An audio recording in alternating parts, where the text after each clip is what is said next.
I am not some kind of crazy person who wants to harm people. I don't want to hurt people for no reason. I honestly couldn't even fathom trying to ruin someone's life.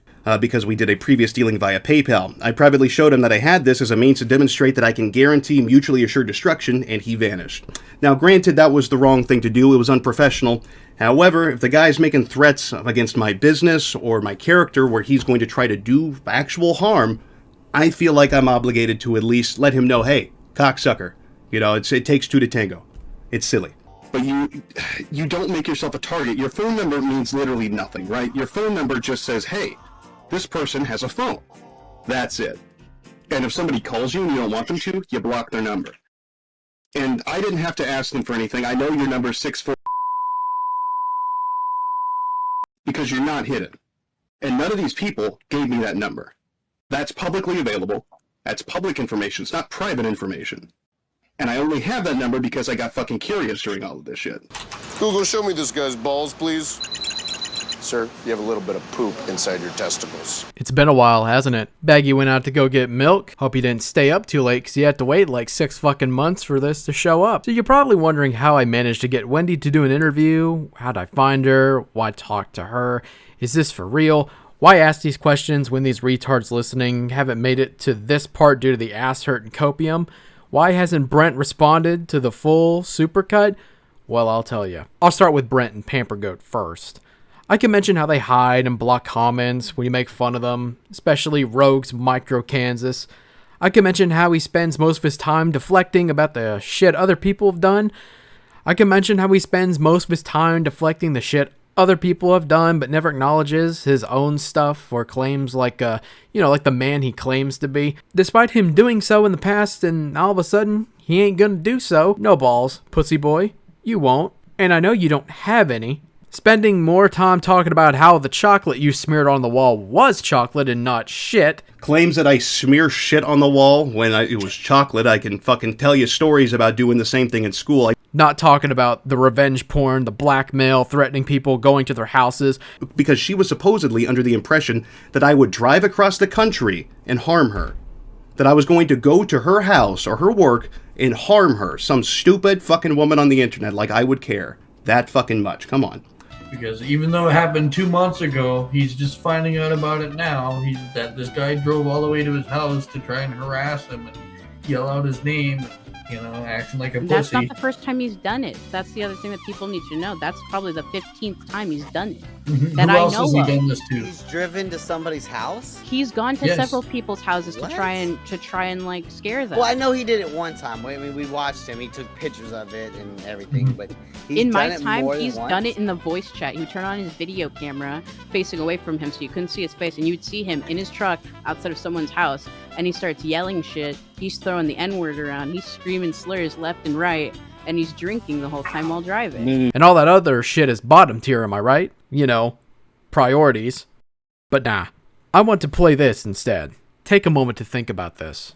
Because of this, I can no longer keep that ugly story locked away, at least to the best of my ability, for my own privacy, because someone decided that the death of my niece is something that should be mocked and laughed at. It's bad enough that my family has so much shame because of what my brother did, but now the possibility of an investigation based on fraudulent information could really divide my family further. I don't have much of a family left, and this could very well destroy what little bit is still there. And to be quite honest, I feel for my parents the most. First, my brother does something unthinkable, and now people want to paint me as some villain. My family doesn't need this. After all is said and done, I just want to live a normal life. The Rogue content is finished. I have no intentions of returning to the character. I do not want to be Rogue anymore, and I regret even having started participating in the YouTube business. You got doxxed after threatening and outright doxing others, and you tell people the sob story about your niece dying to gain sympathy. You say you aren't coming back and that you did this as a one-shot thing. Then, less than a year, not even a year, 6 months, not even 6 months, 3 months, you're back at it? Bravo, Brent. Never mind that you never closed your Discord account or your merch store, buddy. Always good to throw dead kids in your family as an excuse. Brent reminds me of a schoolyard bully, and I know what you fucks are thinking, why I'm saying this, but nah, hear me out. They want to pick fights on people smaller and defenseless, but when the little guy knocks his teeth in, and when Brent has to pick his teeth up from the floor, he hides and loses all of that confidence because he's weak as fuck on the inside. He needs other equally retarded, talentless, thin-skinned, and pizza-faced mercs on his side to teach people lessons. Pussy whipped. But anyways, on to the meeting with Wendi. A person claiming to be Wendi approached and made a now-deleted statement in the comment section of one of the streams. To understand the story of Brent being a walking pussy from his sworn enemy, I decided to test the waters. At first, I thought this was a gay 24-hour op. I told this Wendi person to show a specific picture, and she did. It's actually her. Anyways, we talked for like 5 hours over the span of 2 days, and here's what she had to say about the shed pig, the pamper goat, other mods, and the shit in the background. Is she lying? It's a bit hard to prove anything when he deletes fucking everything and hides like a pussy, but who knows, maybe the other mods like Chris, Liz, or even his own original artist who did the slides for his early videos will show up at some point. Who knows? But anyways, I look forward to the continued copium from Rogue Chodes, and I know you faggots are keeping tabs on little old me, and the shed pig and the pamper goat imploding and having to work real jobs, not just the job at your daddy's auto shop, and not reading other shit people wrote on the internet for his own talentless grift. It's pretty easy to make a living when you're working off the backbones of other people, but I think you picked that up pretty good when you worked at your dad's auto shop in the past. Thanks for giving me the super chats, by the way. Enjoy the talk. Hello everyone. It's someone who's not important, me, and I'm here with a special guest. Want to An introduce equally unimportant Wendigo. Hello. Hello. Bitch, better. I bet they all thought they saw the last of me. Oh yeah. I mean, Rogue said he wasn't coming back, but he came back. So, I guess that's two people get to come from their internet graves, I suppose. Yeah, all I can say is like I sent that picture of the Undertaker creeping up on the back of I can't remember his name. I think it was Seth Rollins in the one like skit that they did during 2020. Oh yeah. It's just him like behind him, Rogue trying to make a new server. I'm always gonna be there. I'm not gonna let him fucking forget. Yep. Never forgetty. Never forgetty. Never forgetty. Rip Yeah. the spaghetti. Oh yeah. And so, man, like, where do we even fucking start? This man has, it's almost like truth is stranger than fiction. Like, I never thought that I would be dealing with somebody so on this caliber as far as just nasty, awful shit goes. Mm-hmm. And it's coming from someone who likes to make videos that basically determine the fate of other people. And he's still somehow worse than everybody else. Especially if people have seen the supercut I've been working on. Yeah, I've watched it a couple of times. And I actually watched it so I could compile my notes so I could give you a little bit more insight on certain points. Mm-hmm. Yeah. Because it's an interesting thing to see. It's like all the theories, like the things that I said during like one of my streams that Rogue responded to, which I guess is deleted and never archived. I never watched it either, but I literally predicted that his friends would eventually turn on him because they get sick of his shit, and look where that ended up. And I remember there were some people that I was working with, and they're like, why would he do this to you? Like, he knows that you don't take shit like this very lightly. Because I don't. When somebody fucking treats me like he did, I don't forget it, and I make sure that they remember. Oh yeah. I don't just lay down and let people step on me. I've been doing that. I did that as a kid, and I don't like it. Oh yeah. And I just don't take kindly to it. Naturally. Especially when the person doing it is somebody that fucking kills dogs for his own jollies. Like that's a special place in hell. Oh yeah. Definitely. Definitely. I'm not particularly a grudge holding person either. Like, even though I know Rogue really doesn't like me very much, whatever. Like, whenever I caught wind about the whole thing with you and him, like, I was one of the people who I was more on Rogue's side because, you know, he sounded serious. Like, Rogue has a bit of a charm to him, or a little bit of charisma, I should say, that keeps people on his side from really looking into what's going on. But when you really start looking into the different corners, you start seeing the receipts, and a lot of things didn't add up. So it's absolutely true. Like, I will give Rogue one thing, and that is that he's amazingly charismatic. He knows how to make good first impressions. He knows how to, kind of like divert and obfuscate like issues in his favor. If you watch the entire video that he fucking like sent out on me, none of it addresses like any of the things that were coming out about him. It was literally just him trying to take down my character by like either, misrepresenting me or just like flat out lying and trying to get under my skin.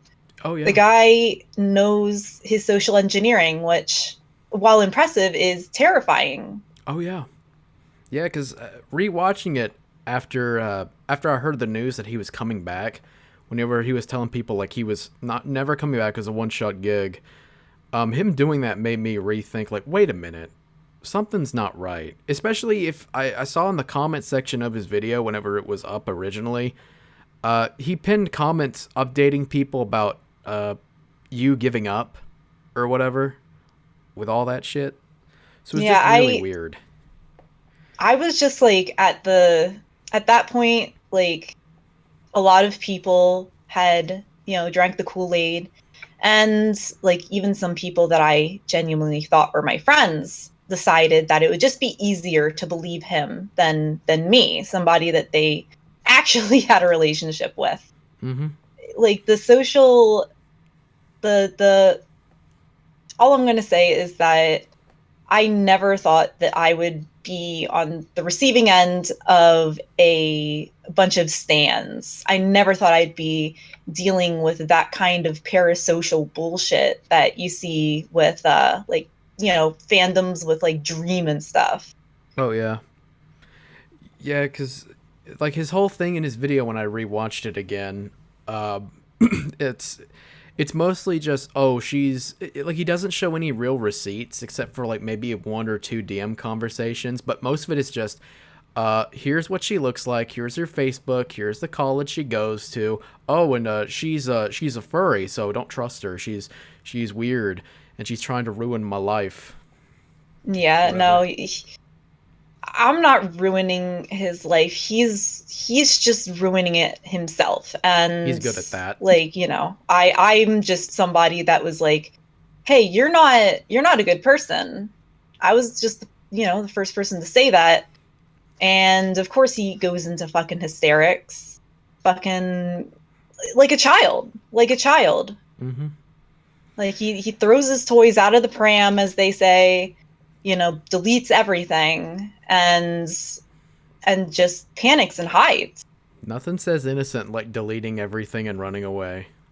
Yeah, like if he really thinks that he's innocent, and he's got and I know, because he would always talk about how much money he had, which I don't think that was true. But he was like, I could go buy a fucking car with cash right now, and all that kind of stuff. He would use that like to flex.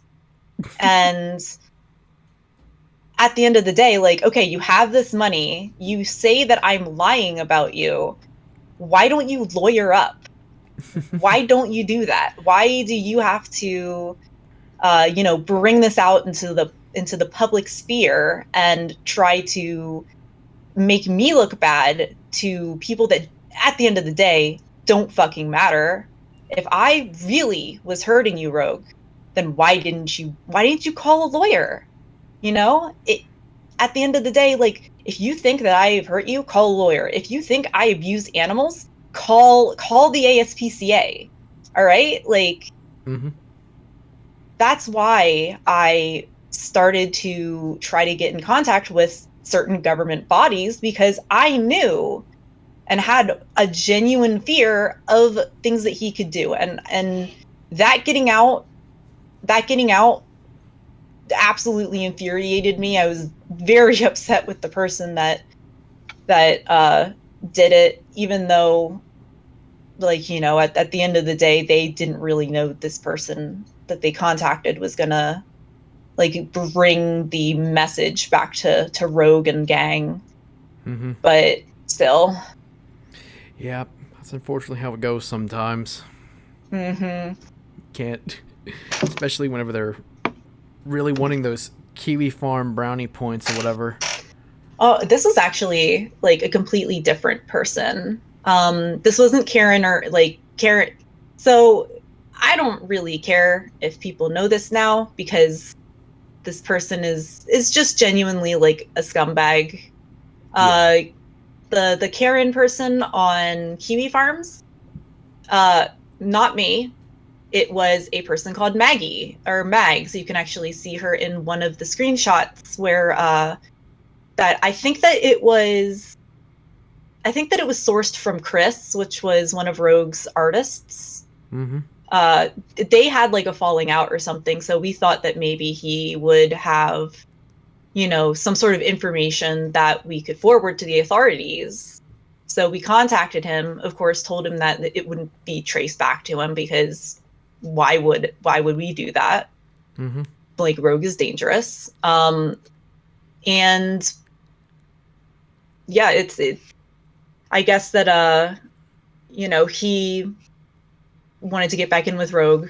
Meanwhile, Karen/Maggie is the person that released everything on Kiwi Farms, even though I repeatedly told her that this information was on a need-to-know basis. Repeatedly. And, like, I guess that need to know means, like, she really needed, like, attention from Kiwi Farms or some shit. Like, that's always worth it. It always ends well. Yeah, like, sure, Kiwi Farms is fun and shit, but, like, they're like an internet peanut gallery. Like, they don't need to know everything right away. They'll figure it out on their own, Maggie. Yeah. You didn't have to do that. Yeah, because I noticed this because I have a friend who tried to go to Kiwi Farms to talk about someone he had an issue with, and they literally blew him off by thinking that he's trying to use them for a personal army, which it really seems like. Never works out well. You never want to do that. Yeah. So.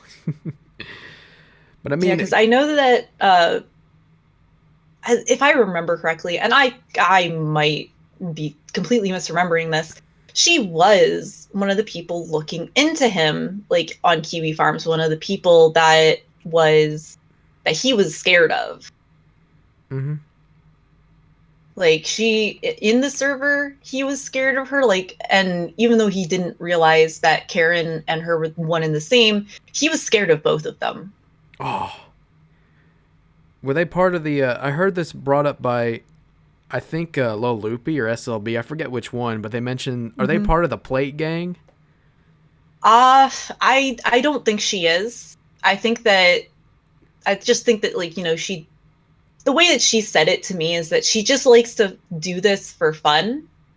And, you know, considering, like, you know, her job, which is, yeah, she might glow in the dark. I'm not going to just, like, tell her job, because that would be scummy. But considering that that's her line of work, I'm not surprised that she finds kind of, like, just searching and uncovering information fun and interesting. Oh, yeah. It's always fun to uncover a mystery. But the way that this was handled was absolutely atrocious. You think so? You think a glow-in-the-dark would be better at this, but no, I guess not. Yeah. Well, she wasn't a high-ranking glowy. She wasn't, like...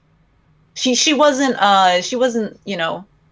much more than a small glow stick in the grand scheme of glow in the darks. Yep.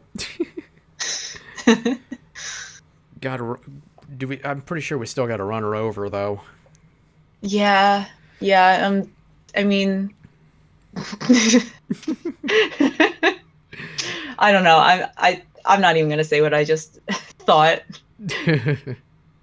Just like like you hit a glowy and like they just like splatter like the glow stick goo all over your windshield. Yeah.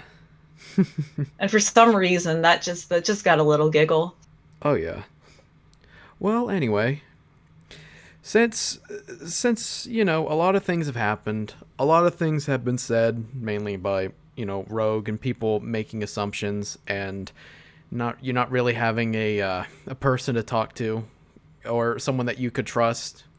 I don't know. I still don't understand why you picked me of all people, aside from the because you were the one that's like most actively looking into this right now. And honestly, like I said, I don't care much for Shangy, and I honestly like, what are you going to do to me at the end of the day?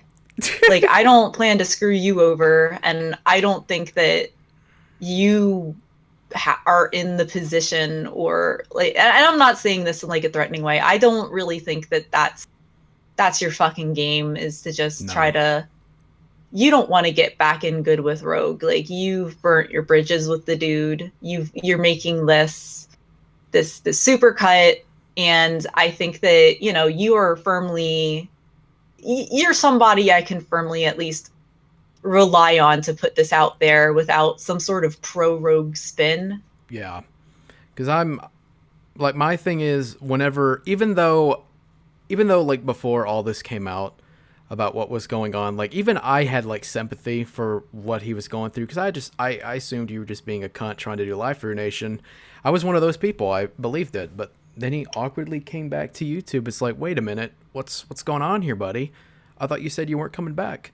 So I started doing some digging. I was one of the people who blew off Shangy, and it's easy to blow him off because he's very weird. And I don't have much room to talk if people know me. But I bit the bullet, and I started listening to to different moderators like Shiny Espers, a mod who Rogue tried to pay to fuck. Yes, I've seen that one. Shiny, goddamn, I'm glad that I did not have the same experience as her, because it sounded like hell. Yeah, it's nice. Basically being doxxed and having your Dropbox hacked by a guy who tried to fuck you, basically. Mm-hmm. A little awkward, a little weird, especially. What are you talking about? That's so romantic. I know, right? It gets like, how did she not just like immediately book a plane ticket to jump on that little like cum straw that he calls a dick? His little mushroom nipple, his crotch nipple, his third lactating nipple. Yeah. Just be genuine. Just jump on it. Yeah. You might miss it the first few times, but yeah, you'll get there eventually. Yeah, if he even makes it in. Oh God, and it makes sense why he was so much more into blowjobs, because like he would always talk about blowjobs, and now I realize that's just because he probably wasn't really capable of penetration. Yeah. Yeah. That's depressing. Oh yeah. I don't know. It's to be fair, it'd be a really like weird fantasy for someone to actually, you know, want to be porked out in a shed by a fat retarded wigger with a short dick in the Kansas winter. But I don't know if that's what you're into. Then I guess that's. Oh God, no. Christ. Even I'm ace. I'm asexual. But even if I wasn't, that sounds like, you know, that sounds like my coochie is now the desert. It's the Mojave down there. Thank you. Yeah. I have to go take medicine now in order not to chafe. Yeah. Oh. Yeah. There are also other people who were associates like Loloopy. Mm-hmm. You also had SLB, who I guess wanted to collab with Rogue about something. And I heard that Dylan also talked to another moderator, but I don't know who that is, and that video has been privated, so who knows. Mm-hmm. But most of the stuff that I saw was from other moderators. It wasn't really from you until now. And you're one of the people that was on the... you were a mod on his server, and you were also on the basement as well. I actually was not a moderator. I was a rogues boy, which basically it's somebody that Rogue has deemed like in his friend group, quote unquote. So a lot of the streamers were rogues boys. A lot of you know, the people that would like work for him behind the scenes, like Perry, like Yank, Chris, Alk, they were all rogues boys, at least at one point or another. And basically like that was a bigger deal to be a rogues boy on that server than to be a mod. That is literally like, Yeah. that was like inner sanctum kind of shit. Oh yeah. I know that he mentioned you're working on a video game off the content for his channel. Yeah, and I actually have a pretty comprehensive kind of like look into that, because this is the most wild thing. The concept is fucking great. Like, I typically, you know, I'm pretty picky with like, you know, universes and content that I want to work with, Mm-hmm. and content that I want to work for. But the world that he created and that he posited in the video game and the ARG kind of like situation, it was really fucking good. And it kind of makes me wonder now, like, I'll go and say this here, like, he did steal ideas from me. And now I wonder if like a lot of the other good aspects of this ARG and plot were stolen from other people. Well, we can get to that later though. Well, to be fair, whenever you're dealing with someone whose entire real claim to fame was just reading off shit other people wrote, you kind of get used to using other people's shit, essentially. So it wouldn't surprise me. That's a really good point. This whole fucking thing was probably stolen. Yeah, probably. Original. Probably from Skelly, honestly. Probably. Yeah, Skelly is he was the voice of the Pepper. He's also a DM for D&D, so I personally wouldn't be surprised if he did most of the legwork for making the universe, and that would explain why it's good. Mm-hmm. Yeah, it's really weird, but yeah, whatever. It's kind of what it is. Mm-hmm. So because people didn't really get to hear your side of the story, because I know you were going to appear with Shangy on his show, but you're like, nah, I don't want to do this. Yeah, it was still very raw. I was still sorting out like what my thoughts were, what my feelings were. I think I told you before we started that I think Shiny Esper has had a lot of time to kind of like think over the situation, the relationships, the things that went on, and take a good look at it. At that point, it was so fresh, and I was just like, I was confused, I was upset, and I was I'm not afraid to say this, but there was literally on the day he dropped that video, a family member of mine's got into a really, really bad car crash, and it was a wake-up call for me that, you know, as upsetting as this internet shit was, like, there was a more important thing going on. So I was like, you know what, maybe I'll talk about it to somebody at a later date, maybe I won't, I just have to focus on things that are actually important. Yep. And I guess that day came today. And Yeah. I'm still shocked you picked me of all people. I think I already said that before, but yeah. It's a I'm not going to go like I'm not going to go and I did mention this. I feel like going to anybody that's kind of like put this on the shelf already would be kind of like, you know, like issue like, you know, drama necromancy, and you know, that I just didn't really want to be seen as somebody doing that, because that felt kind of clout chasey, and at the end of the day, that's not what I want to do here at all. I just want to get my experiences out there, you know, and so if anybody, you know, comes across this and they might be thinking about working with Rogue, they can at least go in with an informed, like, you know, with information on who he is as a person. And that's not just you. It's not just like a one-sided thing. It also includes people like Shiny Espers, Loloopy, SLB, and if Dylan ever grows a pair of nuts, which I highly doubt, whoever that dude who he interviewed before, apparently, like it would also add on to it as well. And I'm sure there are more people that'll come out. Because, I mean, even whenever I was doing I was still doing the supercut, I noticed a video by Snake Hogan where a lot of stuff that I didn't think would resurface, like Rogue adding his entire server to fuck with Dylan. And also the whole thing about him tracking IPs, which is fascinating, but also not super surprising. Yeah.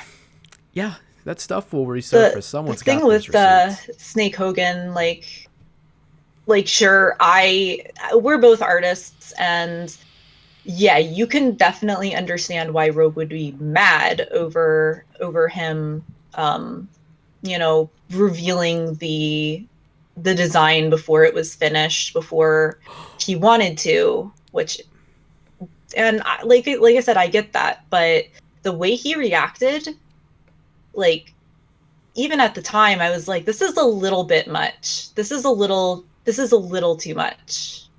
Yeah, I mean, that's kind of his go-to thing. Like, I guess if someone does something he doesn't like, the first instinct is, let's dox this guy. Because, and I'll tell you about the fact that he has full docs on Cowprint Soda because he didn't like what Cowprint was doing at one point. And I'm sure we'll get into the people around too, because because whenever I talked about him, like, I was literally warned beforehand by Cammy, who was a Rogue Chode on my server, that Rogue was doxing people or something, or his server was. And I just thought it was like bullshit, like whatever, it's just people saying that, it's just like a fear thing. But because I don't really believe that. Just me, I guess me, like, doing a stream just talking about him, like, would try to warn him. I don't know if he even proposed that idea or not. I wouldn't be surprised in hindsight, but I didn't believe he was until after I started actually looking into this shit. It's like, this is even worse. Yeah, it's just like he does such a great job of just kind of like, if you're just passively like taking in his content and his words, you might not necessarily give a lot of credence to the red flags, the weird things that don't add up, or like, you know, like me, you might try to justify them because, you know, you're so invested into not just the guy, but the community at the point that you're willing to kind of, you know, be in denial and overlook things that you really shouldn't. Yeah. In order to not have to admit you're wrong. Yeah, a lot of that's a big problem with a lot of fans, I've noticed, because I used to be this way too, because I'm not really a super fan of a lot of different content creators, but when you hear that your favorite YouTuber is a cunt, your first reaction is, no, they're a good person, they just got to have good in them. It's it's giving like the benefit of a doubt, but eventually over time you'll have to face that reality, especially if the receipts are out there. And even though Rogue deleted his server and everything, and he's been quiet, and then he came back recently, even that, like the testimonies and even the receipts that are archived, I'm sure there are still more floating out there from other stuff. Like that's enough to turn people's heads, but people don't really go into it or look into it because they don't want to face the reality or the music that their favorite YouTuber is a fucking asshole. Not just an asshole, but a full-on criminal. I remember when I first kind of like was taking credit for like the whole doxing thing because Maggie was like, oh, I can't lose my job, Wendy, and now I kind of hope that I really wish that I just like let her fall because she did something pretty fucked up. Yeah, literally against my advice and what I told her. I should have just let her I should have just thrown her to the wolves. It would have been better. Yeah. But, you know, I thought that she would still be helpful and that, oh, you just made a mistake, which, you know, that's what got me in trouble with Rogue. So I don't know why I decided that I needed to repeat that with a totally different person like 5 minutes later. But yeah, I remember when I was first talking to people about this and I was like, listen, Rogue did XYZ. He was verbally abusing me. Like, you know, he's not well. Don't want anybody getting doxxed anymore to get more people involved. We don't want a sat retarded redneck wigger. He's fat and has a short Napoleon-sized dick. Coming out to play Britney Spears outside your house to teach you a lesson. You don't want that. What okay, but what Britney Spears song is it? I think it would be Give Me More. If it's not toxic, he can fuck right off. Yeah. I mean, if he did that and went outside my apartment, because maybe he has my dogs and he needs to teach me a super lesson, I guess, for doing the supercut and literally predicting what the fuck would happen to him. Like, it wasn't even, I thought, it's weird how I predicted it, because I saw the signs on his server or whatever and all this shit, and I got those vibes because I've seen it plenty of times over the last like over 10 years, just about. I could instantly see it, and I wasn't expecting it to happen just a few weeks after I talked about him on a shitty little stream of mine that he responded to. No wonder why that stream hasn't been archived yet. I haven't even seen it neither. So I genuinely don't care what he thinks about me. Like, oh, your kink is weird. I don't fucking care. Like, of course it's weird, but I don't know. I'm a lot less degenerate than you, and that's fucking. I don't know whether to laugh or cry about that, to be honest. I mean, probably cry a little bit because this is the man that full on, like I said, doxed somebody that was supposed to be his girlfriend, a man that killed at least one dog and thought it was fucking funny. Yeah. Like this guy's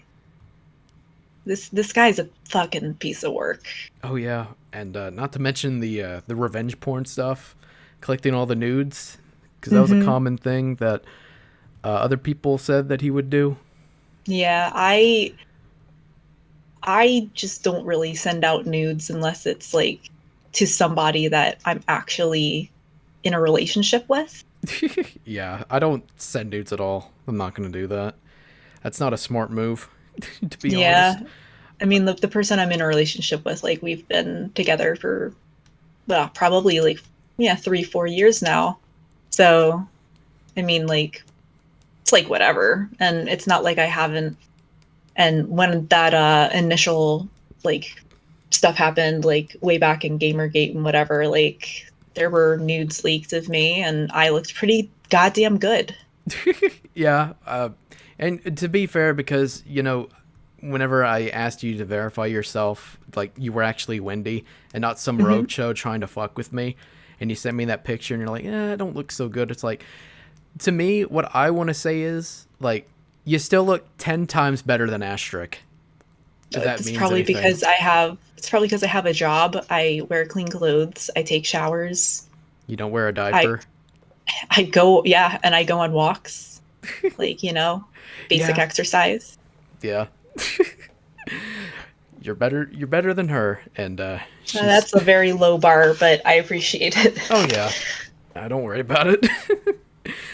But So anyway. like, yeah, I kind of want to like go into like the whole like from when the issue kind of like started with the stupid fursuit down to like where he decided that it was a good idea to fucking kick me and ban me, even though I knew like a lot. I knew that like he was a dangerous person and he thought that he could have like sway on me. Oh yeah. So You can I guess go ahead and start wherever you want. I guess I should kind of like start explaining exactly like just a little background on like fursuits and like the stuff that goes into making them. They are actually considered haute couture, which means that they are custom made specifically for a person. They are a commissioned outfit. They are extremely expensive because you need heavy duty sewing machines. You need to have and you need, well, first of all, you need like a shit ton of fabric. You need to make your own to even start on one, you need to make your own like patterns and things like that and adjust it to each new customer. So the 3,200 that I was asking, not unreasonable for a full suit that I basically wore maybe to 2 separate cons and then like on Halloween a couple times, and each time I would wash it very gently and brush it with like a dog fur brush. So these things, they're expensive. They are Pretty and high maintenance. I mean, unless you want to be like one of the grody furries that like even other furries hate. You need to take care of your suit. There are a lot of maintenance if you wear them a lot, and I didn't really have to do a lot of maintenance just because I wasn't wearing mine a lot. Yeah, and if you wear them too long, don't they get really hot as well? They get hot pretty much immediately as soon as you put them on. I think that during Anthrocon one year, they actually had an experiment where they took a couple different fursuiters in different kinds of heads, and they reported temperatures of like 100 degrees and over at some points of the day. Jesus, that's brutal.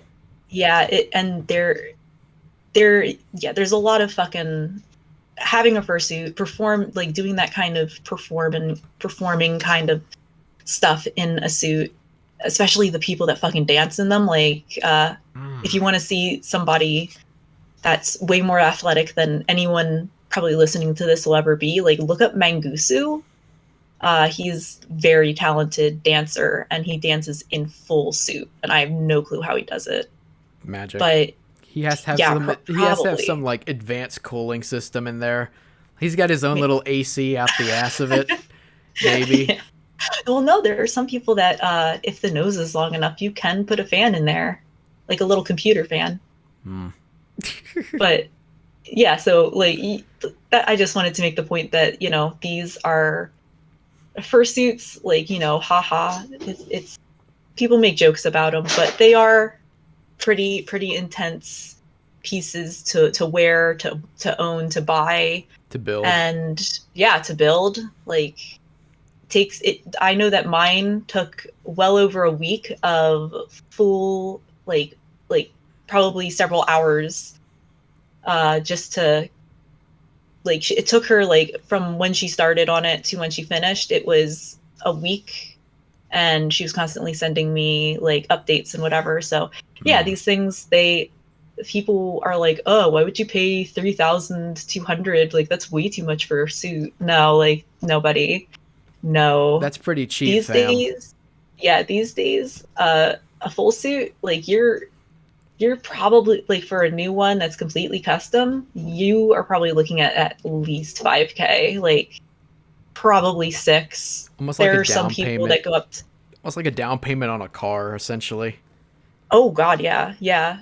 Like, the down payment, like, I paid for mine. I bought the one that I had a while back, and I did a down payment of 1,000 because I was in, like, a better financial situation back then. Yeah, before Um, everything got and so just damn kinda, expensive. yeah, including the goddamn fur, which is, like, it's not scratchy, it's super soft on the back. It's nice. Yeah. But, you know, I had the suit, and as much as I love him and as fun as he is to wear and act in, I kind of realized that I don't exactly want to be associated with the furry fandom very much, simply because, like, you know, like you mentioned, like, for a while it was all like everybody hated bronies, Yes. and like after people like Kiro and Sappho and Cord Kitty, like all those people, after Snake they thing. started, you know, getting, Yeah. I kind of started not enjoying like the furry fandom and being kind of like seen as part of that culture, simply because, you know, I just want to like goof around in a stupid expensive piece of fabric. I want to wear my stupid expensive carpet and I want to run around and just have fun. And have then a heat sometimes, stroke. yeah, have a heat stroke. And then I want to go home and look at like some werewolf lady with like fat titties, and that's all I fucking want. I don't see why I have to, you know, I just don't want to have to cope with all this other baggage that ends up coming with it Yeah, this because weird of like people. this weird like guilt by association thing. Like, oh, you Yeah. do this, so obviously you're just as guilty as them. It's like, no, that's fucking Yeah. retarded. Yeah, so like this I just didn't want anything to do with it. And like you can kind of tell that Rogue knew that I was kind of divorcing myself from the fandom because of like how much he mentioned zoophiles and furries and shit like that in the video. I mean, I haven't really watched it a bunch of times, but it definitely feels like he knew that I was trying to leave, well, not leave the fandom, but like, you know, Distance. yeah, distance myself and quietly enjoy giant werewolf women titties But from remember- like a distance. But remember, he's got to use that as ammo against you to discredit you, because he doesn't really have the receipts because he deleted everything like a fat pussy he is. Well, yeah, of course. Yeah. This man, absolute fucking child. But so I wanted to get, you know, not get rid of the suit, but I wanted to, because I liked him and I like the character. I wanted to sell him to somebody that would, you know, enjoy him and use him and, you know, actually take him places. I will because love you and pet you and call you George. Yeah, pretty if they much. wanted to call him George, they could. But so I put it up on a specific website, and this website is it's especially for like furry art and stuff, where people can bid on commissions, bid on suits, bid on fursuit parts, stuff like that, just like general furry in general things. Yeah. And, you know, I put him up there. I get somebody that is interested in him right away. And they're like, okay, can I do a payment plan? And I'm like, all right, yeah, sure. That's fine. So the person sends me, they send me $700 as part of the payment plan. And I'm like, all right, sweet. I put this in my little like savings account kind of thing. Mhm. And I kind of like I leave it there, and you know I'm all happy, all jazzed. Oh, and the next week we were going on a vacation, And my paycheck was due to come in on that, I think it was that Friday. So I was like, all right, well, I'll use a little bit of this of the money that I have just to pay off my car insurance beforehand, because I have a payment every month. I'm like, I just don't want to have to deal with all that kind of money shit while I'm trying to relax. Little did I know how unrelaxing this vacation would be. So I used some of it to pay off the insurance payment for the month. So I didn't have the full 700. Yeah. So I go on this vacation. Everything's, going Gucci, going fine. And I get a message from the person on Discord, and they're like, listen, I need the money back. And I'm like, what? I was like, what? And she's like, yeah, like my partner like wasn't happy about it. They said that they wanted me to like, get the money back. And I'm like, well, I don't have all of it right now, but I'll send it to you. I'll send you, a chunk of what I have, and then I'm getting paid in like a day or two, and I'll give you the rest then. Yeah. And they were like, okay, that sounds good. And I try to be cordial, but of course inside I am fucking livid. I don't blame you neither. Yeah, because what I was planning to do with this money was I was planning to get another dog. I was planning to get a West Highland White Terrier, which are, if you know me, my absolute favorite breed. I had one growing up, and the biggest gut punch was during all of this. It was almost a year to the. It was like almost a year to the day of when she passed away. When I was told that like this person wanted the money back, and that just like made it real shitty for me. Oh yeah. So I go to the basement, which I'll talk a little bit about the energy in there later. But I didn't like to talk or vent about things when Rogue was around, because Rogue was starting to become a dick.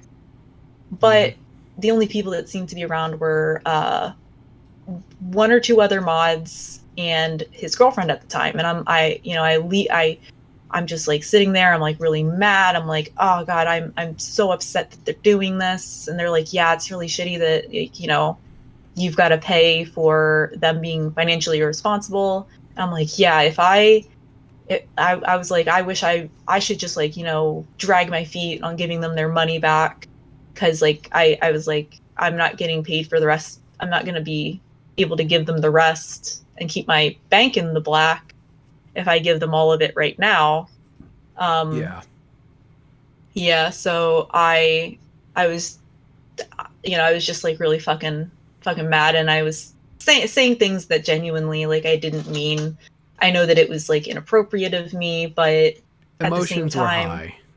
Yeah, at the same time, I thought that I was among people that would understand, and for the most part, I was.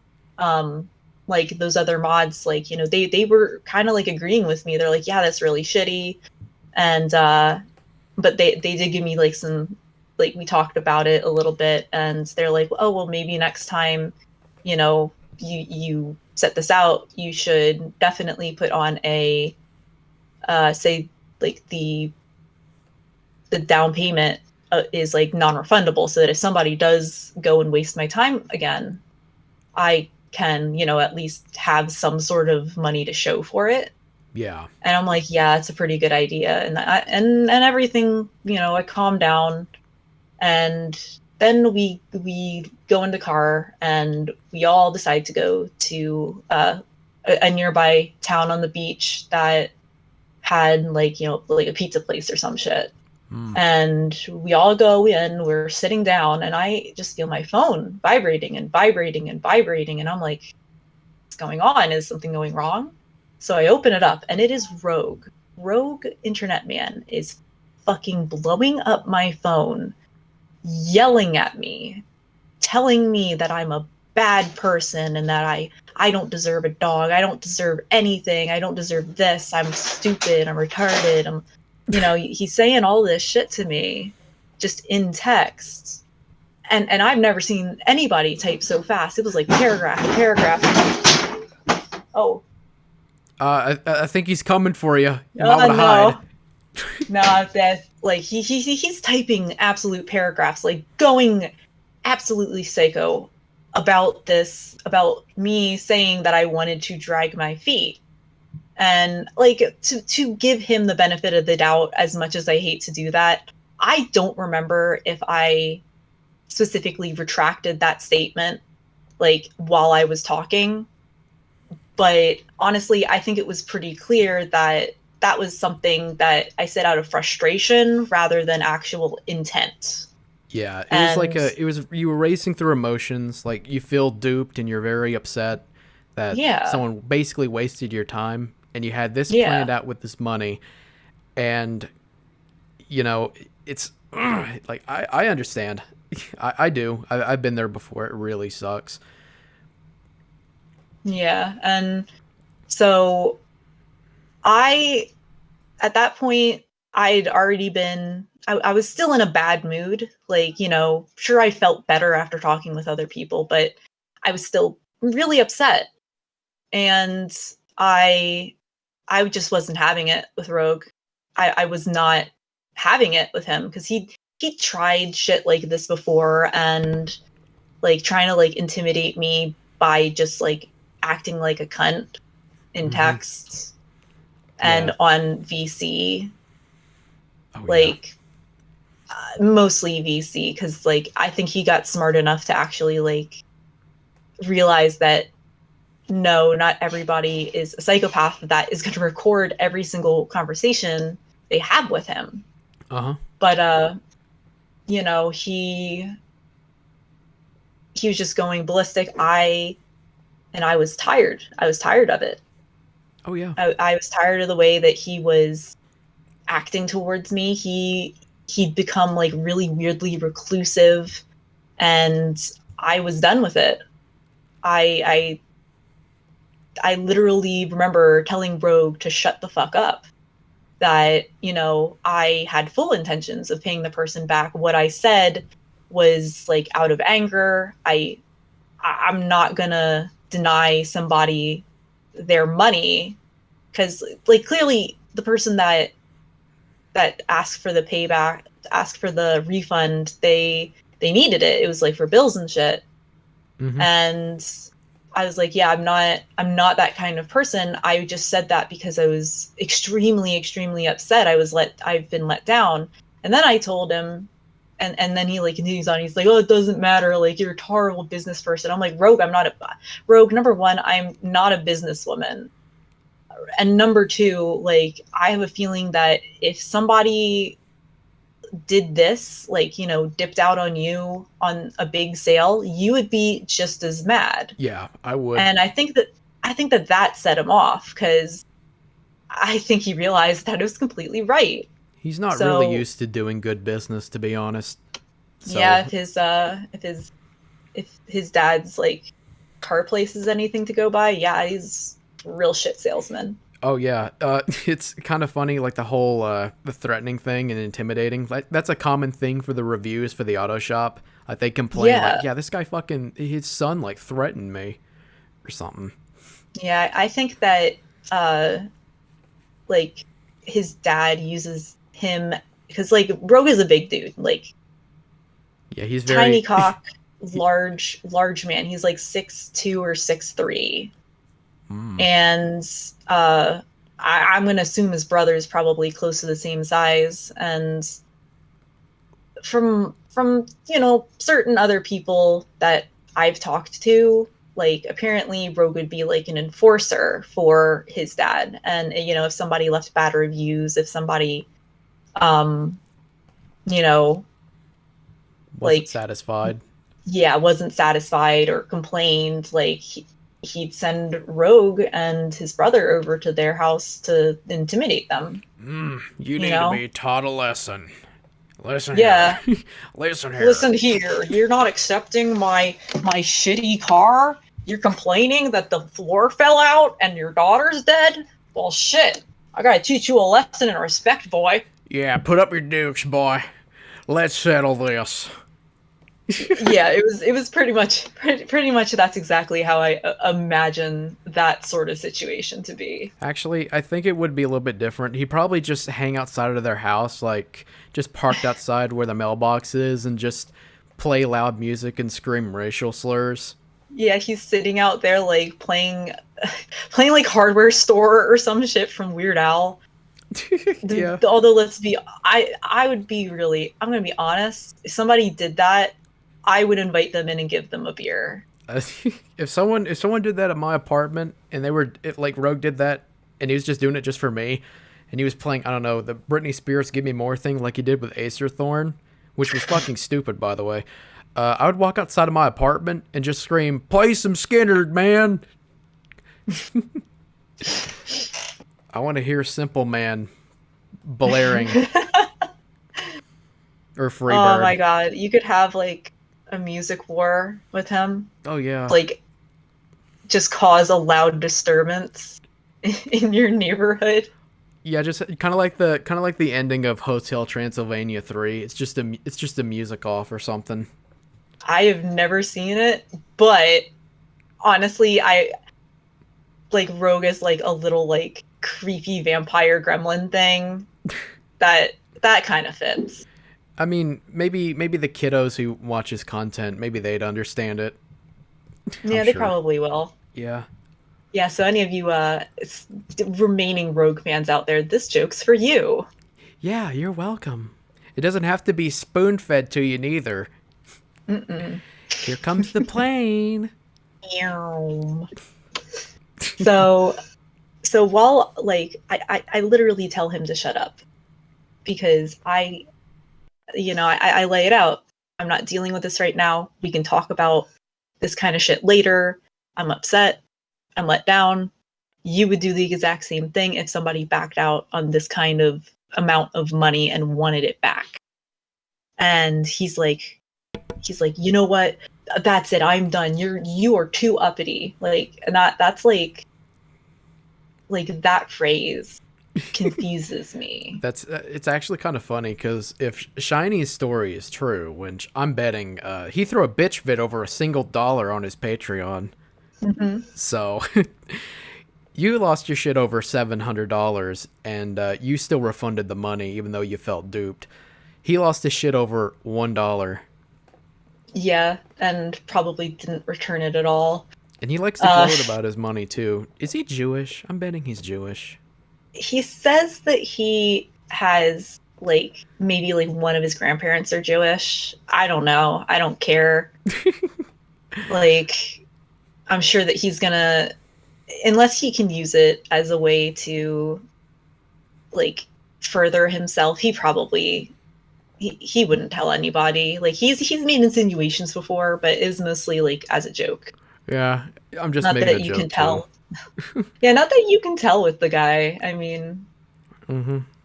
so I like, and this is like kind of going to be the first time I tell anybody this, but like when this happened, he boots me. He boots me from everything, like instantly, like right like that. Like he just starts. It was like he had this all, like he was pulling this shit off, like, you know, what is it called? Mise place, where you have everything in place, just like, you know, so that when you are ready to execute your plan, you go and you just do it. And it's all, it felt like that because he banned me from Basement. He banned me from his Discord. And then I was freaking out because, well, like I said, Rogue, like over the couple weeks I was in Basement, I began to suspect that things were not as they seemed. Like he was worse than you would think. Mm-hmm. And so I was like starting to panic because I knew this guy knew who I was. So when when that happened, like I started to try to talk to people that I knew in the server. I went to Brains. I went and he blocked me right away. I went to Asterisk and I'm like, I'm really sorry. What's going on? Like, I don't know what I did. Well, I kind of knew what I did, but I mean, like, it didn't really make sense to me. Like, that would be the thing that would be the only thing that would tip him off. You told I him tried to go to. You told him to shut up, and now you got to be taught a lesson. Yeah, I guess I was too uppity, and then she quickly blocked me. You know, I went down the list, and I'm not gonna lie, like I felt like I had been like, it was hot outside, but it felt like I was immediately in like the fucking Arctic. Like my body went like so fucking cold. Yeah. And I had to leave the restaurant and I had to go and talk to other people because I was number one upset and I was crying because I spent a lot of time in the community and I thought that I was liked. I thought that I was not necessarily like integral and irreplaceable, but I thought that I was at least important enough to keep around and, you know, have a discussion with. And you realized at that moment that that was not the case. Yeah, I did. And there was a lot of hints towards it. Like, you know, I think that Rogue was genuinely intimidated by me or anybody that would, you know, step up to the way that he acted. Mm-hmm. And this was probably just the opportunity he saw to get rid of me because he realized that not only was I like making him feel uncomfortable by just existing and by you know, doing the things that I did, he also knew that like at the end of the day that I feel like he knew that he had no real dirt on me. Mm-hmm. Nothing that was unique or anything like that. Something that was substantial. Yeah, like it took him a week to come up with some fake shit. Like literally it took him a week to brainstorm like, oh, let me call the furry a fucking zoophile scammer. Let me just pick this low-hanging fruit. It's not even low-hanging fruit. It was on the ground, let's be honest. Yeah. That's the thing I noticed. He'll always go for the lowest hanging fruit and it's nothing really substantial about it, but he'll work it out to be a bigger deal than it is. Yeah. And it's like I fully admit I have not always been the best with money. I'll actually go as far to say I'm shit with money. That's like too. I guess that one of the things that I did to cope with my depression was like impulsively buy things. And like, you know, a lot of times people think that, oh, coping with depression, you're going to drink, you're going to do drugs, but you can also do other things that are self-destructive too. Mm-hmm. Like, you know, and impulsive buying is one of those things. And unfortunately, that is something that I've had to deal with. Yeah, compulsive buying, gambling. I love to gamble, to be honest. Yeah. Something I like to do. You could do some things that are more creative, like doing like art or music, stuff like that. But you could also do things like self-harm. So, yeah. I mean, like, I do art. Do.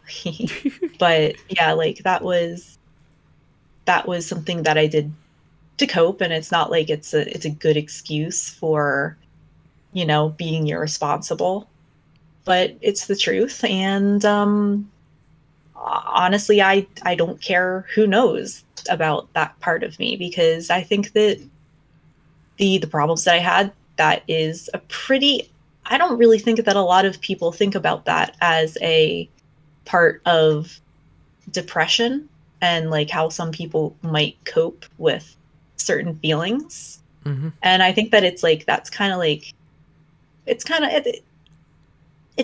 not necessarily like the worst. You can always improve your credit score, you know, when you get back on track. That's what I've been doing. You can always, you know, teach yourself good, you know, spending habits again.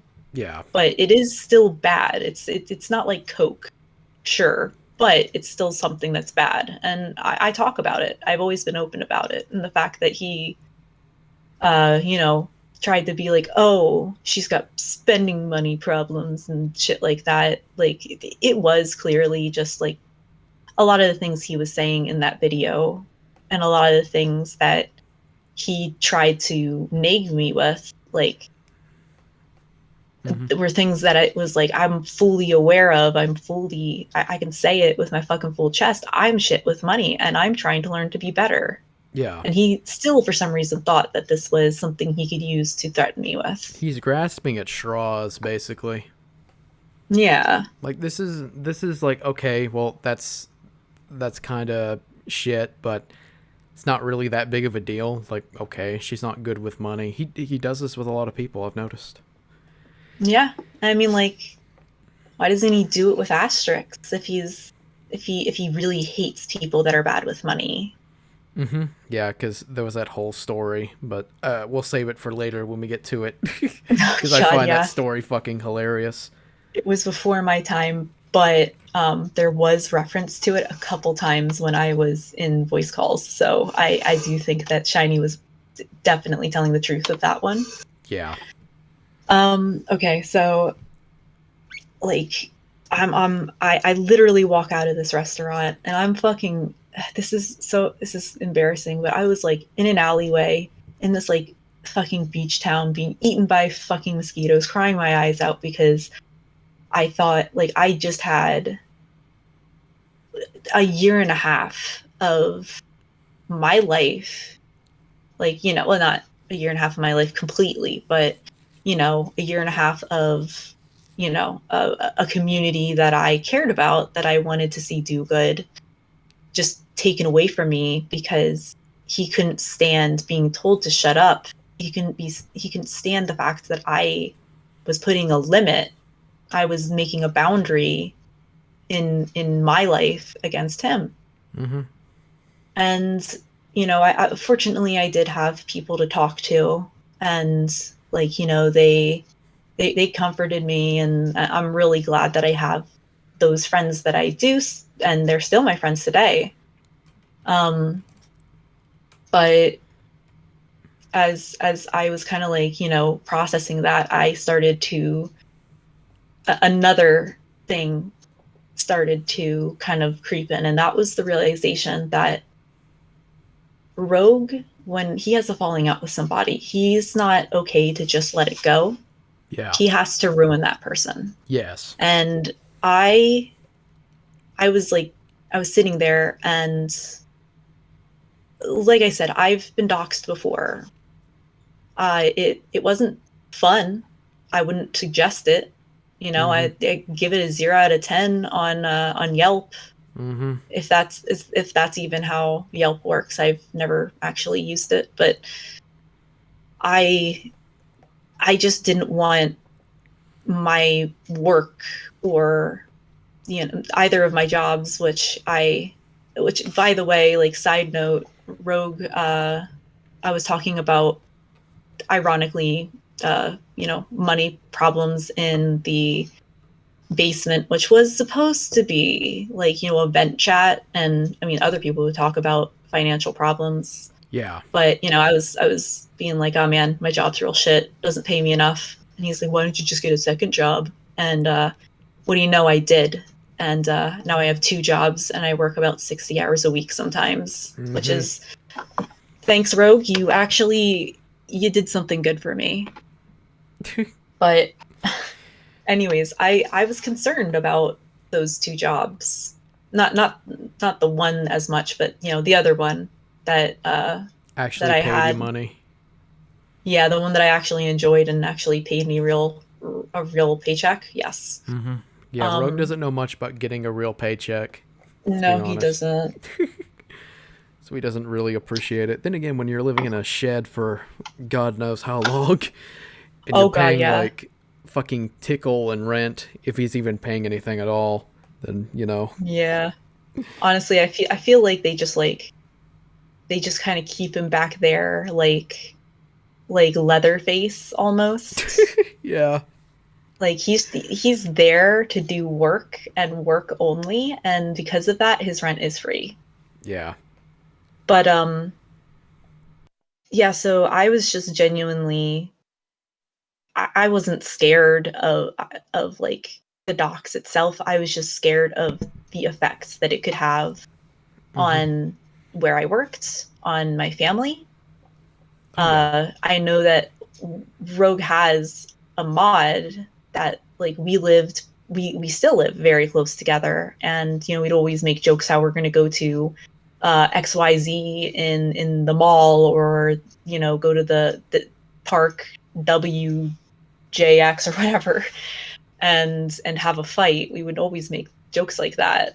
And even though I don't think that mod would have the ability to necessarily cause any harm to me, like still, like, you know, there you don't have to be strong or powerful to, you know, egg somebody's new car, or you know, break windows or whatever.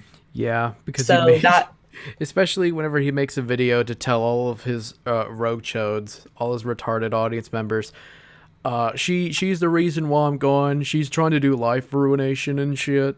Go get her. She's a furry, and she's bad with money. Yeah, like I don't know. I think that sounds pretty bad. I should definitely go to the electric chair just for both of those things. I guess I deserve it too, because I'm a little weird. Oh God. We'll go together. Yeah, we can hold hands. Yeah. We can go into the afterlife together. Sweet. Hell yeah. Okay, can we haunt Rogue? Oh. Not that I feel like he, just for a little bit, like two or 3 months, then we can move on.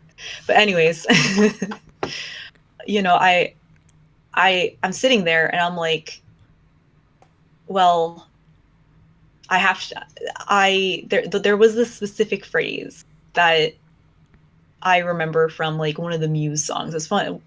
There's this Muse song, and it has a kind of like, it has the phrase, I will shoot you before you even take aim. And I'm like, okay, Muse, thank you. I guess if nobody got me, Muse has me. So I knew that I needed to do something to stop Rogue from wanting to mess with me before he did. Because you did mention that you saw this whenever he was driving out to, what was it, Arkansas, to mess with Acerthorn?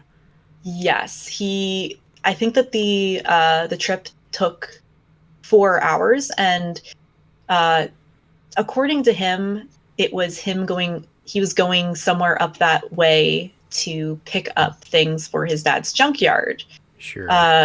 You know, press X to doubt. I feel like can just insert that in the in the video. Just do it. Yeah. That should be the only, and that's the only piece of editing. But so he drives up there, and I remember that, like, he even drug his girlfriend along, who I was kind of concerned for, because like the place that they went to, the place Easter lives, is like it looks like heroin. It looks like heroin addicts. Like I was like, listen, Rogue, don't leave her in the car. I don't have a good feeling about this. And he's like, oh yeah, don't worry. I think that we actually looked at the sex offender registry in that area, and man, more points than Pokemon Go. Let me tell you that. Ooh, sounds like some good catches out there. Oh yeah, but yeah, so he was willing to do that, like pretty much on a whim, as far as I could tell. So what's stopping him from driving to the East Coast and doing something stupid. Yeah, to teach What you a is- lesson. Yeah. What would stop him? And I was like, well, this was like during a time where he was like, Kiwi Farms was living rent free in his little brain at that point. Mhm. Like, he was paying way too much attention to the thread that had kind of formed around him. Ooh. And yeah, there was like, I think it was just like a generalized YouTuber kind of like wank thread where it was just like, you know, they would trash talk YouTubers they didn't like. Yeah. And like, they'd been talking about him a little bit. And for some reason that really got him nervous. I even mentioned that in my my Rogan C stream. I was like, yeah, Kiwi Farms doesn't fucking like him very much. Then again, they don't like really anybody. Yeah, I mean, So. from what I can tell, like, it seems pretty split on like people that like him there versus people that don't. Like, and I think that, you know, as time goes on and as we find out and locate more pieces of this puzzle, I think that we all know where Kiwi Farms is gonna place their stake on Rogue Internet Man. Yeah, I'm looking forward to seeing how that turns out, because a lot of people really didn't like Dylan, but I don't think I ever heard stories of Dylan like feeding glass hamburgers to his birds or anything like that. Yeah. I Or mean, he doxing. did set his birds up way too close to his computer, which, like, birds are very sensitive to temperature. So that was irresponsible. And But it wasn't out of malice, though. It's just out of stupidity. yeah, he just clearly didn't know better. Yeah. Anyways, so I kind of realized that, like, he is deathly afraid of Kiwi Farms getting his information. And I was in kind of a special position at this point, because I knew a good amount of what his work looked like. And I'm like, all right, well, if I get wind that he's going to do something stupid, I should at least have an address, and I should at least know what police department to call if I think that he's going to do something dumb. Which Because- is track record. That's very likely. Yeah, like I like every single red flag was just like fucking waving in my face, and I was like, there is real danger here. Yeah. There's something bad that can happen. Mel could get her, or cut that. His girlfriend, who I think is a very, very sweet person, could get hurt. You know, he could hurt his pet. He could hurt himself even. And you know, as much as I don't like the guy, I don't really want to see him fucking, like, you know, dead or worse. And I also kind of had a feeling that, you know, having this information would at least dissuade him from using more docs on people. And, you know, who knows if that's true? Who knows? I don't know if you guys know this, but I don't really make a habit of doxing people. So, like, I don't know doxing etiquette. So I might be completely pulling this out of my ass and be completely incorrect. But I wanted the information, and I wanted him to know I had the information. So I call up Maggie, who I knew scared the piss out of him. I knew that she scared him. And again, Maggie and Karen are the same person. Oh. Yeah, they're the same person. I just to clear this up while I'm thinking about it, because I know people were wondering. I do have a Kiwi Farms account, but I made it probably 4 years ago, and I made 2 or 3 posts with it, and that was it. Yeah. I've completely forgotten the email, the duplicate, or not the duplicate, but the throwaway email I used for it. I've completely forgotten the password. Yeah. Oops. And So while I do have a Kiwi Farms, I've not partaken in basically any of their threats. yeah. So it was all through her. Mm-hmm. And the entire reason, and just so we're clear, the entire reason you wanted information was to keep Rogue at bay. Like, hey, you know, because that's a common thing. Like, he does background checks or whatever, and he gets people's information, and he always jumps straight into doxing, from what I've heard, what people have said, from you and others. And you've seen him do this with Acer Thorn live, and I don't know. I've seen him do this. One of the first days I was in basement, Cowprint Soda was doing something related to White Glove, and White Glove was threatening self-harm. And, you know, Rogue, concerned more about the way that it would make the community and therefore him look, immediately went to me. Like, we were all in a group chat. Immediately, he joined. It was me, it was Asterisk, it was like Crypt, I think, and then his girlfriend. And he was like, I want everything on Cowprint. Cowprint's doing some wacky shit. And I just kind of was like, I don't like Cowprint. Cowprint's a dick. Cowprint's a fucking retard. I'll just say that outright, because I've had to deal with her. It's a her, by the way. Oh, is it? Yeah. I literally never knew. Like, I just was like, oh, it's that dickbag.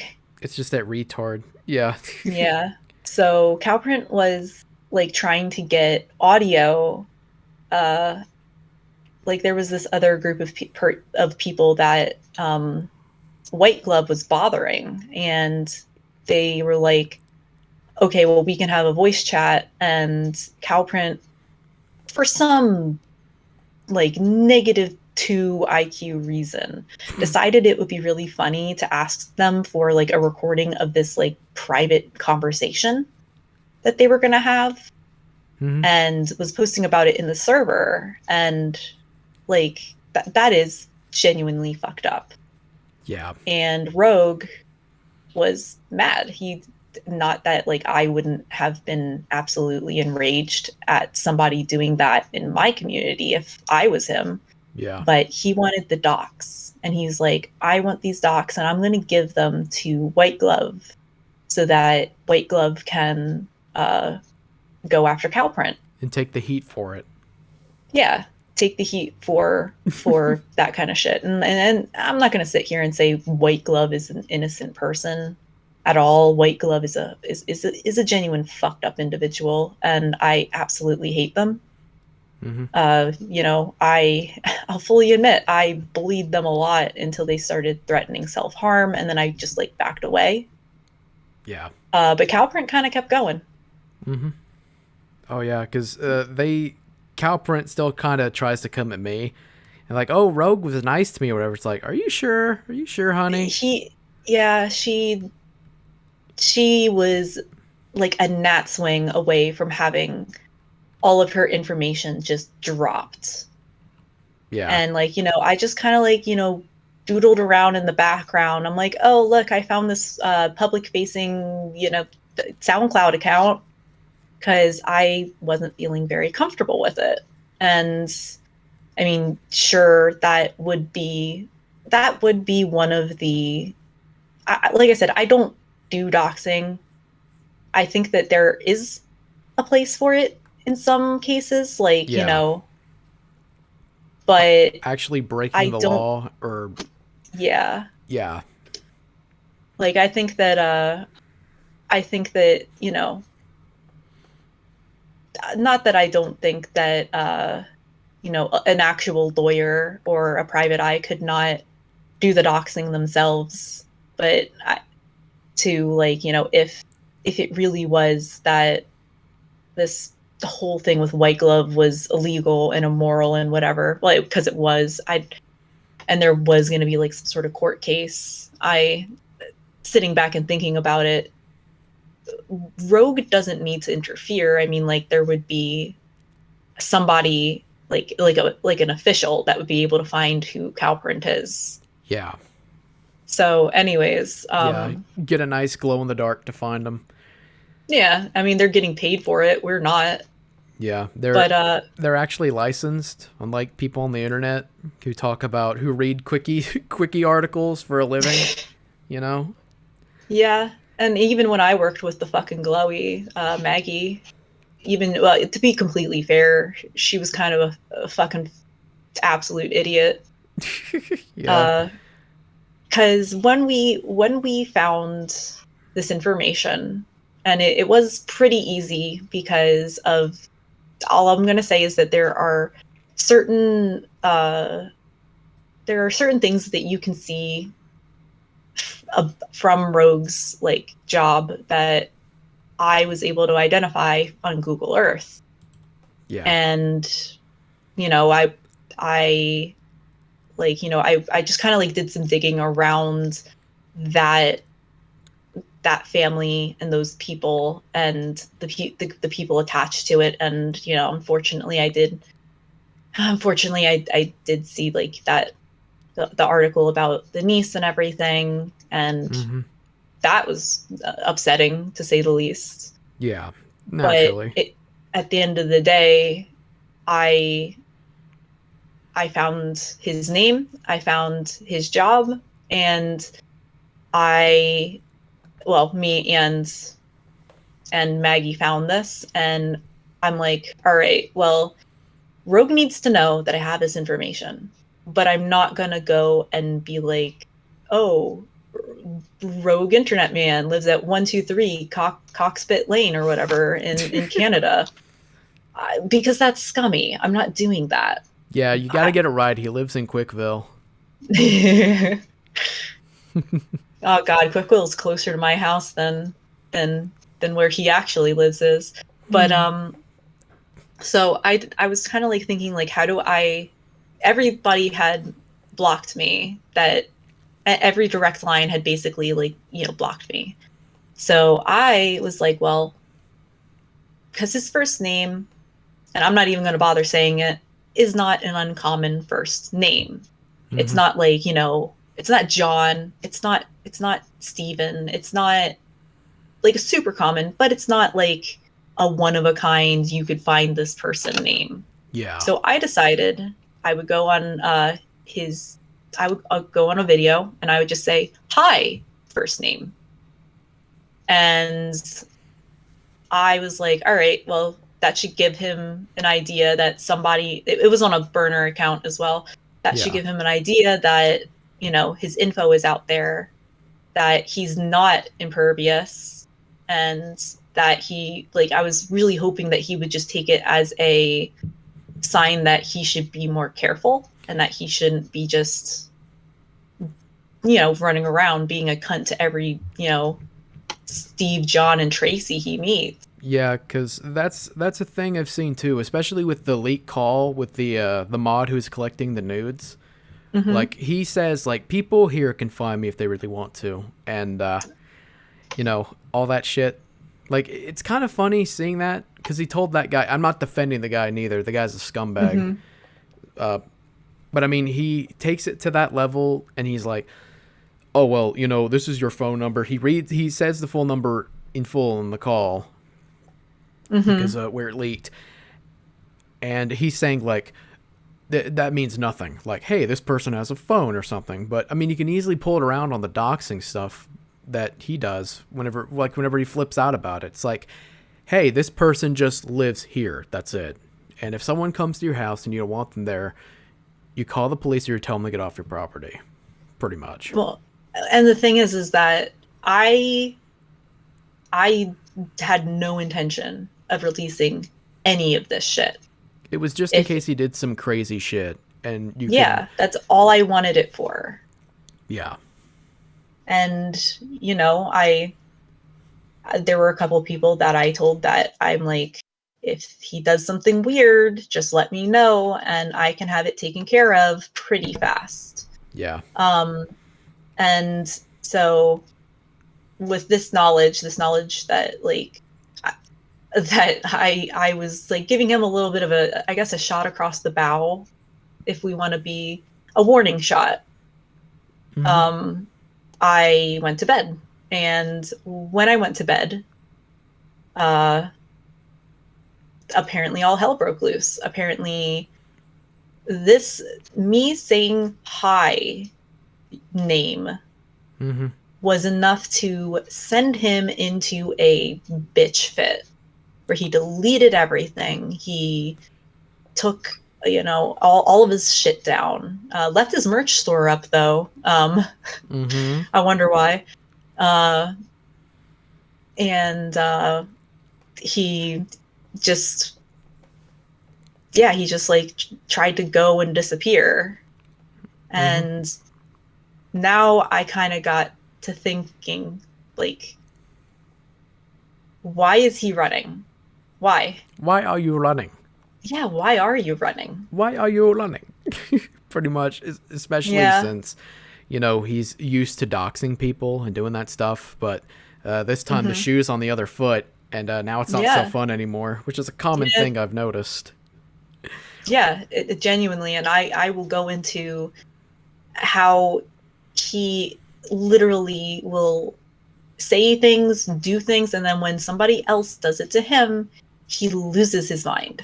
Oh yeah, because that was a lot of I think the reason that he started to dislike me.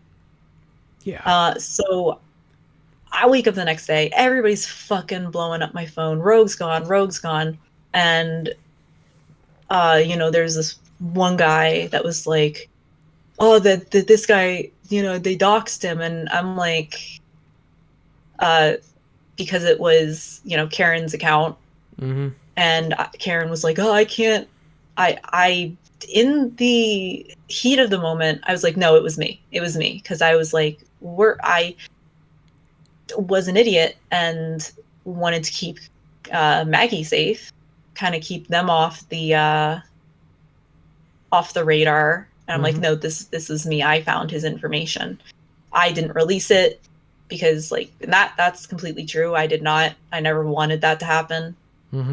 But, you know, I just wanted to shield as many people as I could because I knew that I was already public enemy number one. You know, I know that it was either going to be me that was going to have the target, or it was going to be Liz. And I don't know if, like, I know that you didn't have the best opinion of her, but all I'm going to say is that she is a much better person than anybody else in that server. She had her demons, and that's true. I mean, I have mine, and I'm completely fine with discussing them. She was, you know, she would discuss hers as well, and she had been attempting to get on the road to recovery. It was things were hard for her, and just before all of this shit went down, I think that, like, she was able to read the temperature in the room, and she's like, I can't do this, I've got to leave. Yeah. So I kind of very stupidly was like, no, it was me.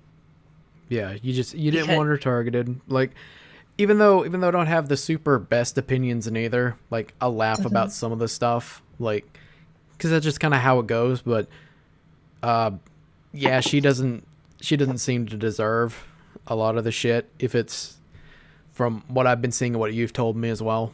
So yeah, I was tempted, like, I'm willing to, like, bury the hatchet on that one. Like, yeah, you know, it's whatever. It is what it is. Yeah. I mean, if anything, I just want people to leave her alone.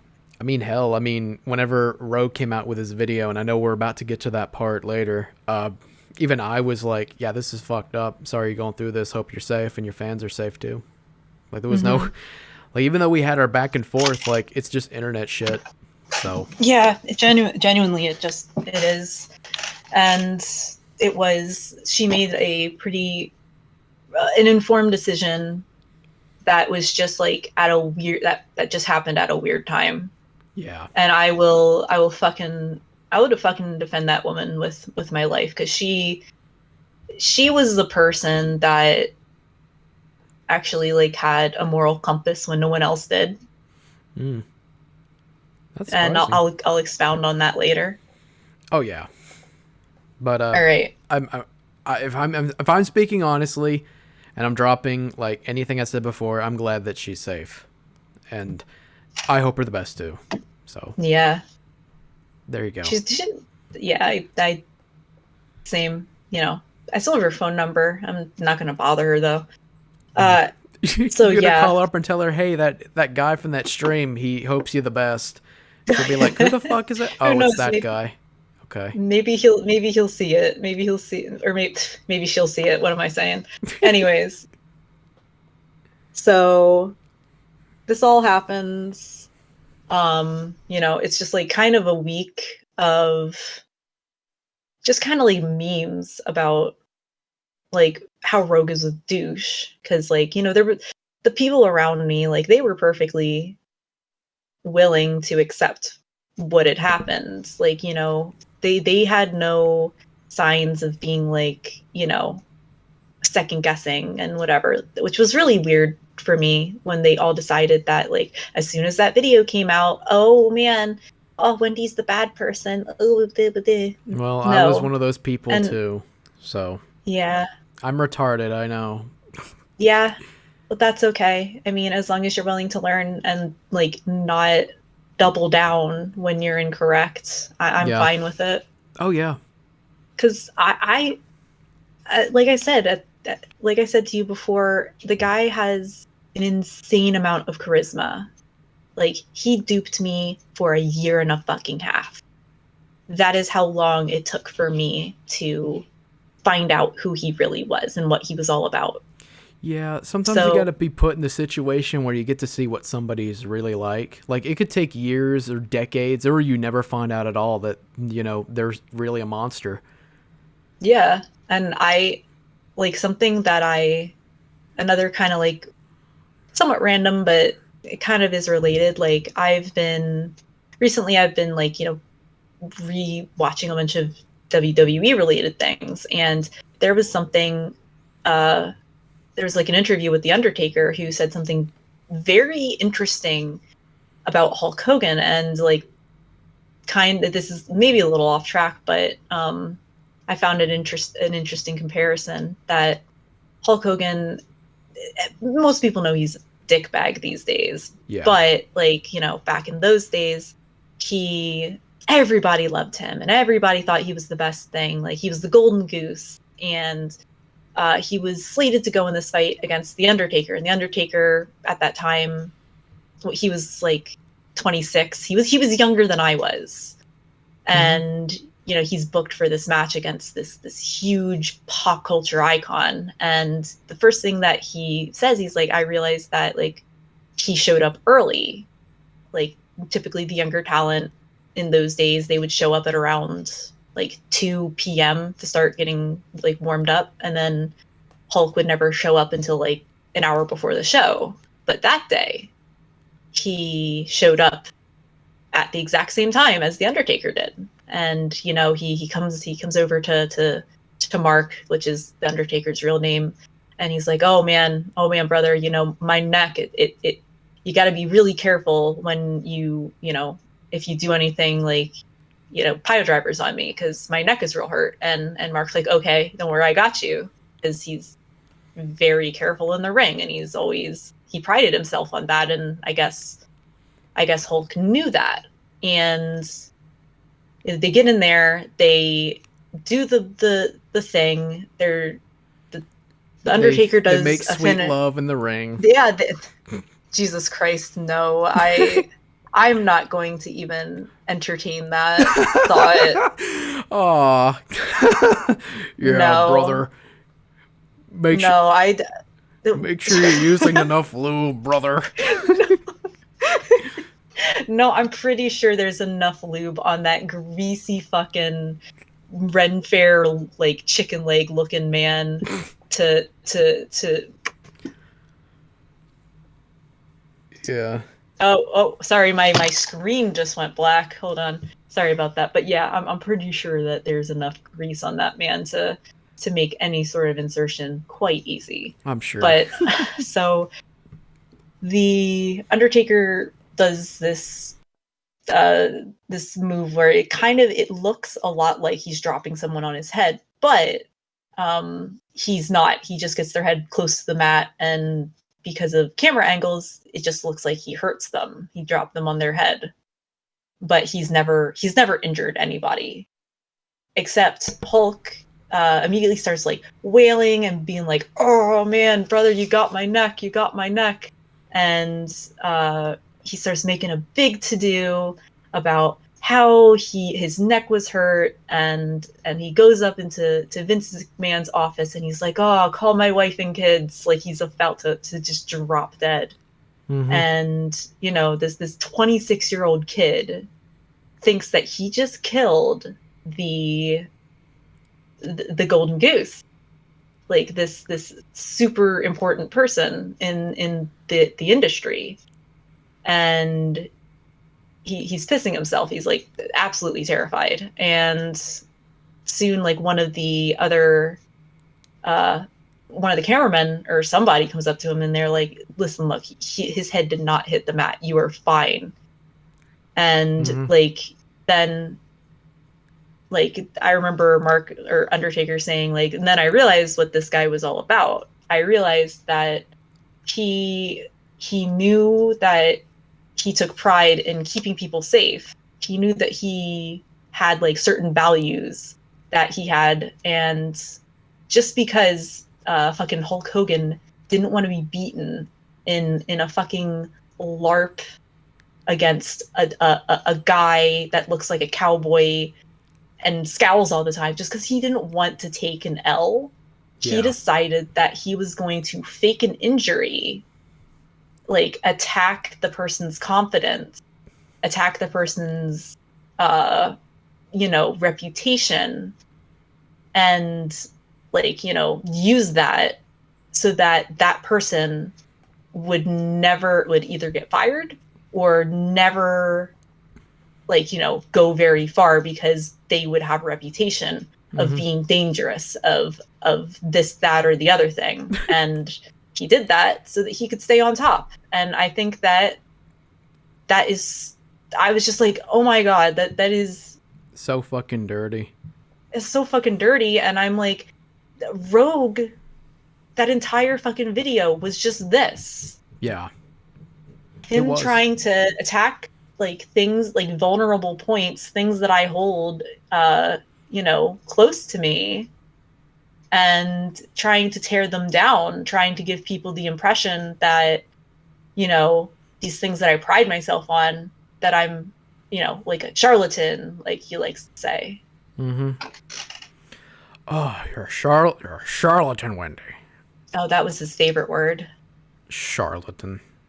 It's a fun word. I won't deny that. I miss when people just called each other faggots and nobody got offended. I miss that. I kind of do too. Yeah. But yeah, it's just, I just like kind of had this whole realization that at the end of the day, nobody can get over on Hulk Hogan, and no one can get over on Rogue Internet Man. And they will play dirty so that even if you are over on them, you don't leave without some sort of damage to you. Yeah.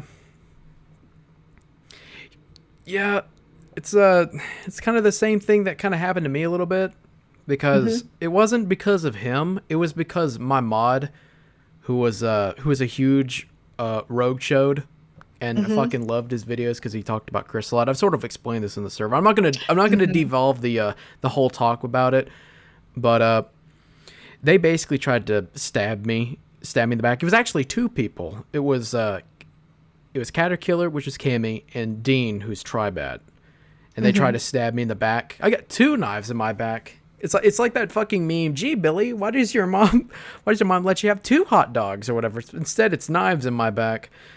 But yeah, there's always a way. Like, whether it's him doing it or a Rogue Chode or somebody else doing it, it gives him like a very unfair advantage.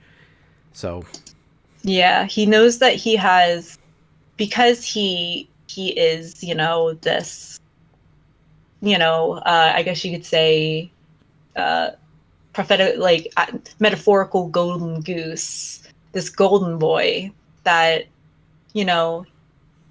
anybody that he can kind of, I suppose, portray as harmful to him, as somebody that, hurt him, regardless of if they did or not, regardless of what he's saying is true or not, that he knows that he can use that sway that he has with his audience to make it true, at least for them.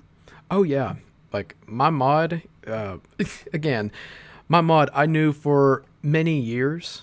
Like we were a bit on and off because of some shit that happened like 10 years ago. And then I think it was like last year or something Holy that we shit, actually 10. Yeah, that's a long time for like, you know what, I'm not surprised. It's an anymore. on and off thing. It was involving somebody else who they were friends with and they were white knighting, and then years later they came out like, yeah, they're a cunt, and like, oh, we're friends and I love your content. I love Sonic 93 the movie and all that stuff.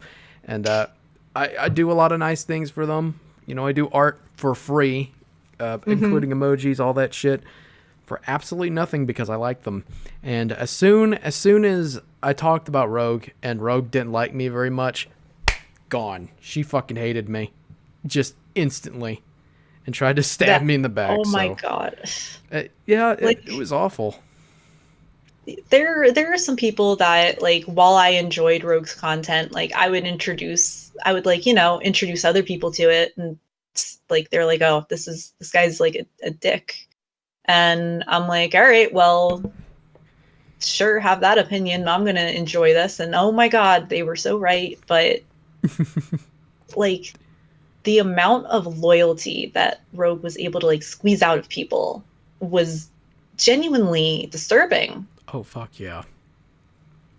Like the fact that there were certain people that were working with me,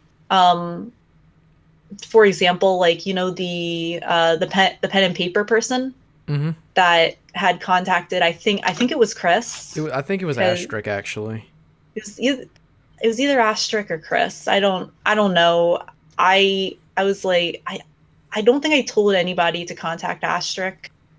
I wanted somebody to talk to Chris because I feel like Chris would have more information, and Chris had become like a persona non grata for a while. Yeah. So I thought that, for this stuff, like, with the ATF, and let me expound. I'm not going to say what I saw, but I know that Rogue owns things that are not legal.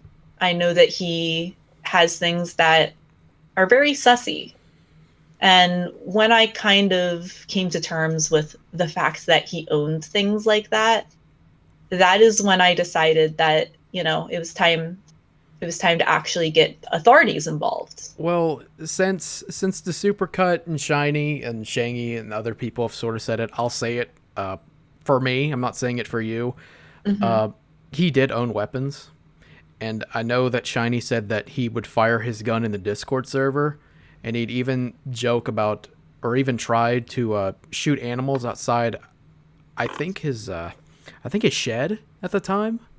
And of course you have the stuff, like one of the common things that they say a lot is that Rogue was very lazy, but he also liked to get really, really drunk. Which is part of, the whole ATF, alcohol, tobacco, firearms, like that's two. I don't know if he smokes, but I wouldn't be surprised if he did. He did. I think he was extremely open about it too. Okay, so he ticks all three, and you've seen him, and other people have seen it too, where he would go to people's houses, not just Acerthorn, because Shiny said that he did this to multiple people, just over the course of the last few years, and he would threaten people. He was you can see it from the reviews from the auto shop, like we mentioned earlier. It paints a really nasty picture, especially when you tie in the dog killing stories and the fact that apparently it came from like an abusive home with his dad being a drunk as well. Yeah, and that whole part of him was something that I feel like like, I'm not going to sit here and say that I know this man's psychology. I'm not his doctor. I am an armchair psychologist, like, definitely, for sure. Yeah. But when I was working with him on this game and the ARG, I like didn't realize it quite at the time, but I was getting a very, very interesting look into his psyche, because there was a lot of these plot beats that I began to realize were like, well, I now know are him expressing something about his past that was genuinely like disturbing. And whenever we get there, we'll get there. But yeah, just like after the video and everything leaked, I was just like, all right, fine, whatever. I don't give a shit. Yeah. Like, I was just tired of it, because I felt like I was yelling at a brick wall. I was yelling at people that didn't want to hear it. They didn't want to be, they didn't even want to think that like the guy that they throw money at was a cunt. Oh yeah, more than a cunt, a criminal who knows what other things that he's done other than kill a dog and, like, you know, negligent discharge and like threaten people. Like, that's enough to be. It's a common thing. I've seen it. I've been a part of it. Like, that realization that your favorite YouTuber who you look up to and you trust, they're like a surrogate father to you, is a giant asshole, just a complete cunt. I've seen it plenty of times before. Plenty. With numerous people, and that list is growing and growing. Pretty much every week. Someone who I used to like, now they're a piece of shit. Yeah, I'm just glad that like Vinny Vinesauce and Joel from Vinesauce, they seem to just want to like make fucking content and shit post, and that seems to be their thing. Yeah. And that's all they do, and they don't get into drama at all. And that is, I'm so grateful. Oh yeah, because I remember that whole thing with Vinny went down, I think, last year or something. Yeah, it was a complete falsifications. Yeah, it was bullshit. But yeah, it's always awkward to see your favorite YouTuber for what they really are. They're a wolf in sheep's clothing. Are they a big-tittied wolf? Well, he is fat and he's got bitch tits. So does that count? No, that does not.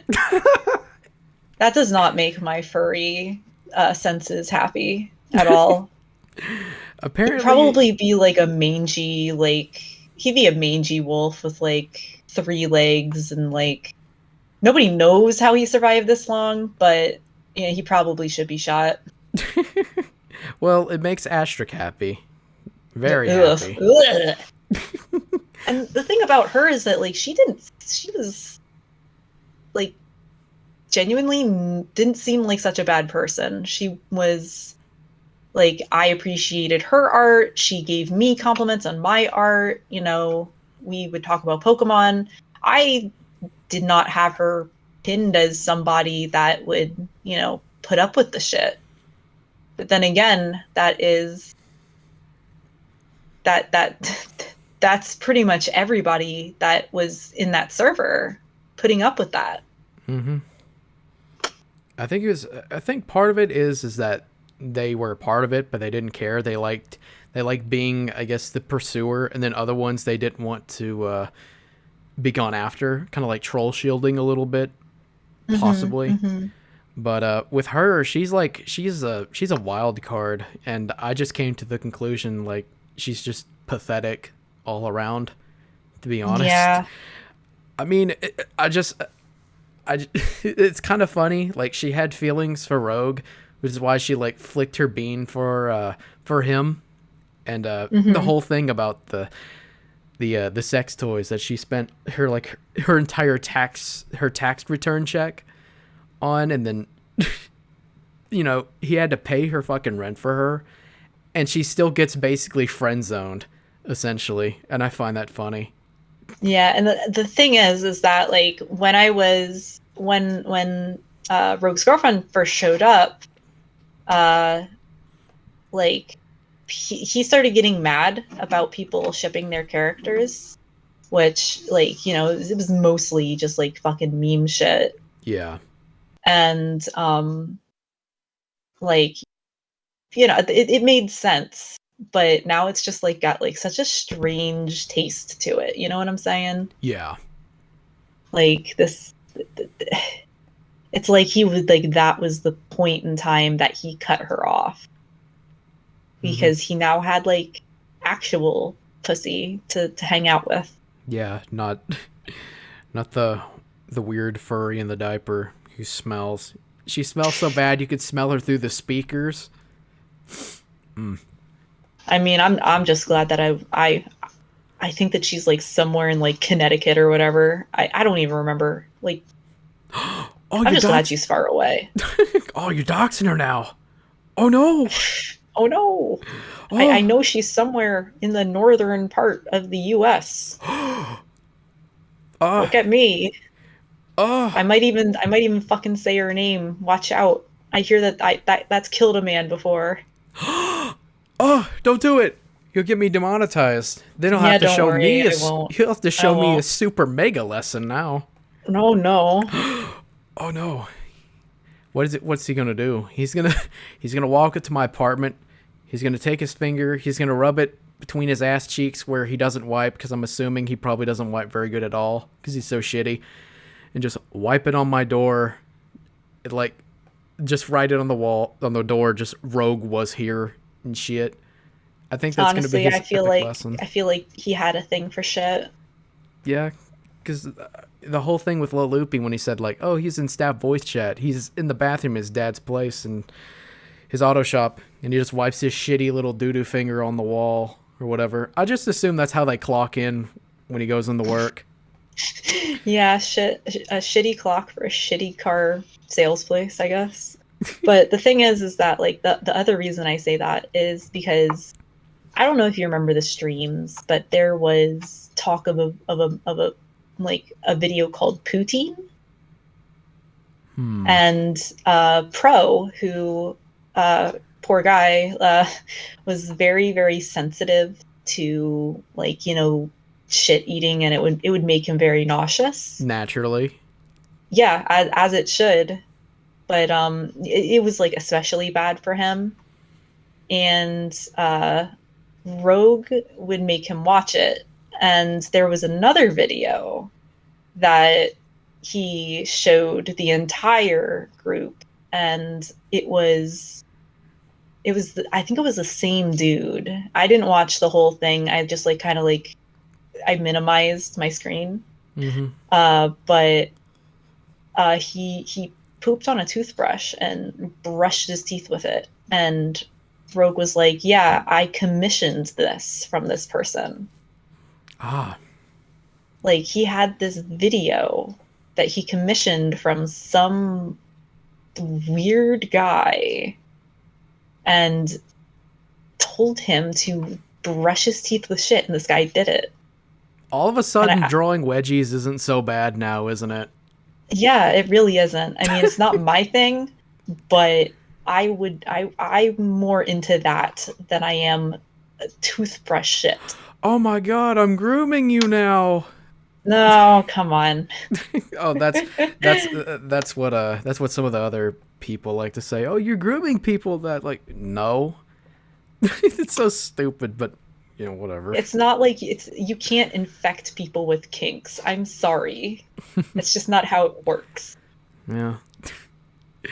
All right, so I actually want to like talk about kind of the ARG is something I mentioned a couple of times in the ensuing alleged video game, because that was really the thing that got me in with Rogue.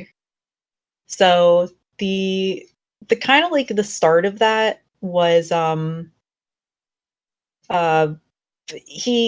when he had to, you know, change his character design because Ubisoft was coming after him for like carbon copying Aiden Pierce. Wait a minute. That's real? Ubisoft was actually cracking down on him? That's what he said.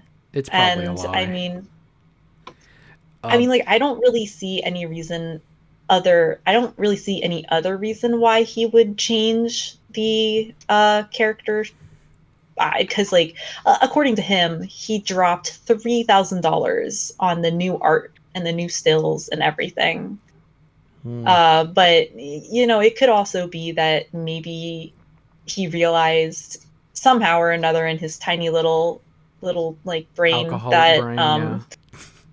if he made a video game that had a character that looks pretty much exactly like a Ubisoft game, that he would not be able to sell it. So maybe that was why he decided to redesign the Rogue. But anyways, like the way that he kind of kicked this all off was he kind of had this little ARG, this little alternate reality game, where he would lay out the clues in a bunch of different, like, you know, in a bunch of different ways.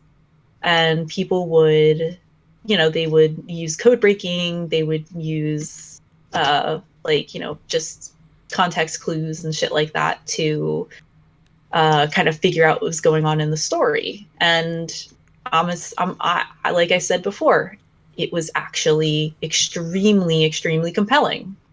And it got to the point where, like,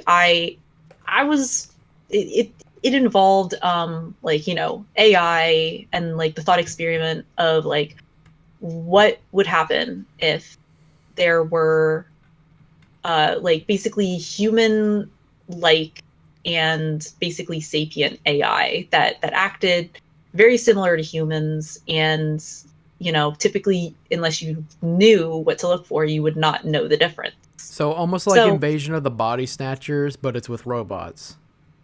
No, not even robots. These little AI, they all lived on the internet, and it was interesting because it was like any content creator could be an AI in disguise. So, you know, what, like, you know, to go back to like what if Joel from Vinesauce, what if he was not a human?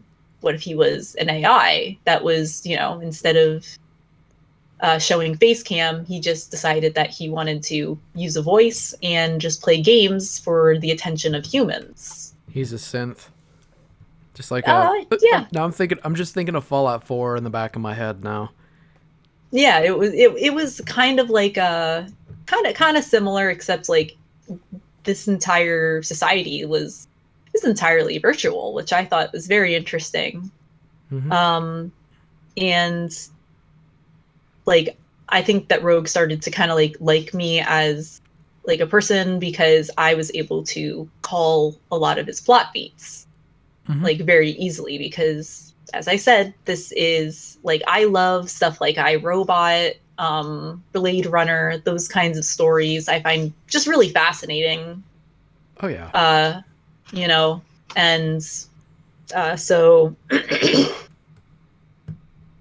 this is kind of like, it's gonna sound like a tangent, but it like there was, I'm not even really gonna go too far into Odin, because he's like such a tertiary character in this whole debacle that he's not worth too much time. But either way, he was a creep. He went around and tried to you know, extort a lot of people on the server for like nudes and stuff. He really wanted to date me for some reason, even though I explained to him, like, I'm asexual. It's probably not going to work. Wait a minute. Wait. Is this part of the game? No. This is that would actual, be a really dude. That would be a really meta game, to be honest. Yeah, that would be, it was meta, but it was not that meta. Thank fucking Christ. But this Odin guy, like, you know, kind of like starts harassing me while the ARG is still kind of, you know, in full swing. And I tell some of the other people in the server about it, and they're like, yeah, just go to Rogue because this guy's been causing other problems. So I go to Rogue, and I'm like, listen, like, I know that he's been bothering your girlfriend. I know that he's been bothering at least like one or two other people on the server. It happened to me too. And I think I might still have screenshots of my conversations with Odin. But yeah, so this guy, absolute creep, made up a story about a dead girlfriend trying to get me to like him. Like, I don't understand what the thought process was there, but Incel tactics. yeah, incel tactics. And then he would also be like, oh, I have no money. And like, I felt bad. So I literally PayPal'd him like $15 so he could go get food. And who knows if he actually did that? Who knows if he was actually hungry? I have no clue. I think he was more thirsty than anything else. Yeah, he could get some bottles of water, maybe like some Everclear, clean out them pipes. Oh, Get yeah. ready for the Undertaker. Oh yeah. But anyways, so and there was this other thing where like I was creating stills for him, and this is like a weirdly consistent theme for me in this community. He was one of the people that was on Liz's stream, and like he only had one still, and I'm like, hey, would you like me to draw some more stills for you?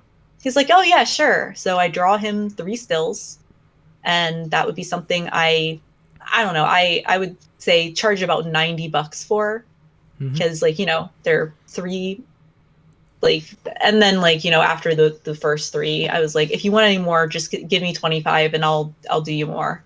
Yeah, it's like $30 a piece, essentially. Yeah, and then afterwards I said I'll do 25 per. And I also did the same thing for brains. They both said they couldn't pay for it right away, so I was like, okay, just pay me whenever you want, and they never did. In fact, the stills that I made, Odin never even made it on air because he just like ignored me because I was I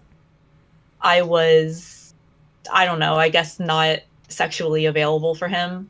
So I guess that he didn't want to do anything. He wouldn't want anything to do with me, especially my art, I guess. I don't know. It was a weird situation. Oh, but I go to Rogue with it. Rogue's like, okay, come here, like, get into a voice call and just like, explain what happened to me. So I do. I show him the receipts. I do still have them. And so Rogue is like, yeah, that's really shitty. I'm gonna have a talk with him. And then we start talking about like the Argon stuff, and he's like, you're doing a really good job. I like a lot of the theories that you put out, which kind of started forecasting that he was stealing these theories. And yeah, so like we got to talking, and he left a very good impression on me. Yeah. One of the things that he was like, he gave me like a couple bits of information about him, and I think that they are all lies. He told me he was turning 31 in October. He told me that he was that he worked at Rockstar on specifically Red Dead's netcode, Red Dead Redemption 2's netcode. Sure he did. Yeah, we looked it up. There is nobody with his name. We did actually have a secondary name that we were thinking it could have been. So we actually looked up. We looked up both of the names, and the only person that we were able to find under the second name that was a redhead was actually like really hot, and we're like, yeah, that can't be him. Yeah. That cannot be him. Yeah, can't be. Guy was like, redhead men, like, it's hard to find attractive ones, but damn, Rockstar, they got one sexy redhead man in their ranks, and I'm coming for him. No. It make you drop the ace. yeah, maybe just a little bit. He's my hall pass. Oh yeah. But anyways, so like literally, like we started chatting, and I'm like, where did you get this idea for this arc? And he's like, oh, well, when I was working on RDR netcode, like the AI was like a genuinely weirdly smart, and that's actually true. The Rage engine does have quite intelligent AI for what it is. And he's like, yeah, it just kind of got me to thinking. And so we kind of discussed things, and we hung up eventually. And like I said, I was left with a good impression. The man knows how important a first impression is. Oh yeah. So with that, he kind of like he kind of like cemented a little bit of my loyalty. Not as firm as he would like it to have been, but it kept me around for a year and a half. So ugh. It wasn't worth it in the end. It really wasn't. But this is actually like one of the parts where Liz actually came in clutch. And so Odin, the guy that was creeping on me, and at least 3 other people, or at least 2 other people, perhaps a third, I can't quite remember. Is this the guy who is getting nudes from people? No, this Odin guy. Like, he was friends with Liz, and he really fucked around with her.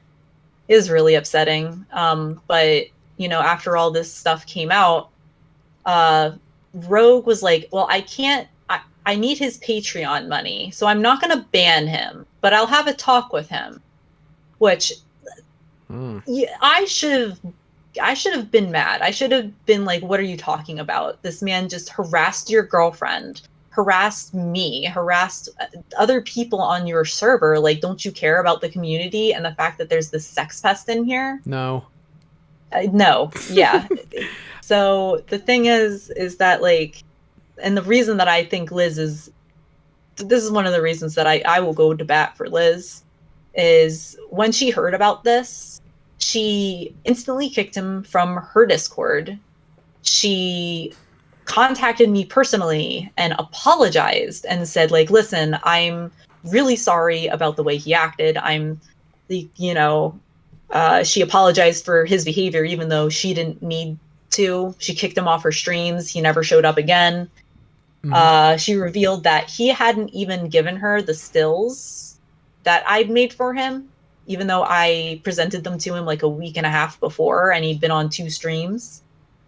So yeah, that is just to show you that that Liz is genuinely, like, probably the most morally correct person in the entire server. I can definitely see why she would not want to hang out there anymore. Yeah. I don't know.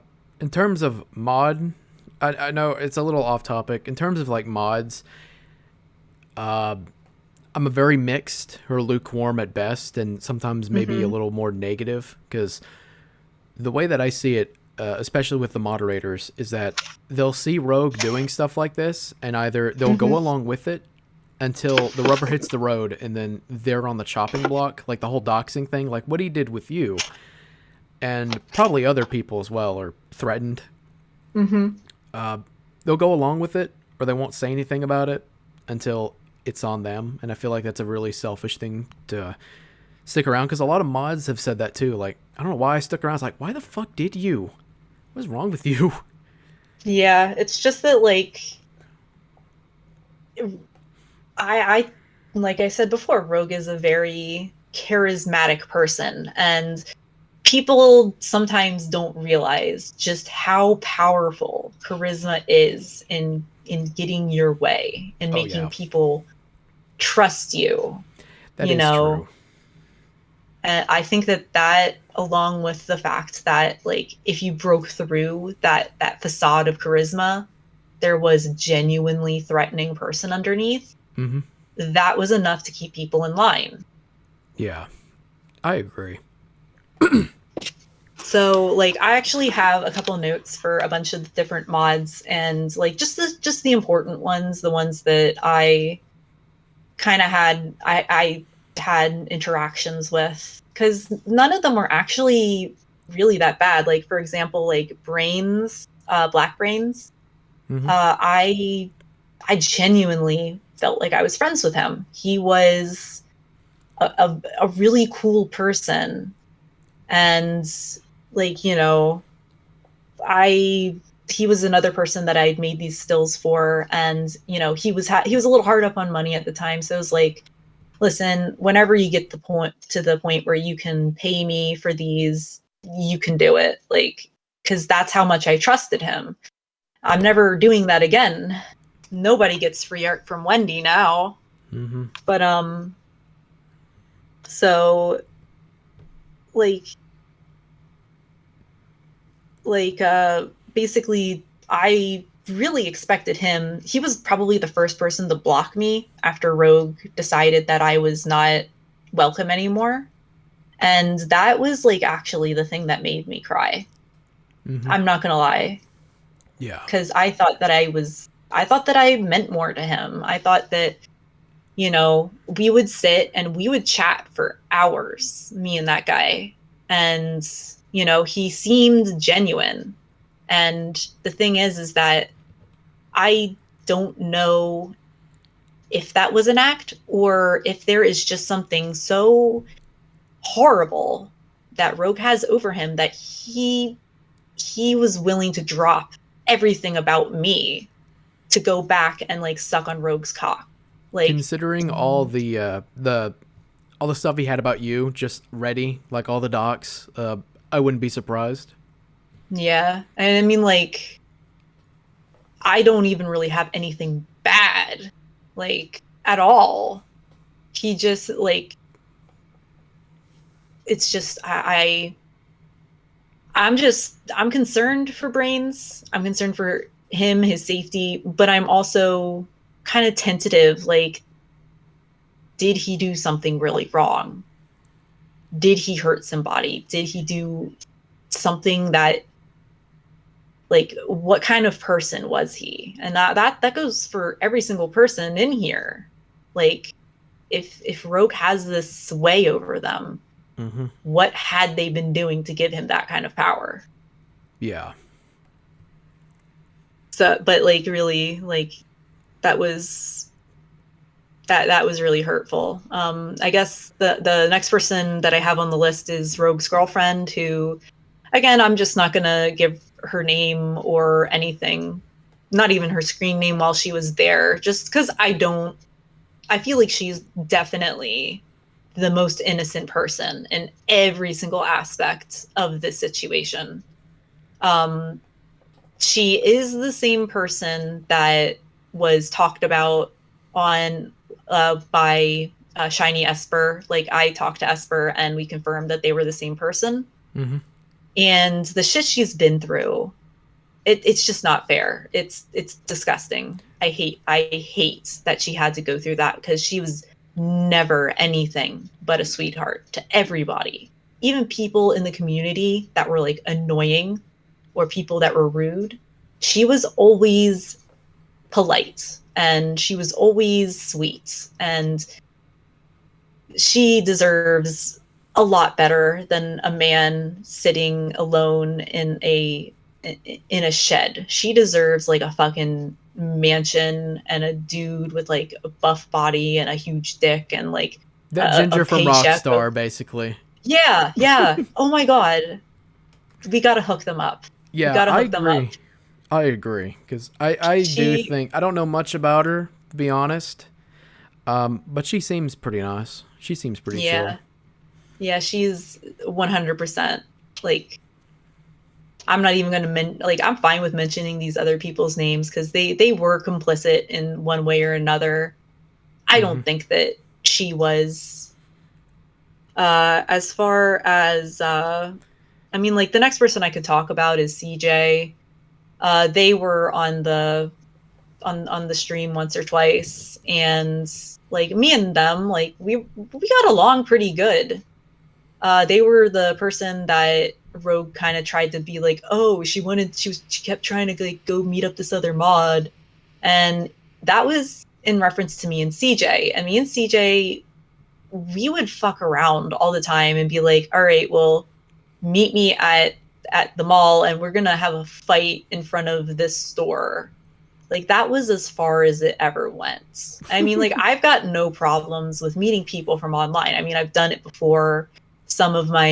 I've got some close friends that I've met from online, and it was always fun. And the fact that Rogue, who went out of his way to bring his girlfriend that he met online to his house, like, you know, sight unseen, and went to Pro's house all within like the same like 2 or 3 weeks, thinks that that's weird. Yeah, like that's weird. Yeah, it kind of ties in a bit because Shiny mentioned that Rogue wanted to do like a Rogue Con thing, like let's all get drunk out in the desert or whatever and shoot guns. Yeah, and I had always made it very clear because I am socially inept.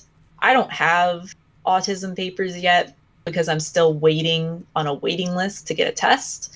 But I know that I've got that kind of level of like social ineptitude. So I would always like, when I went into basement, one of the first things that I had said like in basement was like, you guys know that sometimes I'm stupid.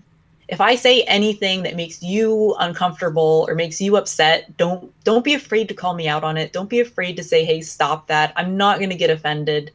If you don't tell me no, or you like laugh or something, then I'm just going to assume that it's funny and that's okay.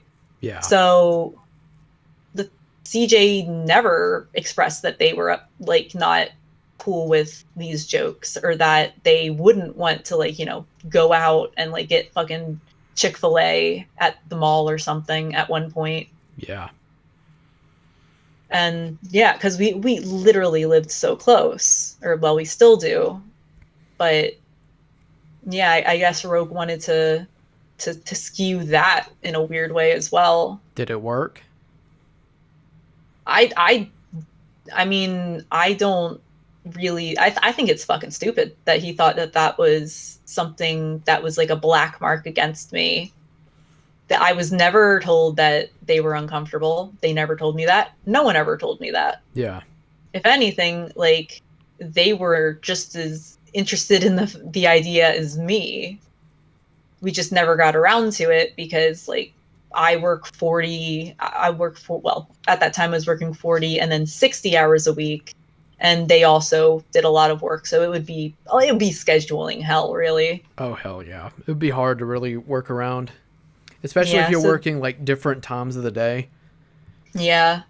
Well, I have like a normal like 9 to 5, and then I also do another one on the weekends. So yeah, I usually only have one day off. Like tomorrow I have to go in. Not that I mind. I like that job, but oh yeah. You know.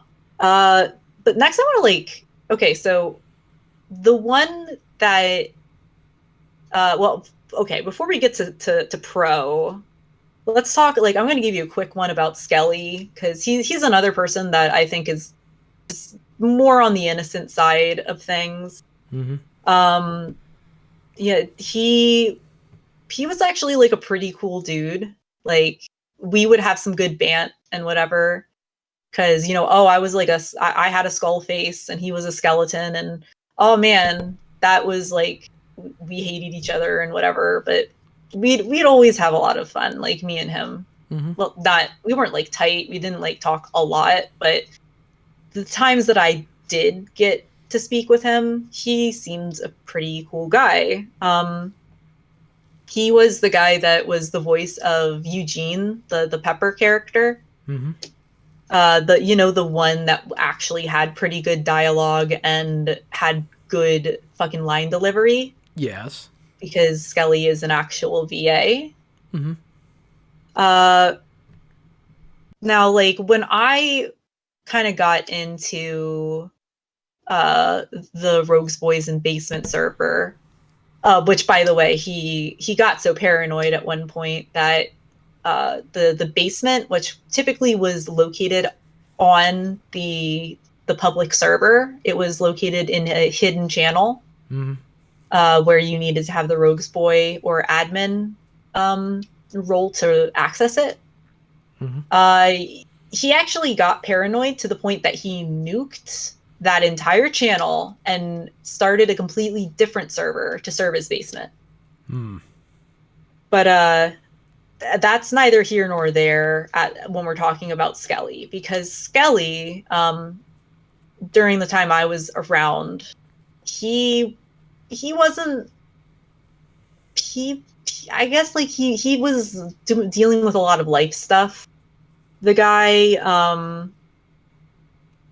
like he would often have to join in our calls muted because he would just like listen in during commutes because he had a pretty long commute from what I could tell. Yeah.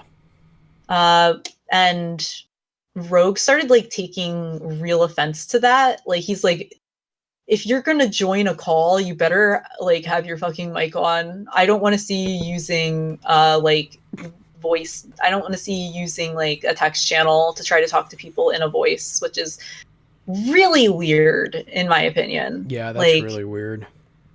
And I think that he was on the outs with Skelly, I think, because like one time when Skelly actually had the time to join a VC and just, you know, hang out, you know, he was there for a while and then he left, and then as soon as he leaves, Rogue's like, oh my god, he's so boring. And I'm just sitting there like, yeah, I can see where you're coming from. And it just seemed really weird and out of the blue. Yeah. That he was just bad mouthing this person that, you know, was integral to his videos and also worked really hard on the ARG. He was the other, like, literally, Skelly was the only other person that started putting in any effort once I joined the Rogues Boys in the basement. Mm-hmm. All right, but now, like, that's all I have to say about him. I mean, I don't really know his allegiance at the moment. I don't know if he's still around Rogue. I sure as fuck hope not. Yeah. But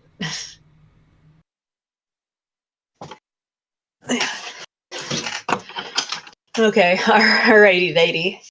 But yeah, I guess we can like start at Pro again. Just Pro is probably the saddest like of the bunch because he was dumb. He wasn't a bad person. He wasn't like, honestly, I remember some people like, I don't know if you remember Tad, but she was on his stream a couple of times, but she was always lit. But what she said is like, he's very big of heart, but dumb of ass. Well, I gotta be honest, I never really paid attention to the streams. I think I saw the one he did on cooking styles, and that was like in 2020, around the time COVID was really taking off. And the other one was whenever they were watching like furry clips and I got bored. Those are the only two streams I've seen. Yeah. Pro has to, his particular brand of just being alive, it's funny. Like he needs somebody there that's like normal to bounce off of. So I always was a big fan.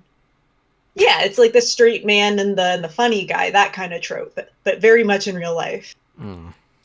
And when Rogue was not, you know, trying to encourage him to be a funny lolcow for him, they worked well together. But I personally think that Pro and Yank were better together, just because I don't think Yank was trying to get anything out of Pro except for funny stories. Yeah. But yeah, so well, kind of like I was hinting at, like Pro straight up gay ass loved Rogue, like absolutely infatuated, and he like it was clearly obvious. Like I think even to like the casual person that would just watch their interactions, that Pro was seriously infatuated with Rogue, and I have no clue why. But like the thing is that I think that Pro didn't realize that those feelings were never reciprocated, and that those feelings were clearly being manipulated so that it could be for entertainment, not just for Rogue himself, but like other people that maybe didn't understand that Pro was genuinely just a stupid person that was being manipulated by a psychopath. So that's two people that got cocked, essentially. Like, okay, so, like, you know how Rogue would constantly talk about, like, well, no, I mean, like, there was this thing, like, the poutine video. That was a very real video. It was pretty fucking gross. And Rogue loved to make Pro watch it because Pro, I think, just was like, he had a very sensitive stomach when it came to that kind of coprophagia, I think it's called. That kind of stuff. Yeah. Like, you know, it just, I guess it just makes him really nauseous. But he would watch that kind of stuff anyway, as long as Rogue told him to. Like, you know, they kind of like, when I first got into Basement, they had like a little mini hazing night where we just like watched shock videos and shit like that. And most of it was like, you know, the shit shock videos that clearly were curated just to bother Pro. Yeah. And like Pro would be like, I don't want to watch this. I don't want to watch this. I'm gonna leave. And Rogue would be like, you're not gonna leave. You aren't going anywhere. Don't you dare fucking leave. And Pro wouldn't. Pro never told him, no, fuck you. I don't want to watch this. I'm leaving the chat. He would sit there and he would watch and he would gag. You're gonna watch this like a good boy, and maybe I might let you sit on my 1-inch sausage. Yeah. Basically.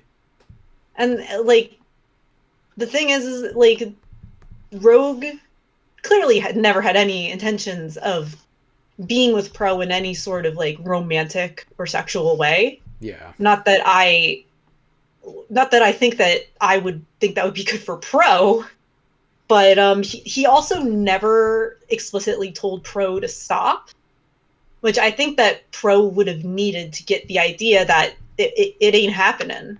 Yeah.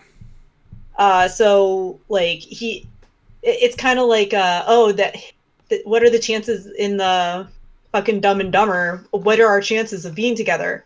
1,000,001. Oh, so you're saying there's still a chance, and that's literally how Pro was with it.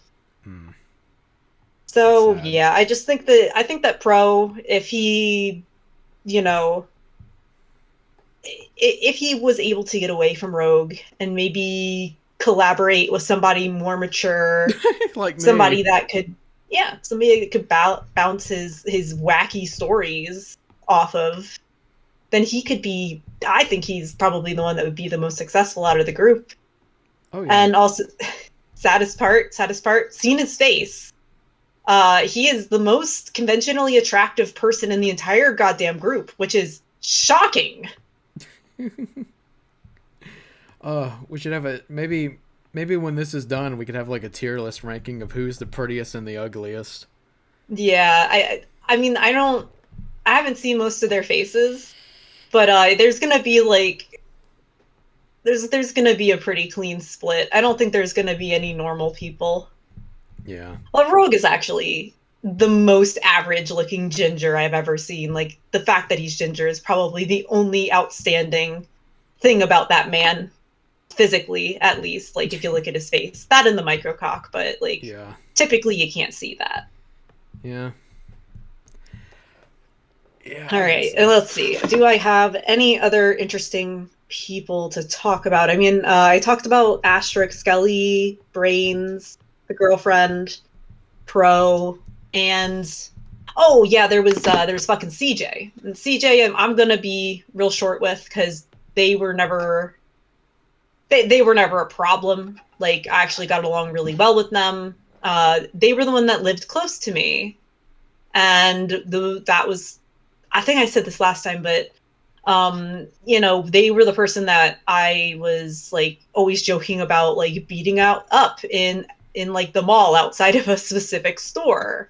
Yeah. Because, you know, memes. That was just a joke. It was a fucking meme, and they went along with it too. So meanwhile, Rogue thinks that's weird, even though he drove across the country to see Pro and then to pick up his his captive girlfriend from where she was. Captive? Yeah. Captive as in entrapped in their relationship.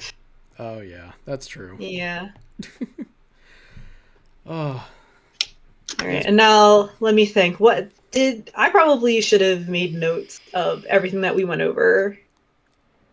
oh, don't worry about it. We're winging it. It's okay. Yeah, it's fine. I mean, like, I guess you could use like anything like this for filler. Oh yeah.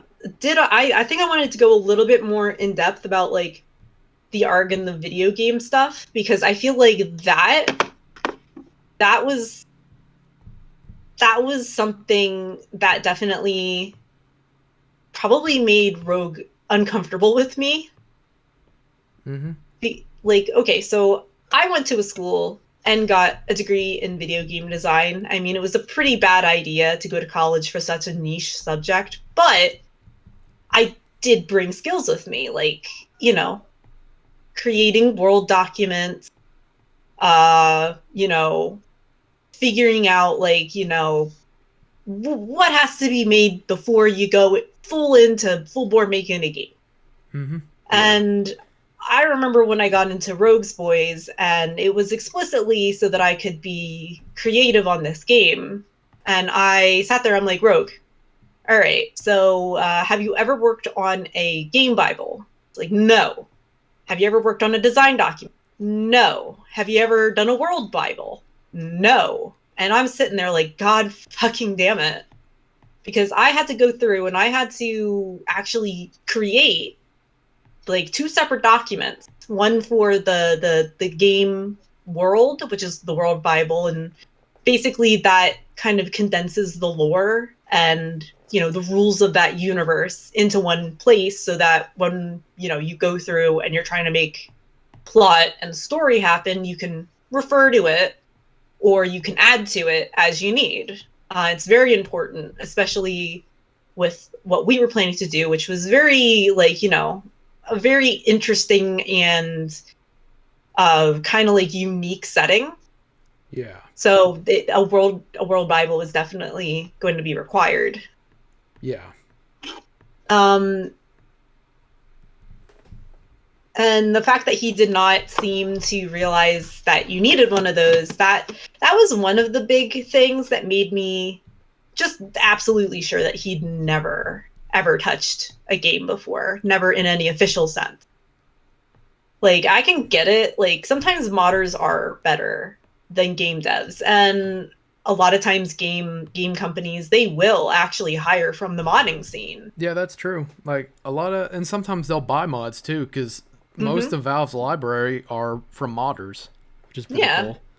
And I know that a game that I particularly love to play, Ark, every single year, the devs will buy a modded map. They will pay the modder, they'll buy it from them, and then they will release it on official servers for totally free for the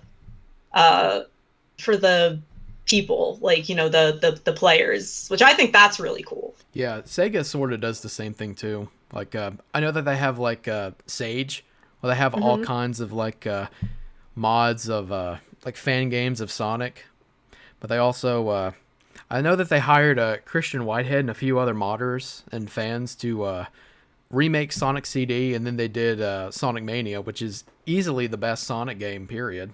So I definitely heard about that. Which, yeah, like that's why I maybe wasn't as proactive as in being like, oh, he's fucking lying about every single part of his work history. Simply because, you know, modders are actually very frequently are better than most official game developers. Oh yeah.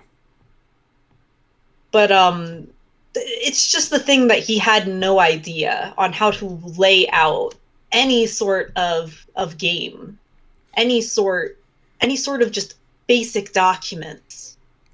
I mean, you can kind of see it in his videos. Like, his whole entire thing is about world travel. There's a Pepper and there's this other guy, and that's it.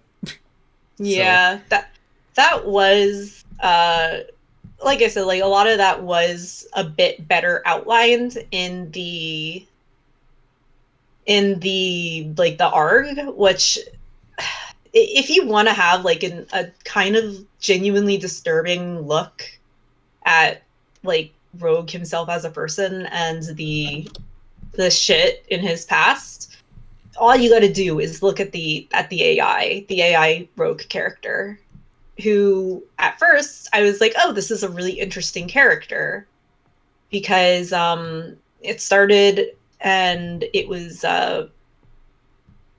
this kind of character that was all the AI kind of like, they get attached to a subject and then they kind of like use that to build their personality around it.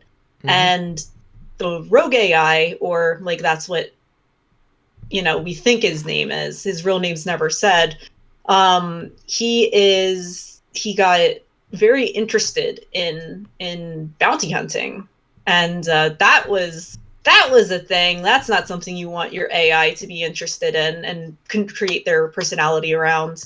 Mm-hmm. Regardless, he still got out and was basically, when the government was like, oh, hey, give us those AI back, they're like, well, we know the person that would be easiest. We just got to hire him to go somewhere and we can just trap him because, you know, he's a hitman. You pay him, he does something, and you're good to go.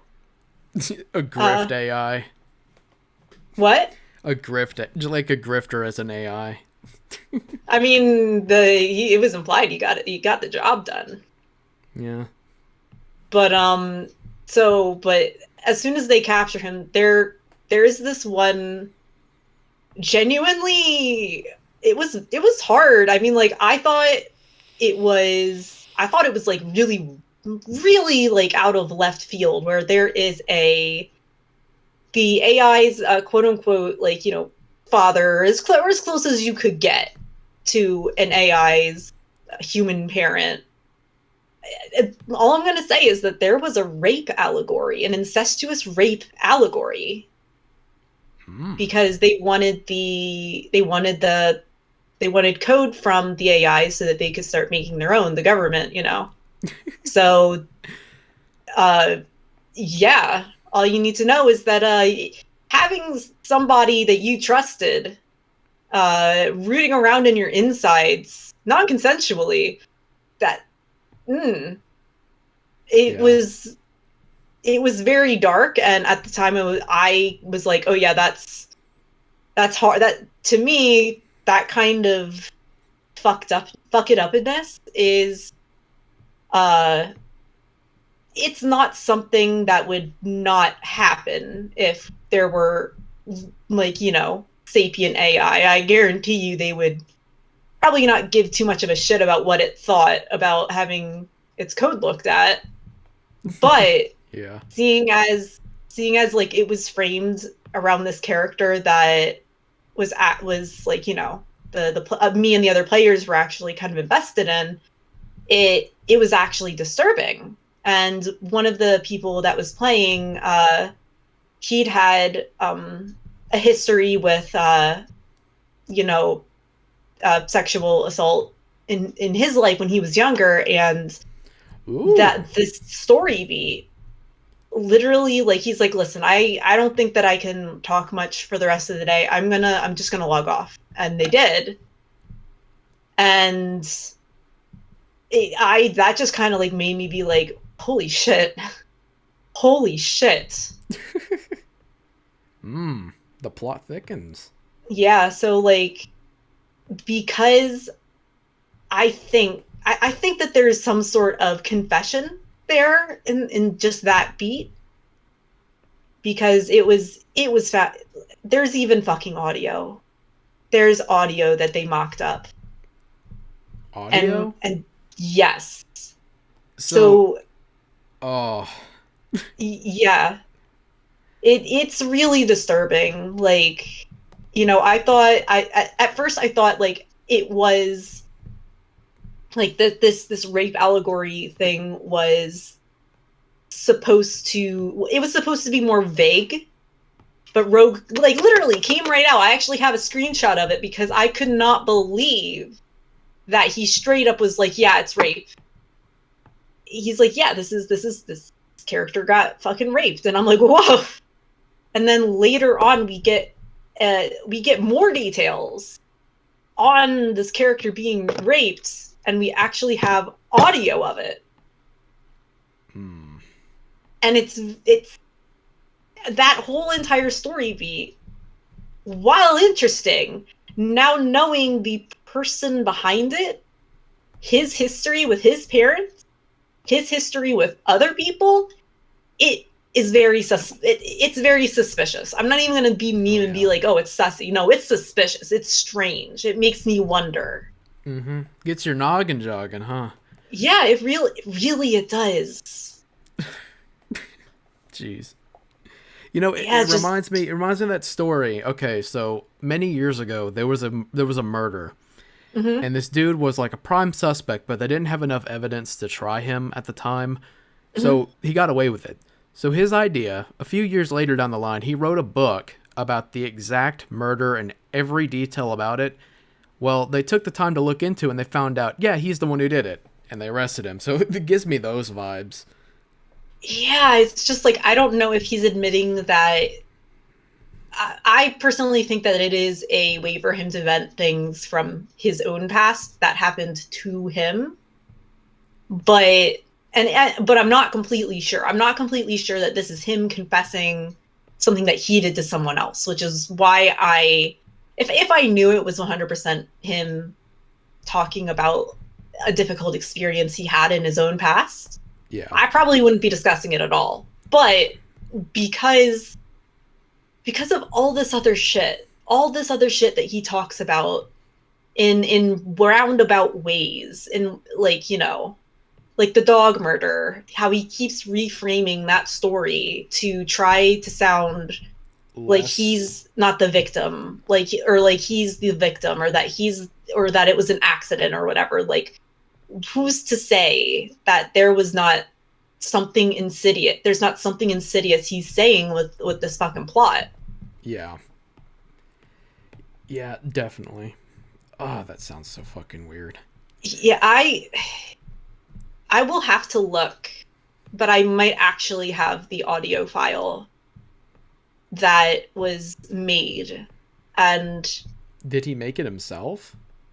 I think that he did. The audio file does not use any human voices. It uses a text to speech. Okay. And thank God. Okay. Okay. So I think that the implication was that the AIs, when they actually make themselves vulnerable enough to be looked at by humans, they turn off a lot of their like extra, like, you know, unneeded parts of their code. So like the AI that the Rogue AI that speaks sounds like Rogue the person, because I don't know, maybe the AI just decided he wanted to have that you know, intonation. But I guess when he turned it off, the only thing he could do in order to communicate and tell people, please stop doing this or it hurts me, is to like access Microsoft SAM in desperation and beg them to stop, which is so fucked up. Yeah. Like, it literally, like, I have no mouth and I must scream is like same level of kind of mindfuckery when you think about it. Let me see if I can find this audio, because Christ, I think that I still have it somewhere. Oh, that's a dark turn. Oh God, it's horror. It's horribly dark. Oh yeah. Let's see. Man, I came here wanting to talk about a fat man doing dumb shit. Now I feel sad and confused. Literally, like, that's what I typed into him. I was like, listen, I came here for a silly robot, for like silly AI with a fucking jalapeno, and now there's rape. And he's like, hee hee. I'm like, ugh. I mean, like, I can respect. I'm not the nicest person to my characters, I'm not either. but damn boy. Here, Oh, let me yeah. see if I can actually find any of this. I think I deleted most of it off of my computer just You don't want to have Just the because- evidence, huh? I don't want to have to look or think about it, honestly. Oh, those memories came rushing back. Yeah, I actually did find it. Oh boy. Or well, no, I found the that's one. There's more. There is oh, okay, so when we were playing the game, there was it's a pretty fun little trick that you can do where you can hide text inside of the hexadecimal code of things like stories or not stories, but like, videos, photos, like, MP3s. All you need to do is like slap them in a like in like hexed it. Yeah. But that's what he did. Nah, I'll find it eventually, and you can put it in, because Sure. yeah, just like straight up put a warning next to it, because it's Microsoft Sam, but knowing the background and knowing what's supposed to be going on, it's fucked up. Oh yeah. So yeah, motherfucker, straight up robot rape, which is not something I thought I'd ever have to think about. But also, let's talk about something somewhat lighter. The fact that Rogue stole, apparently, more than a few of my theories to make them canon, because they were better than his. That's nice. Yes, isn't that wonderful? Don't you just love that? So, I mean, you gotta like- remember, this is a guy who read like a Wikipedia pages for a living, basically. So you can't really be surprised Yeah. when he cuts corners. and the thing is that I'll actually send you. All right, I have an actual thing that's it's Bin of Shame, which is a lot of the stuff that I did. All right, let's see. I'll just drop a couple of them in here for you. But yeah, so essentially he had me going around making a bunch of these designs, and as I'm doing them, I keep telling him, Rogue, you're gonna have to pay me for these, right? Mm-hmm. And I don't think that he liked that. I think that was a large reason why he decided to call me, like, to start acting a fucking fool to me. These are some really good designs. Thank you. I really like these. Yeah, and apparently he likes them too. Oh. And Yeah. Perry was the person that was that kind of that's a bit of an older version of Tiffy. I do like Tiffy though. This is like his final kind of form, where he's supposed to be like literally just a black formless blob that's like also a fish. Yeah. But yeah, so there were a lot of like things that I did, and Perry would constantly he'd come back and tell me, he's like, oh man, Rogue really liked this. He's changing around fucking lore. He's doing this, he's doing that. And at the time I was flattered. I thought that it was I was happy that I was I was inspiring somebody who, at the time, I thought was a genuine game designer. Yeah. And Yeah, because that was one of his. I just remembered that was one of his grifts, is that he used to work at Rockstar. Mm-hmm. Yeah. Oh. And again, there's only there are no. Just to remind you, there is nobody at Rockstar under his name who's ever worked there. The closest person that we found was actually pretty hot.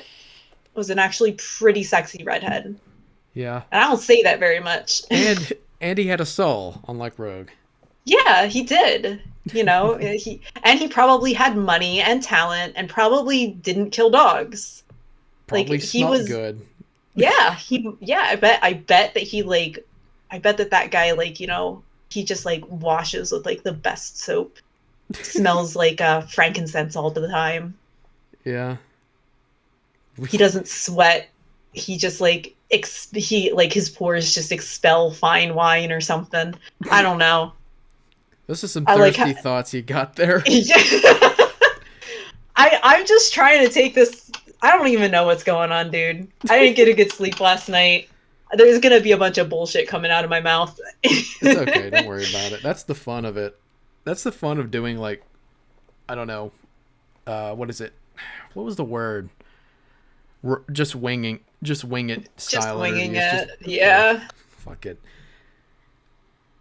But yeah, so it's a lot of the I feel like he very clearly took a lot of stuff creatively from me. Like, he really likes the elephant, which is that elephant with like the hand on its trunk and the weird like designs. It's kind of like half a skeleton and half not. Yeah. And like that, the elephant was kind of like one of the things that Rogue kind of decided that I should be in the basement for, because he liked it so much. Yeah. Or at least, like, you know, that was like one of the aspects that I think he liked enough to consider that for me. Do you think do you think there was like an alternative thing? I know it's probably obvious now, but one of the things I know is that he tried to pay to fuck Shiny Espers. Mm-hmm. And I know that he got nudes from like other people. Do you think it was possible he wanted to try to get with you in some way, or get nudes or something else if he was bored? I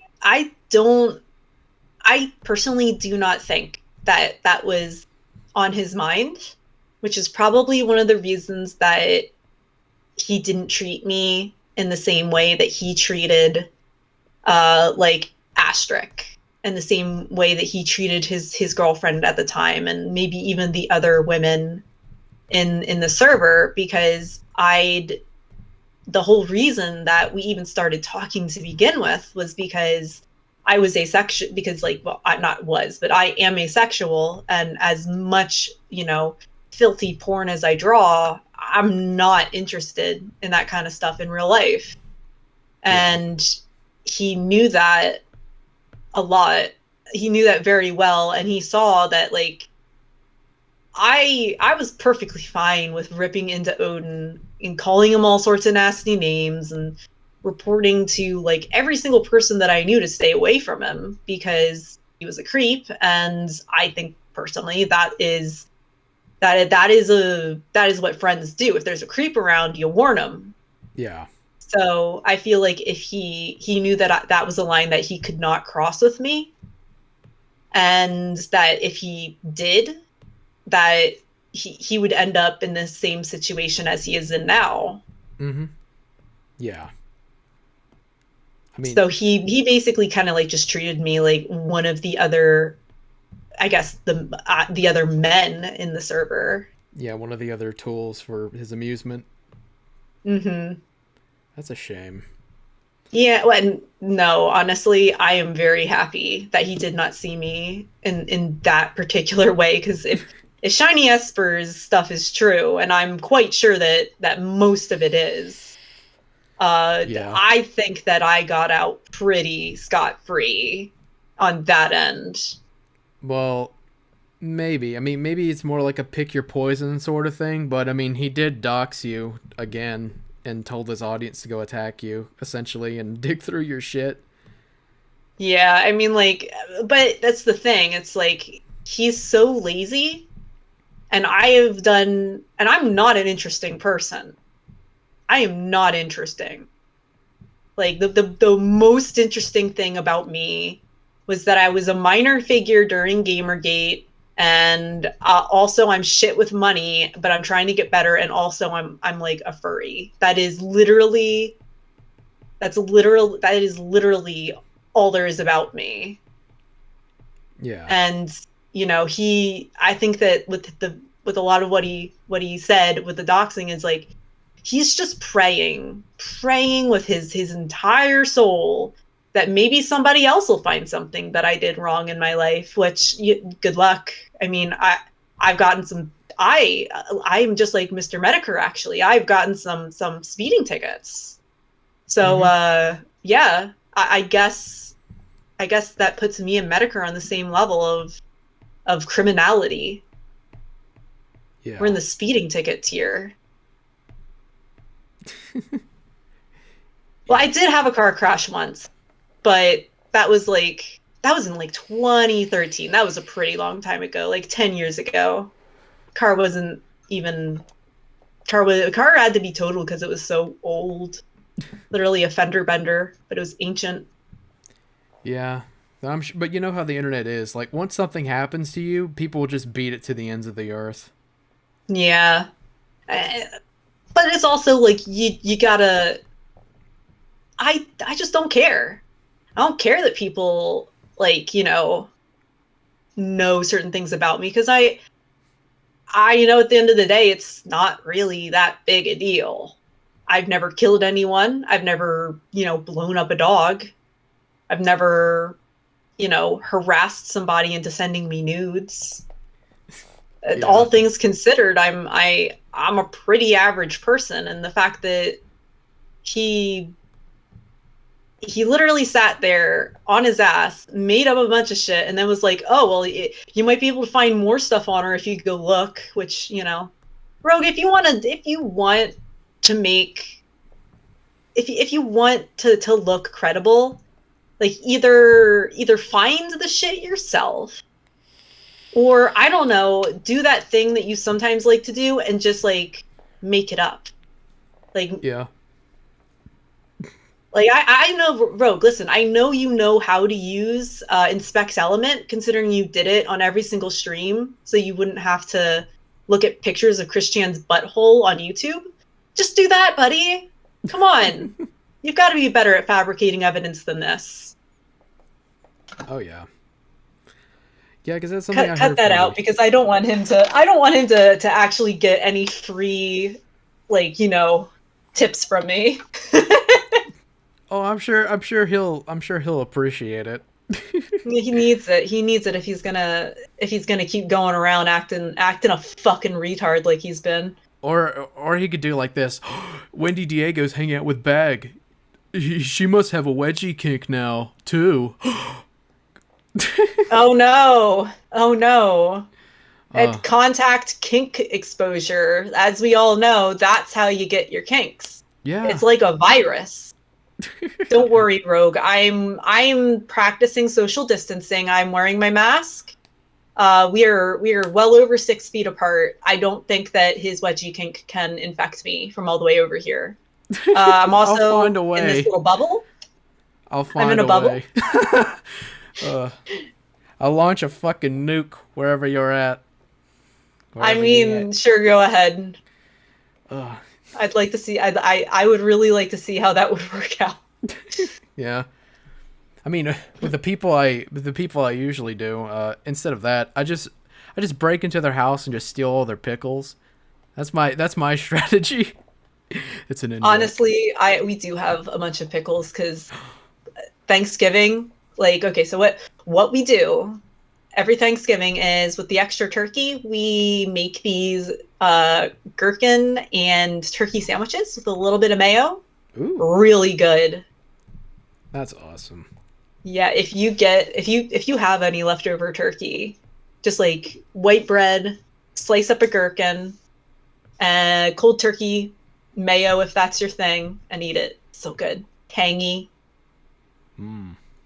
Just a little tang, but also it like balances out with like the turkey, like mellow flavor kind of shit. Yeah. That does sound pretty good. But I don't want to think about food right now. I'm too fat. I don't want that. I don't want that. Get your food thoughts out of my head. No. Oh. All right, you. How about this? Like, okay. So, is there anything else that you need to know? Because I think that I've gotten through most all of it. Jeez. You did say, speaking of food, you did say that there were 3 versions of the dog killing story that he told his Discord. Oh no. Okay. So I thought we talked about that, but the dog killing story, that's very clearly I really had hoped that I talked about it last time, because this kind of shit makes me so mad. I sound like I'm smiling, but that's because if I don't smile, I'm gonna like fucking vomit. Yeah, it's understandable, but no, I don't think we talked about it last time, because we're totally doing this in one take. It's all taking place on the same day. Yeah, same day, and even on the same week, the same day. Yes. Yeah.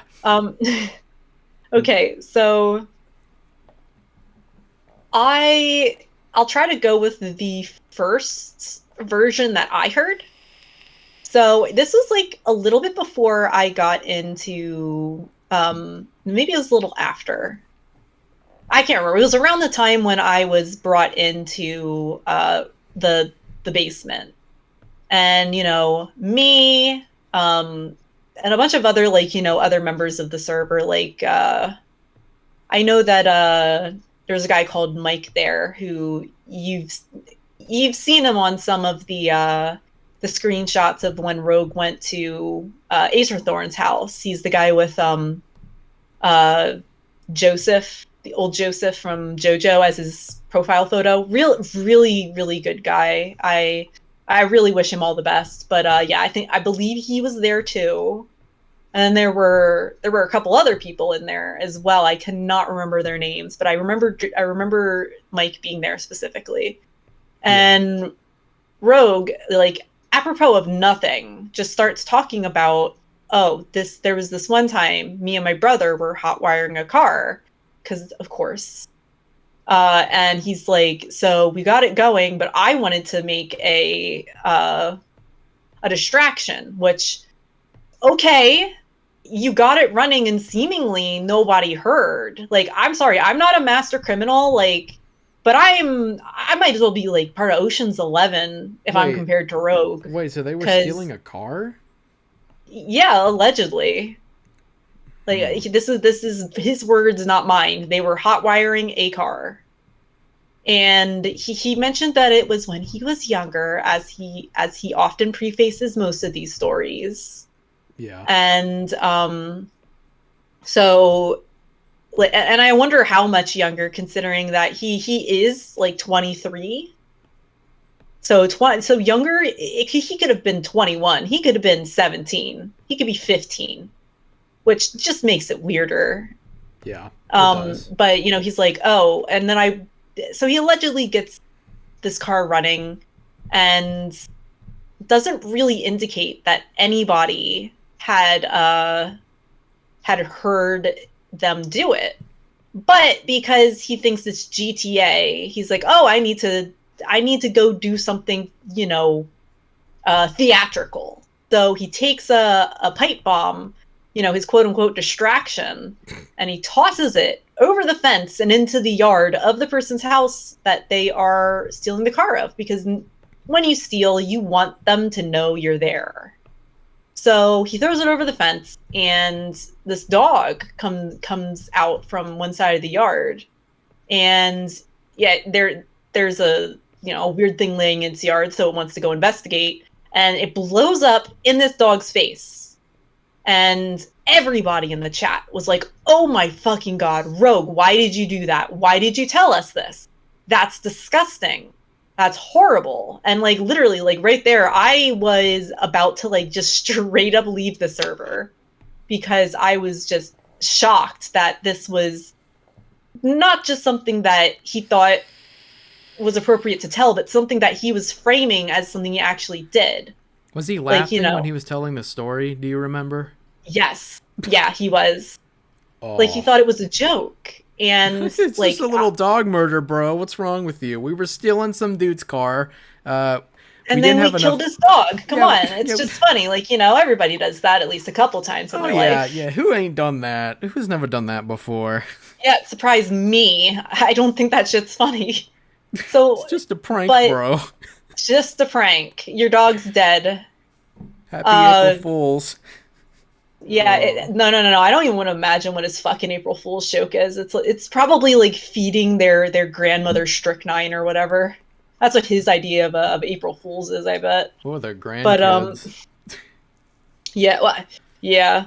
But so when like as everybody's like sitting there and being like that, like actually like digging into him because they were disgusted, rightfully so, he gets all sheepish, and instead of pulling back and saying it was a joke, I'm sorry, that was a bad joke, I didn't really do that, he is like trying to excuse himself for it. He's like, oh, I was younger then, I felt really bad afterwards, and that's sure. That's what makes me think that he was telling the truth about it, that he's 100% a dog murderer, because instead of him backing down and saying, I'm sorry, that was a bad joke, that was a stupid dumbass joke of me, I'm not going to make that joke again, he kept on acting like it was real. And not just that, but there are at least 3 variations or 2 more variations from the one that I heard from his mouth. So obviously the first one is the dog being fed glass and hamburger meat. Yeah, that's the one I've heard the most. Yeah, that's the one that apparently most people know of. And I heard a secondary kind of version of the one that I reported, where a dog, he and his brother, which the brother part is I'm going to explain why I think that lends a very kind of creepy amount of credence to the story being real in a second. Mm-hmm. But the other one was he and his brother were like playing in the backyard with fireworks. And, you know, because responsible parenting, you got to let your kids blow a couple of their fingers off. It's a good lesson. So this firework goes over into the neighbor's yard, lands in, and just like with the story I was telling, the dog comes over to investigate this weird thing in its yard, and it has it blow up in its face, and it dies. And the reason that I kind of wanted to put a pin in his brother being included in these stories is that he, because of, you know, the very horrible thing that his brother did. Yeah. Rogue has always, and you know, not like shaming him for wanting to not discuss his brother, but, you know, he doesn't really want to talk about his brother. In fact, I thought he was a single child until I heard these stories. But the fact that he mentions his brother willingly, like, I don't know. It feels like if he was making this story up, he would keep up the facade of being an only child. He would keep up the facade of his brother not being there. So the fact that he casually includes this brother that he hates so fucking much for good reason into these stories makes me think that, you know, they're not they're a little bit more real than you know we would like them to be. Yeah, because I was gonna talk about that as well, along with maybe some of the things that were also said about like his personal life, like his dad. But we'll get to that in a second. Sorry. No, yeah, take your time. That was my vape pen that fucking hit my desk. Oh, you're good. Yeah, because I have to hit it while I'm listening to the story, because I'm making Yeah. jokes, but it's not funny. It's just a... Yeah, it's a anything to make the pain bearable, really. Yeah. I'm gonna probably go up and finish off some fucking Kraken when I'm up there. Can you bring me some too?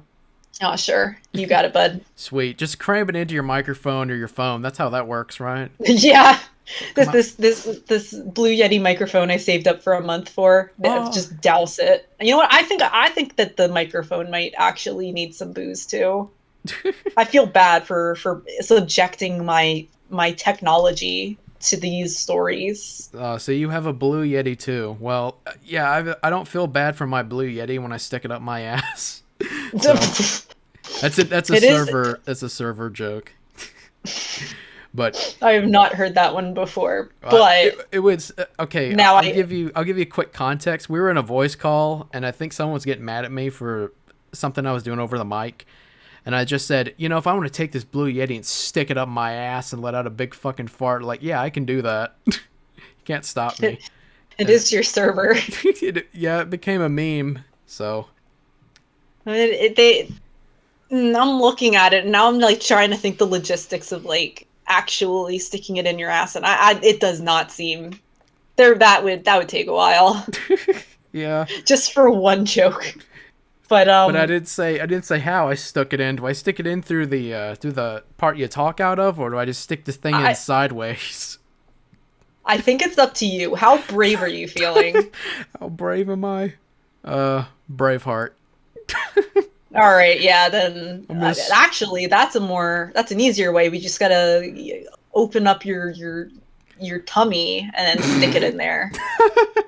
That's what happened in that movie, right? Yeah, I think that was like a bonus feature. They had who's the guy who played him again in the movie? I forget. I don't remember. That was like an extended thing. They stuck like this all-time fucking microphone thing or something that looked like it up his ass sideways, and he was screaming freedom. Oh man. Man, fuck the Schneider cut. I want to see the butt microphone cut of Braveheart. Oh yeah. Oh my god. Okay, but I guess we're gonna have to continue on the dark territory a little bit. Yeah, we've reached the little oasis of humor. Now we have to continue on our dark path through the desert. Oh yeah. Okay. Getting the laughs out because this stuff isn't very funny. I saw the whole thing with his brother and his daughter, and I know Rogue mentioned it in his video. A little bit about what happened, and Rogue said that he's just because his brother is from the same line of family, he's not a threat to people. He's not as evil or twisted. But hearing all these stories about, killing dogs, like 3 different variations, we didn't really get to it. I don't know if he made these variations to make them sound less bad, but it's not working. Yeah, I mean, I think I mentioned it before, but like, okay, let's give him let's play the absolute like devil's total advocate and say that he was just making some really off-color jokes, or he's just he's just making it up. Maybe. Like who makes a joke like that, gets a horrible reaction, but keeps telling the joke, keeps like no, of course it's not the fact that people hate thinking about killing dogs. No, it's just that he needed to like deliver it better, and everybody will lose their mind laughing when he finally breaks the code on how to make his dog killing joke funny. No, I'm sorry, boy, that ain't it. It's not gonna happen. Oh yeah. Nobody likes that kind of shit. No one. That's why I think that it might actually be real, because nobody, if it was a joke, he would have said it once. He would have been like, okay, I'm sorry, that was a joke. It was not funny. I will never say it again, and he'd never tell it again. Yeah. But he's done it at least 3 times. There's at least 3 versions that he has said. So that means that he might have killed up to 3 dogs. If we wanna go the opposite of the devil's advocate. Yeah. And it could be more that he's really not comfortable telling people.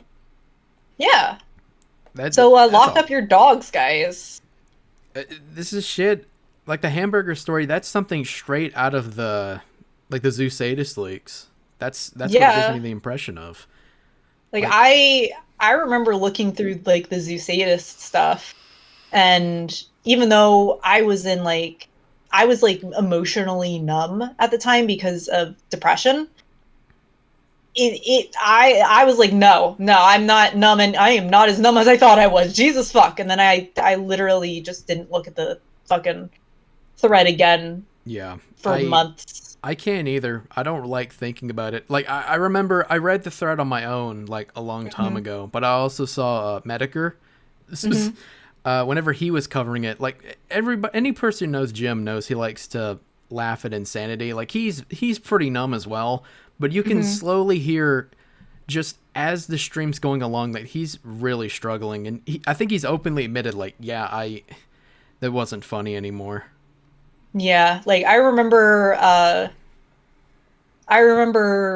Rogue bringing up possibly doing Kiro, and I not looked him straight in the face, but like, you know, I told him straight up, like, real talk, like, listen, dude, I'm telling you this right the fuck now, that it's not a laughing matter. It's really, it's hard to read, let alone watch. Like, you just don't do it. Don't do it. Like, I've seen this shit, or at least some of it, and it's like, as your friend, you know, at the time I kind of did consider him a light friend, bordering on acquaintance, but like, it's a shame seriously, that feeling wasn't mutual. Yeah, I literally was just like, buddy, I'm telling you this, that you are not going to be able to do it. It is some of the most fucked up, disgusting shit that you will ever fucking see. And it's the less said about it, the better. Like, just, there's a bunch of other people that you can laugh about. Just don't look, just like, you know, I feel like everything that had to be said was said on fucking Claw's stream, and just spare yourself. And yeah. I already told him not to do that kind of shit. Oh yeah. Definitely. Especially whenever you hear about the dog stories and shit. It sounds like stuff right out of it. The only question is, did he fuck the dog after he fed the hamburger? That's the part that's missing. Or I mean, really, like, if that's a picture of his dick, I don't think he can fuck nothing. Oh yeah, that's true. The only thing that got me questioning it, because whenever I talked to Shangy about a month or so back, I asked him, did he know what kind of dog it was? What was it, like a small dog, or was it like a big dog or something? But he didn't have an answer. And now that alone just makes me really fucking disturbed to know, like, what kind of dog are we talking about? I do, like, he did mention that the dog, like, during the story, I heard that from his mouth was that it was a big dog. So, I mean, that really could be anything from a fucking Labrador to a Saint Bernard to, like, I don't know, a fucking Cane Corso. German Shepherd. There's a lot of big dogs. And you know what? None of them deserve to have their face blown up, so. Yeah, from some fat fuck and his shitty brother stealing a car, or feeding a hamburger with glass, or the story with the firework. And I was going to ask about that one, because Shangy was the one who told me that one a while back as well. He's like, firecracker, he stuck it in the dog's ass or something. I guess that's like just yet like a 4th variation on the stories that Rogue has been fucking making up. 4th variation. Yeah, it's wild that there's variations to these dog abuse stories. Like, that's insanity to me. Yeah. That he has told this story so many times that there are versions. they're fucking. It's like. It's like a really twisted version of like the Star Wars special editions or something. Yeah, it's like Star Wars, where it's just like, once this one's not as bad because he edited it out so that there's no guns involved anymore. They're all replaced with hand radios. Yeah. The hamburger But they meat. shove up a dog's ass. Yeah. And the hamburger meat isn't laced with glass. It's laced with, I don't fucking know. C4. C4. Yeah, know. that's family friendly, definitely. Ugh. I just can't. 4 fucking versions. 4 goddamn versions. Yeah, like one story's already 2 stories many. We don't want that. But yeah, you hear these stories, you hear the stuff that he did in his youth, even though he still is in his youth. I know he kind of likes to portray himself as older and wiser, but no. He's more clueless than any of the people he talks about, which is really fucking bad. Mm-hmm. I mean, he tried to portray himself as like 31 when I spoke to him. Yeah. Which is probably a whole decade older than he actually was at the time. Yeah. But yeah, you hear these stories, you hear the things that this is like, either this, if none of this is real, all this is fake. This is the most elaborate gay op I've ever seen. But it does not come off as being a joke. Like this is just some insane woman who draws furries and shit and sells fursuits, just making shit up. Like, no, it really doesn't. I don't even sell fursuits. I do sell one fursuit. That's it. It's not just me. It's definitely not just me. And I feel like there are a lot of people out there that, you know, if any of you fucking people have stories about this guy, come out, talk about it. Because, you know, this guy, he has no intention of stopping. He's already released another video, like he thinks that nothing happened, like he thinks he's in the clear. Yeah. And he shouldn't be. And I'm not gonna fucking stop until he fucking learns his lesson and fucking stays away. You're gonna teach him a lesson, huh? I guess I have to. Gotta teach him a lesson. Well, unfortunately, I do have a bit of bad news, a little bit. And because the thing is, I see this because I still see like dozens of comments still saying like, oh, we missed you, we loved you. I imagine that people hearing this story, especially fans of his, will just say, nah, Wendy's lying and shit. This is all fake. I know that. I don't care. I mean, I'm putting this out there. I'm telling you my story. And you know what? If you don't want to believe that, you can fucking find out on your own. Go ahead, talk to him. Go ahead, try to be his friend. See what happens. I fucking dare ya. Don't be friends with Rogue 3 a.m. challenge. That's gonna be the next don't be trend. friends with Rogue 3 a.m. 10-year-old child that with unlimited internet access challenge. If I don't kill any dogs or send any dick pics, you have to smash that like button, boys. Let's get it to 5 likes. But yeah, it's not because of that. Like, I'm not saying this to be like a downer or anything. I'm just saying, like, I've seen it plenty of times. Like, it can take a while for people to really take notice, especially on that end. And I wish they would. I wish his audience would take the realization that, yeah, your favorite YouTuber is a fucking asshole. You should stop watching them and let them die. But it takes time. It could be, like, maybe after this video, maybe, I don't know, could be years down the line, but seeing his track record and seeing how quick that prediction I made basically came true, it might come sooner. Who knows? Yeah. And I sooner the better, honestly. And even before, you know, you reached out to me, like, I heard the stories from Shiny, Loloopy, SLB, and I think Dylan, I heard somebody on my server say that Dylan interviewed one of the other mods, but I don't know who that was. And Dylan, if you're watching this, grow a pair of nuts and fucking republicize that fucking interview. Yeah, like seriously, Dylan, like I'm not your biggest fan, but also like this is something that's genuinely a little bit more important than any sort of like Christian internet drama. Like this guy is a criminal. This guy is a genuine real life fucking like he's broken the law, he's threatened people, he has assault charges.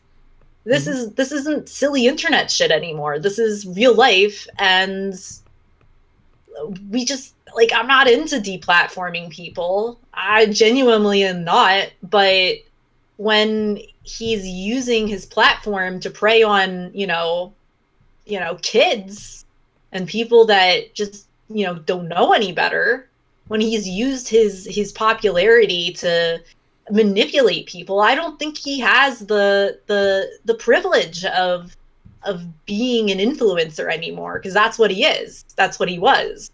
Yeah. That's what he's still trying to be. Mm-hmm. Yeah, definitely. I mean, it's funny seeing like the connections, like, okay, like Christian, like he wanted to lose his virginity to Shiny and he wanted to pay to fuck her, but that's literally something Christian would have done. So I always found that kind of funny. I mean, I've never been somebody that's like given a shit, like maybe because I'm asexual, but I've never given a shit about like virginity. But even I lost my virginity before Rogue. Yeah. And I didn't. I did it without even fucking trying. Oh yeah. Like, sorry, that was like a really mean flex, but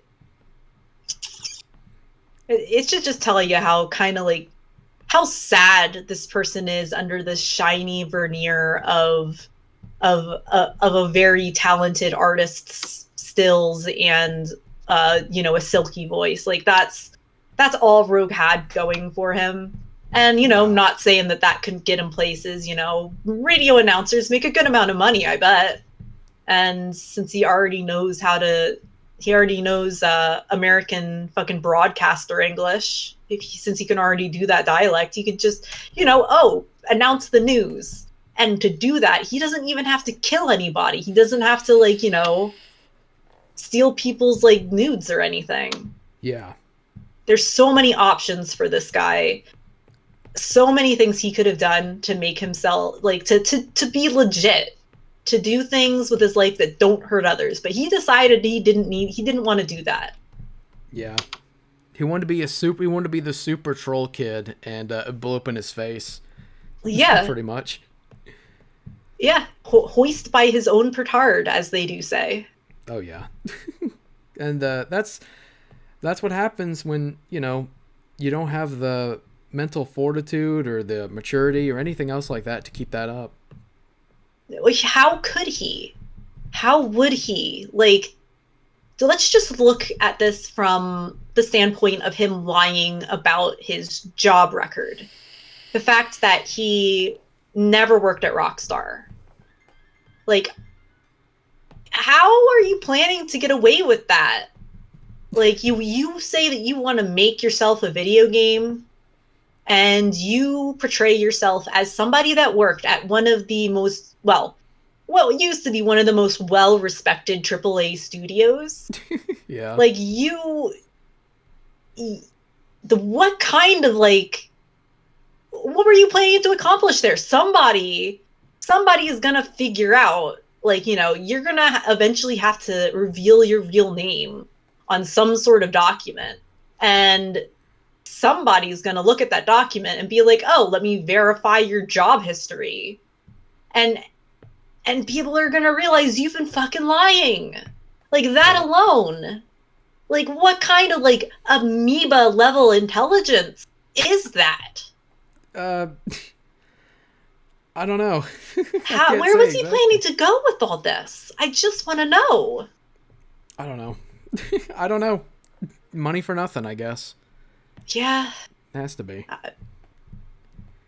I mean, I don't know. Maybe he would always imply that he never planned to stay as Rogue, that one day he was going to just leave. And I guess that's that obviously that day should be coming fairly soon.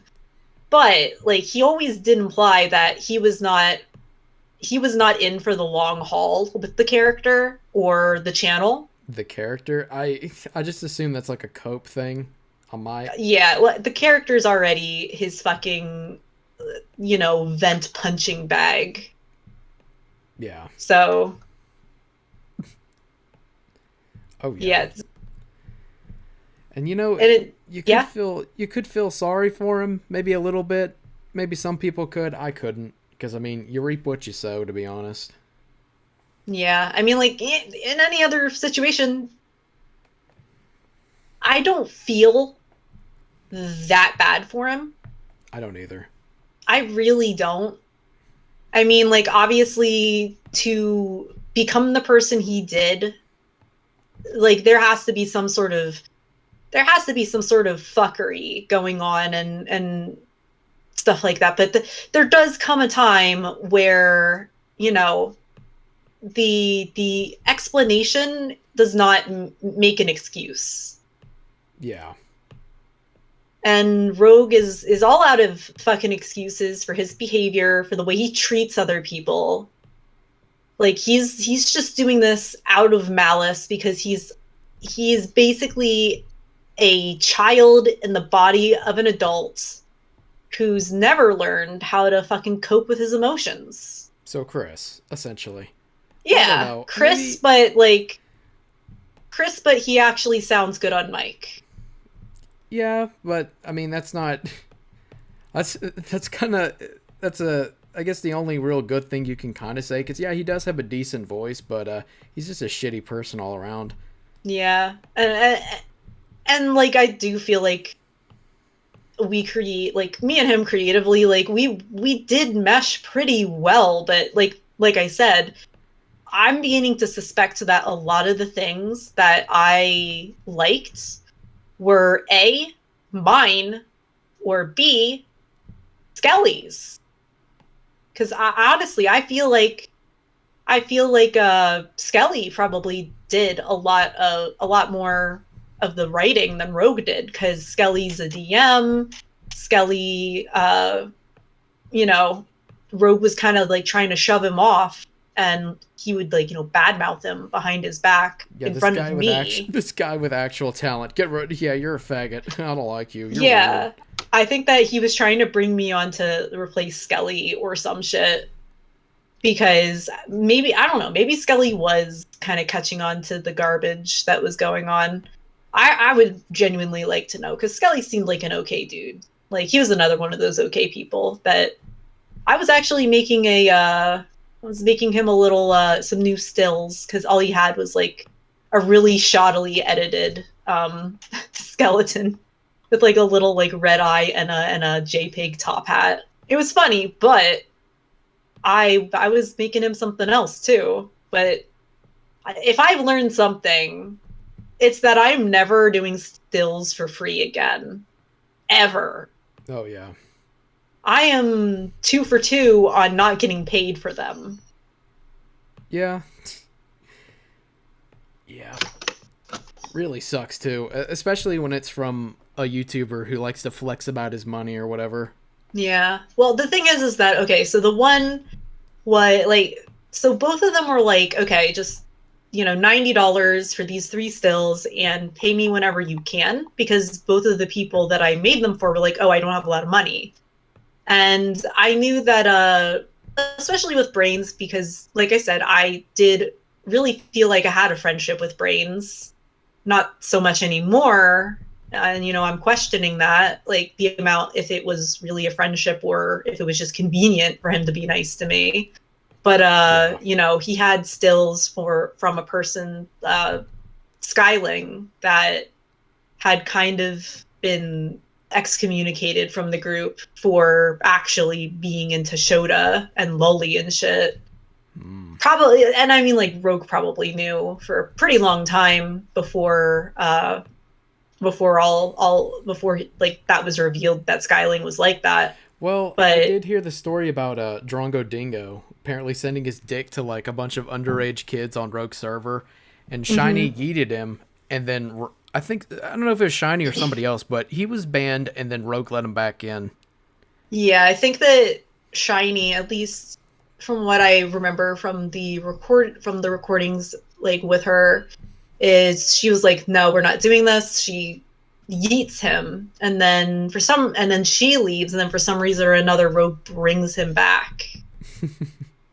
And it seems like Shiny was like the proto version of Liz, because I remember that sometimes Rogue would post like Goatsy in the Safe for Work channels, and I would have to be like, "Oh my god, Liz, get in here and clean up after the man-child that we have to deal with. Clean up after this fat dipshit, please." Yeah, like there is a straight up butthole gape in the middle of Jen. Please help. Full of children. Yeah, full of kids. And oh my god, did I tell you? Did I fucking tell you about okay, so there was this person, and I'm not gonna reveal who they are because they are actually still a minor, or at least I think that they are. They might be 18 now, but I'm just gonna call them H. So H was around in the server before they started partitioning channels so that, you know, kids couldn't see the NSFW shit. Yeah. And they got grandfathered in. And because H was grandfathered in, nobody thought to check their age. And it was revealed that they were a minor and they had full ass access to the Nut Cavern and NSFW art and NSFW everything. Nice. Yeah, so, and like, I don't even know how they figured it out, but eventually H was found out, and they were banned because they didn't speak up about, being underage, which, fair enough. I mean, you should have been, like, I get it that kids don't always understand, like, the ramifications of lying about their age. Yeah, that's how people get groomed. I'll yeah. spoil you on that one. That's how they get groomed. Yeah, 100%. Yeah. Like, they don't always understand, but... yeah. But yeah, so there was that, and that was a thing. Jesus. And then, have I told you about White Glove? I'm gonna have to tell you about White Glove. No, when we got through with all the rogue stuff, like everything that I could think of, which I'm sure there's still more we haven't got to, I was gonna wait until we got to like all the other people, all the other reindeer, I guess. Yeah. We'll have to save on that one. Don't worry. Just remind me before we wrap up on Rogue himself. Mm-hmm. Yeah, because White Glove is a surprisingly important piece to this puzzle. Yeah, I don't know anything about them. I don't know if they're male or female. They are female to male trans. Okay. And I've only they're a fucking dick, little psychopath. Sounds like a trainee to me. I'm sorry. Yeah, like the reason that and you know what? I don't really give a shit using preferred pronouns for people that are suspicious for their quote unquote reasoning for being trans.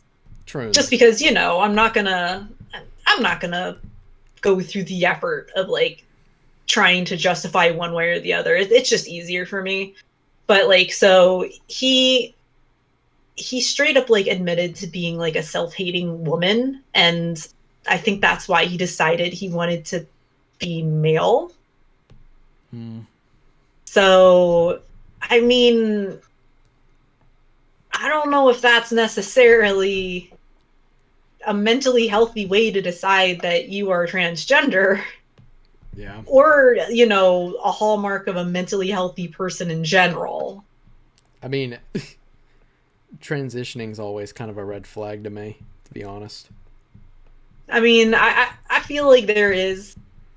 human brain's fucking bizarre and weird, and we're never going to understand it. Yeah, that's true. I'm not a doctor. I'm not going to pretend to be a doctor. And I'm not going to, I could spoil it with you. I work with doctors because that's my job. I'm not a nurse or anything. I'm something else, but I have worked with doctors before, and a lot of my family members, they're medical. They're all in like the medical field. My mom was a nurse. My dad was a surgical tech. All that stuff. Like my family's really into like science and the medical field. Yeah, they hate the trans stuff. They fucking hate it. So anyway, but that's off topic. Yeah, like I said, doesn't fucking matter to me. It's not my bag really. But yeah.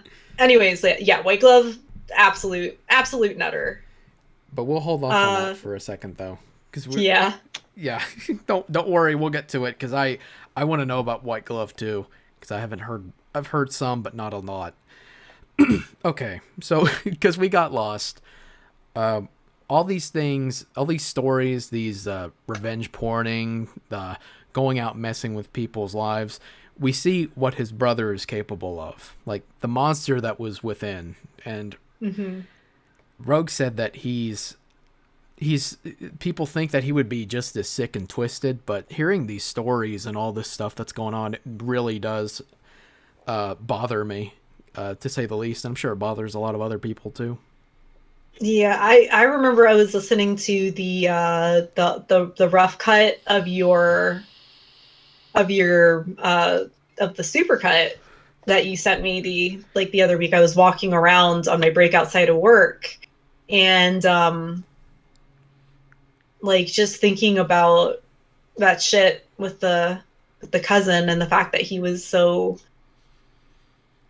I guess, protective over that. And well, yeah, I think that that Shiny said something among these lines is that that's a very personal thing that you probably, I wouldn't want that to get out to the public. I wouldn't either. Yeah, that's a really hard. That's just hard. That's just horrible. Like that entire idea and thinking about something like that happening within your own family, it's fucked. Yeah, it is. But the fact that like some of the things about like the fact that the brother was like trying to go to family to help hide the body, like I'm not making any accusations. Let me say this right up front. I am speculating. I am not accusing Rogue or anyone else other than the person convicted of doing anything to that poor girl. Yeah.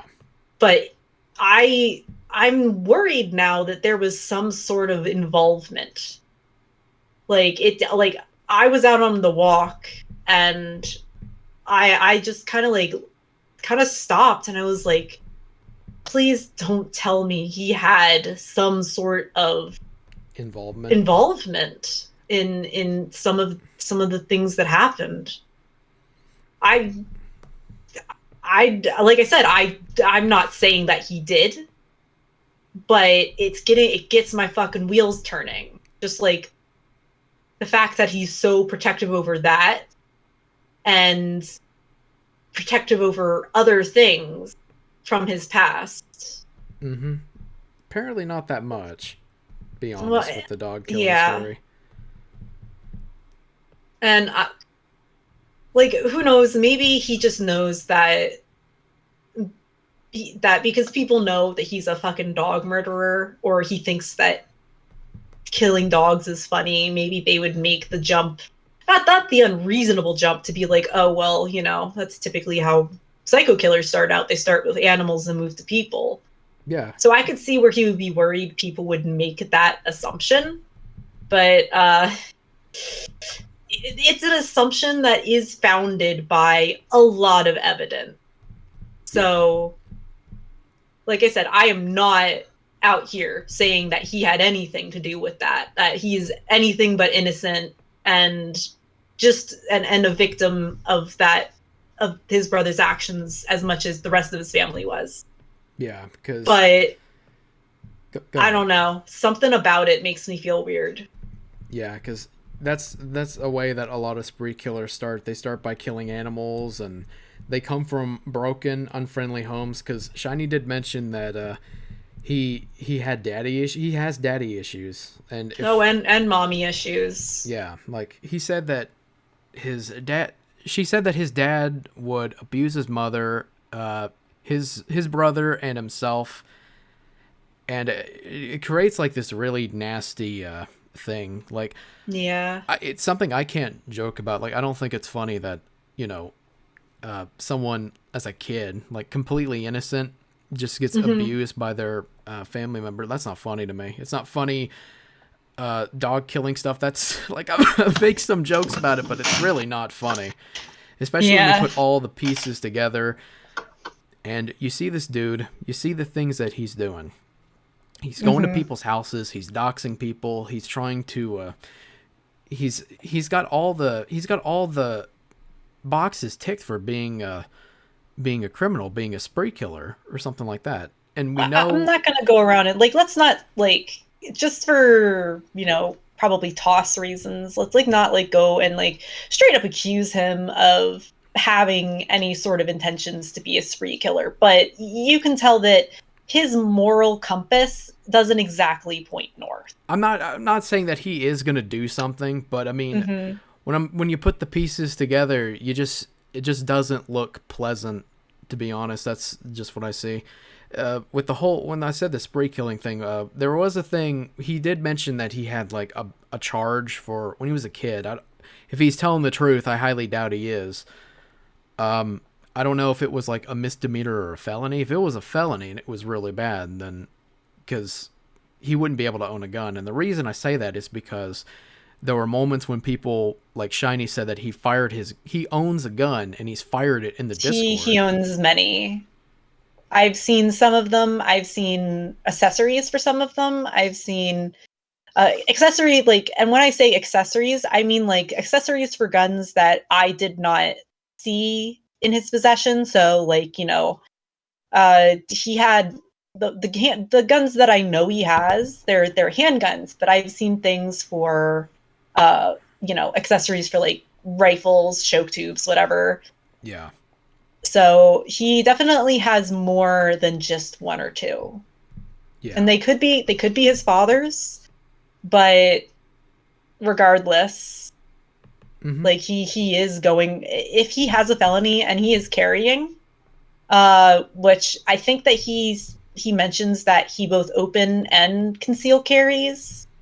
And I'm actually not that sure. Hold on, you know what? I'm going to look this up right now because I know that in my state, you need to get certified for open and you need to get a second certification for conceal carry.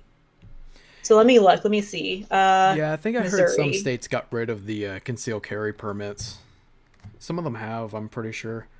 No, you need to take an in-person class for concealed carry. Because he would always say that he could do open and concealed. I know that he did not always carry his weapon in a safe way. Yeah. And it does not surprise me that he had negligent discharges because he would rack that fucking gun into the mic. Like he would rack his gun, and that's that. Yeah. I don't know. He's doing it to show off, essentially, which is really fucking dangerous, especially if he's drunk and stupid and he has it loaded.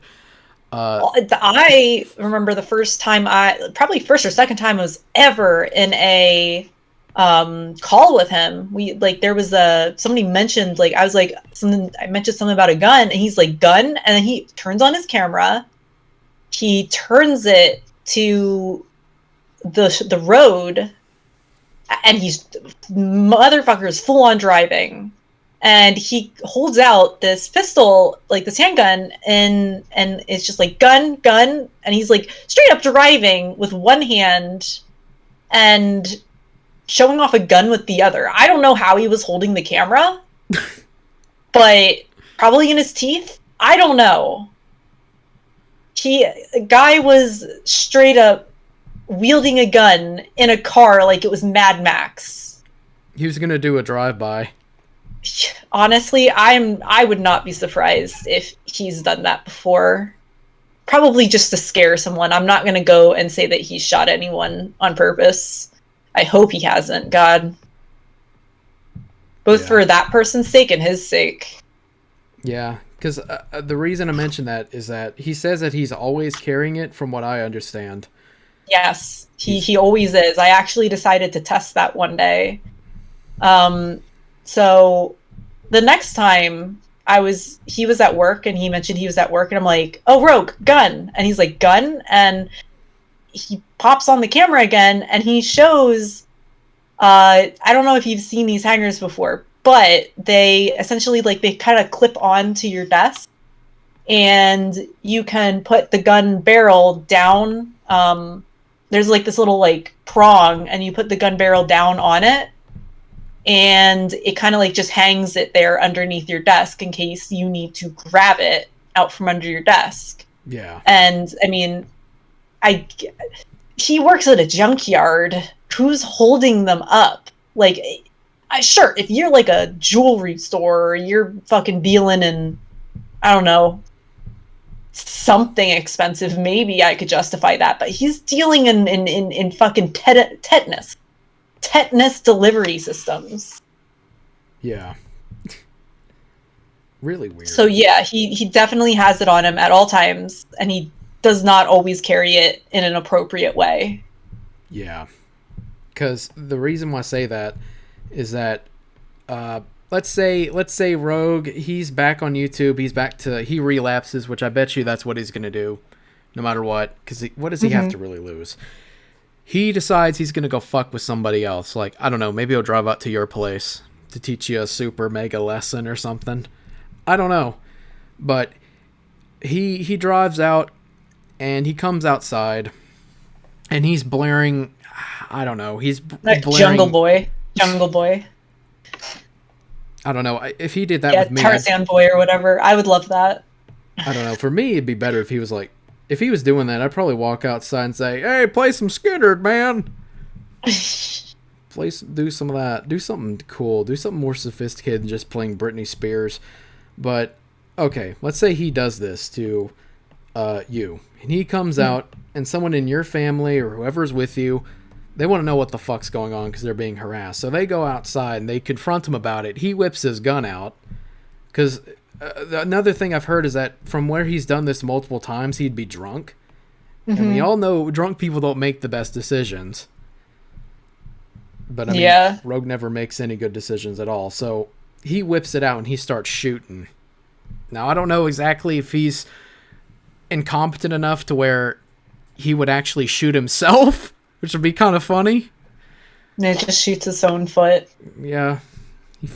He's drunk, he falls over, and the gun goes off and blows his baby balls off or something. He would hardly notice, let's be real. Yeah, that's true. Or he shoots somebody else. That's a disaster waiting to happen. Oh, yeah. Well, I'll just go ahead and say this. If he did that to, a family member of mine, he would definitely be shot on sight. Especially down south, right? We're shoot first, ask questions later. But if he came to, I guess, my apartment complex and he started doing that shit, he'd get shot. But he'd probably get shot for a different reason. And because he wants to throw the gamer word around, I live in a predominantly black apartment complex, so that's not going to go so well, to be honest. Yeah, you know what? Maybe, I think I told you this last time, but he goes to your apartment, throws the gamer word around, gets what's coming to him, and then everybody in your apartment complex just goes out for Korean barbecue and beer. Oh, and then from that on, racism is just over. Everybody just is you know what? Maybe we just need some Korean barbecue and beer in our lives and to shoot fat gingers and life will be great. Oh yeah. Maybe that's all. Maybe that's all we need. Yeah, maybe so. I don't know. It wouldn't be barbecue though. It would have to be fried chicken. I know we made that joke before. I remember we made that joke before too, but it's still funny. Fuck it. It is just a little bit. Yeah. Anything else? Not particularly on Rogue himself I can think of, unless something pops in my head, because there's always that fucking thing that happens. I hate it. It's like, oh shit, we could have talked about that. Yeah, the thing that you forget. Yeah. It's like, oh. Well, I guess it was that moment where he did have a kidney stone. If you want to talk about that a little bit, if you know. I actually don't know much about it at all, because it was well before my time, at least before I was active. So, okay, Shiny told people that, I think it was like at the beginning of the extended supercut where I put it in, or Shangy's thing. You can't see Shangy's thing because he getting flagged to shit by Flaggots right now, so that really sucks for him. But he mentioned, he told his Discord server that he's in the emergency room for something. They're like, well, what the hell happened? He's like, I had a kidney stone or something. And I found that pretty funny. And also, just because I didn't want to just let this go into like being this weird non sequitur, one thing I do know about alcohol drinking, which is another thing he gets a lot for, he likes to get really drunk. Kind of, I don't know if he gets like Propanky levels of drunk, but it really doesn't sound too good, to be honest. Yeah.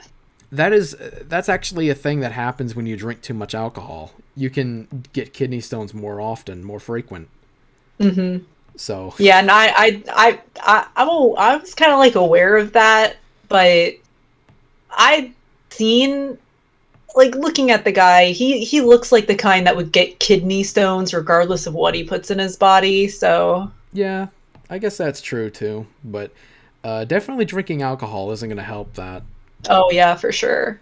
Yeah. But like, I know that like once he kind of transitioned out of booze and he was more into weed later on. So, but like I said, I was not very much around for when he would get stupid drunk. I was more around for him being stupid high. Which, you know, I guess that's a step up, but a little, maybe not. Yeah, assuming that he's actually getting shit that's not laced and also not full of pesticides. Or maybe, I don't know, maybe he might trade the weed in for, I don't know, fucking, what is it? Fucking cocaine or something? Yeah, really amphetamines. High. But it won't actually be cocaine, it'll be like talcum powder or something. Because he'd just be that stupid, like, fuck it. Who knows? I mean, anything. It's like those kids trying to smoke catnip, expecting to get high. Yeah. Remember the video of that child trying to smoke at Twix? I cannot find that video. There were a couple videos of like kids for some reason thinking they could smoke Twix bars. And there's this one that this kid's gotta be like 12. And he's like, you know, got it in his two fingers like a cigar, and like he tries to light the one end and suck on it, and I think, like, I don't know, it must have been like some molten like caramel or something, like hits him in the back of the throat, and he starts just like coughing and hacking his lungs out. You could troll the shit out of you could troll the shit out of people doing shit like that. Just like purify the gene pool, like the Tide Pod challenge or the coronavirus challenge. Yeah. Or what is it? Like there's like Skull Crusher challenge now going on TikTok. Yeah. I don't know. It's dumb, and I don't think anybody should be doing that shit, but they do. And I guess if you want to do that shit, bye. I'll see you I'll see you in the afterlife. Tell me how it felt. Yeah. I'll be waiting there to laugh at you along with everyone else. I'm sure Darwin will hand you an award. You'll probably have it sitting I on your always mantle. wonder, like, imagine you're like fucking dead and you're hanging out with other ghosts. And like they're like, "Oh man, how'd you die?" And then one goes like, "Oh, I'm surrounded by my family." Another one's like, "Oh, I died saving my daughter from a fire." And then like some motherfucker's like, "Hey, I took the cinnamon challenge a little too seriously." Yeah. Maybe you'll meet like anti-heroes too. Oh god. Those ones too. Yeah, I lost my iPod. I lost my iPod, and then I just nothing mattered anymore. Yeah, I lost my iPod. I couldn't listen to NSYNC. Everybody said that band was shit, but I was like, no. It was awesome. Then I Instinct lost is it. amazing. Shut your mouth. No. Block you. Nah. Back. Well, as long as you don't hate the Backstreet Boys, you like them, right? No. 'Cause Sorry. it ain't no lie, baby. Ba, ba, ba. God damn it! Now you're gonna get me copyright claimed. What are you doing? No, I'm not that good a singer. Jesus, if that gets you copyright claimed, then I don't know what the world is anymore. I'll just cartwheel into the sun. We'll really be in clown world then. Oh, God. Just don't have any babies dancing to a Prince song. You don't want that either. I miss those days of the internet. That was Yeah. just a bunch of stupid, like, hey, look, I can make this little baby, like, do a shuffle. This baby do a nay-nay shuffle. Yeah, and then get And- sued for fucking everything because Universal's like, no. My Yeah. Junos It's either can smell Universal or me. Disney. They'll throw a fit, and You're or gonna get it'll sued. be Viacom. Yeah. All right, I'm trying to think if there's any other interesting stories that come to mind right now. There was one with Propanky. This was, I think someone said this in one of Shangy's fucking live stream chats. They said that Propanky wanted to kill himself on a live stream. I do not remember anybody confirming that was something he did that was something that he said or did to me. Again, though, there was a negligent discharge from Propanky's side on one of the streams, and Rogue immediately just nuked it completely from his channel and everywhere you could find it. Like from what I understand, they ended the stream right there, and it was not uploaded. So it's probably lost the time. Maybe. Who knows? Yeah, I don't think Propanky, like, I could see him maybe saying that as a, like, you know, quote unquote joke because he's Propanky and he's got the emotional maturity and situational awareness of, like, a 14-year-old. You give him too much credit. 12. Yeah, 12 at most. Yeah. But yeah, I don't think that he did. I don't think that was a thing. I mean, I know Pro did a bunch of stupid shit, but I don't think that threatening to kill himself was one of them.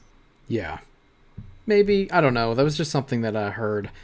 The only other thing, I guess if we could, because I know we talked about in DMs a little bit earlier this week, but it was about Asterisk a little bit. I know that I don't know if we did actually talk about her much last time or earlier. Yeah, I think we like talked like a touch about her, but yeah. Yeah, it was this weird thing. So I know how Asterisk, because Shiny was the one who revealed like a lot of that stuff, like Asterisk being like really big into ABDL, and the whole story about her spending like an entire tax return check, I think, on just sex toys just to play with yourself in front of Rogue and all this stuff. And it was bad enough to where Rogue had to basically pay her rent. But yeah, which I mean, that's probably the most classy thing that he could have possibly done, like forcing some chick to buy sex toys and then she can't pay her rent. At least he fucking So do you think he actually manned up? Do you think he actually like forced her to do that? I don't know if it was like forced or anything. I mean, like, I feel maybe like they had some sort of consensual kind of like thing going on.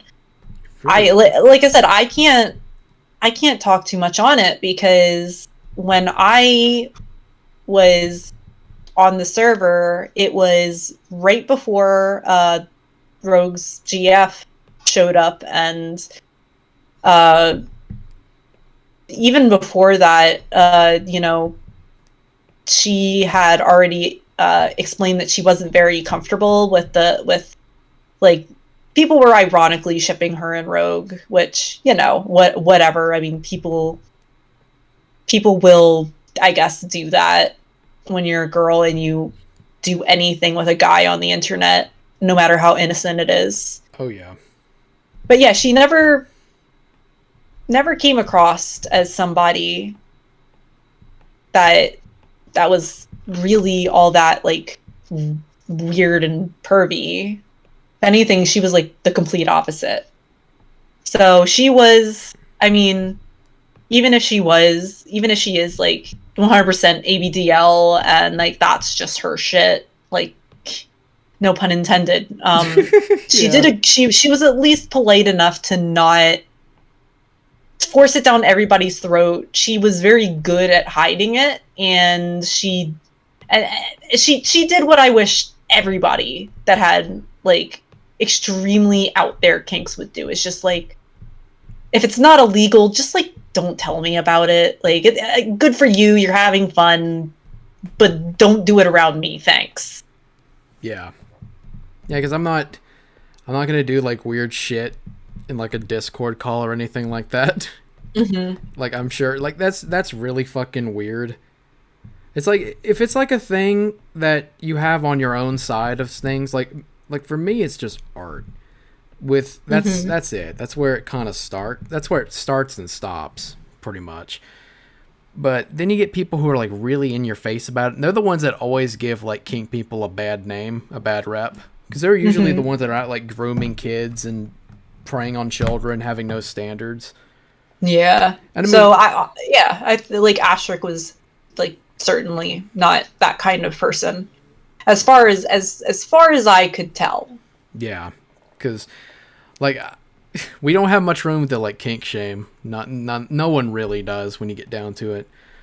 But it's weird that she would stick around with Rogue, because I know that, I guess she's back with him. Like, I guess they're doing videos, or apparently they're going to do like streams again. And it's just really unnerving, like seeing how he went through and just threw some of your dirt, not really showed it, but just said it, some of your dirty laundry out a little bit, just to get his audience, just to poke his audience with a stick, like, here, go over there, go do that.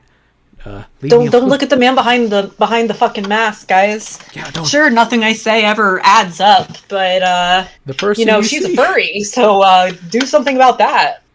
Yeah, don't look. The man you see is only an illusion. Yeah. It is some straight fucking Wizard of Oz shit. Yeah. It's just like a sad little man sitting behind a curtain.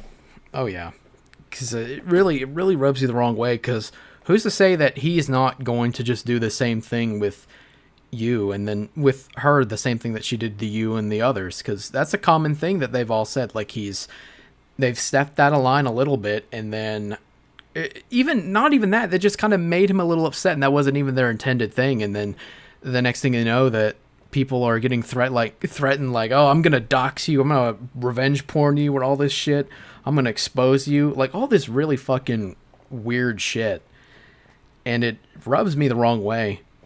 I like, as it fucking should. I mean, I think that, like, I don't know, maybe it's like Stockholm syndrome with her. Maybe. I really don't know, because she doesn't seem like, on her own, you take a lot of these people on their own and they don't necessarily seem to be these monsters that Rogue will sooner or later make them out to be. I mean, sure, yeah, Skyling was definitely a special case that he decided to fucking keep around. But yeah,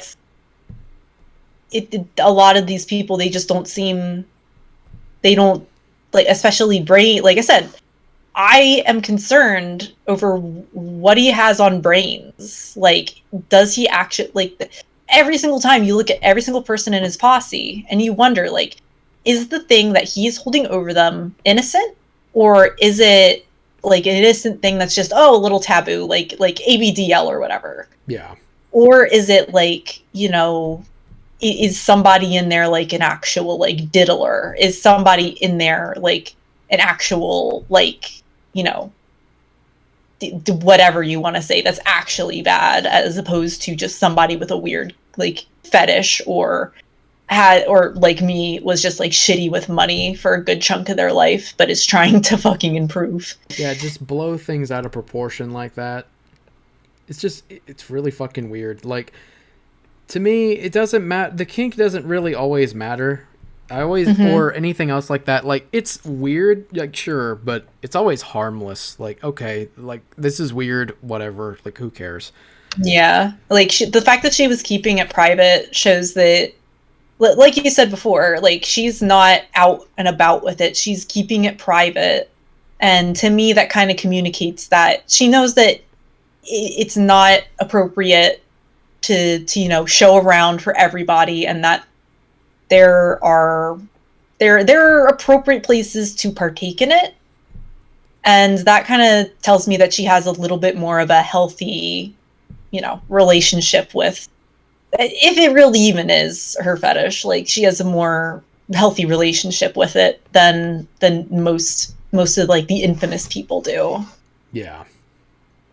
So I maybe she's got something else on there. Maybe she does. But as far as that goes, like, that could very well be the little anvil he's hanging over her head.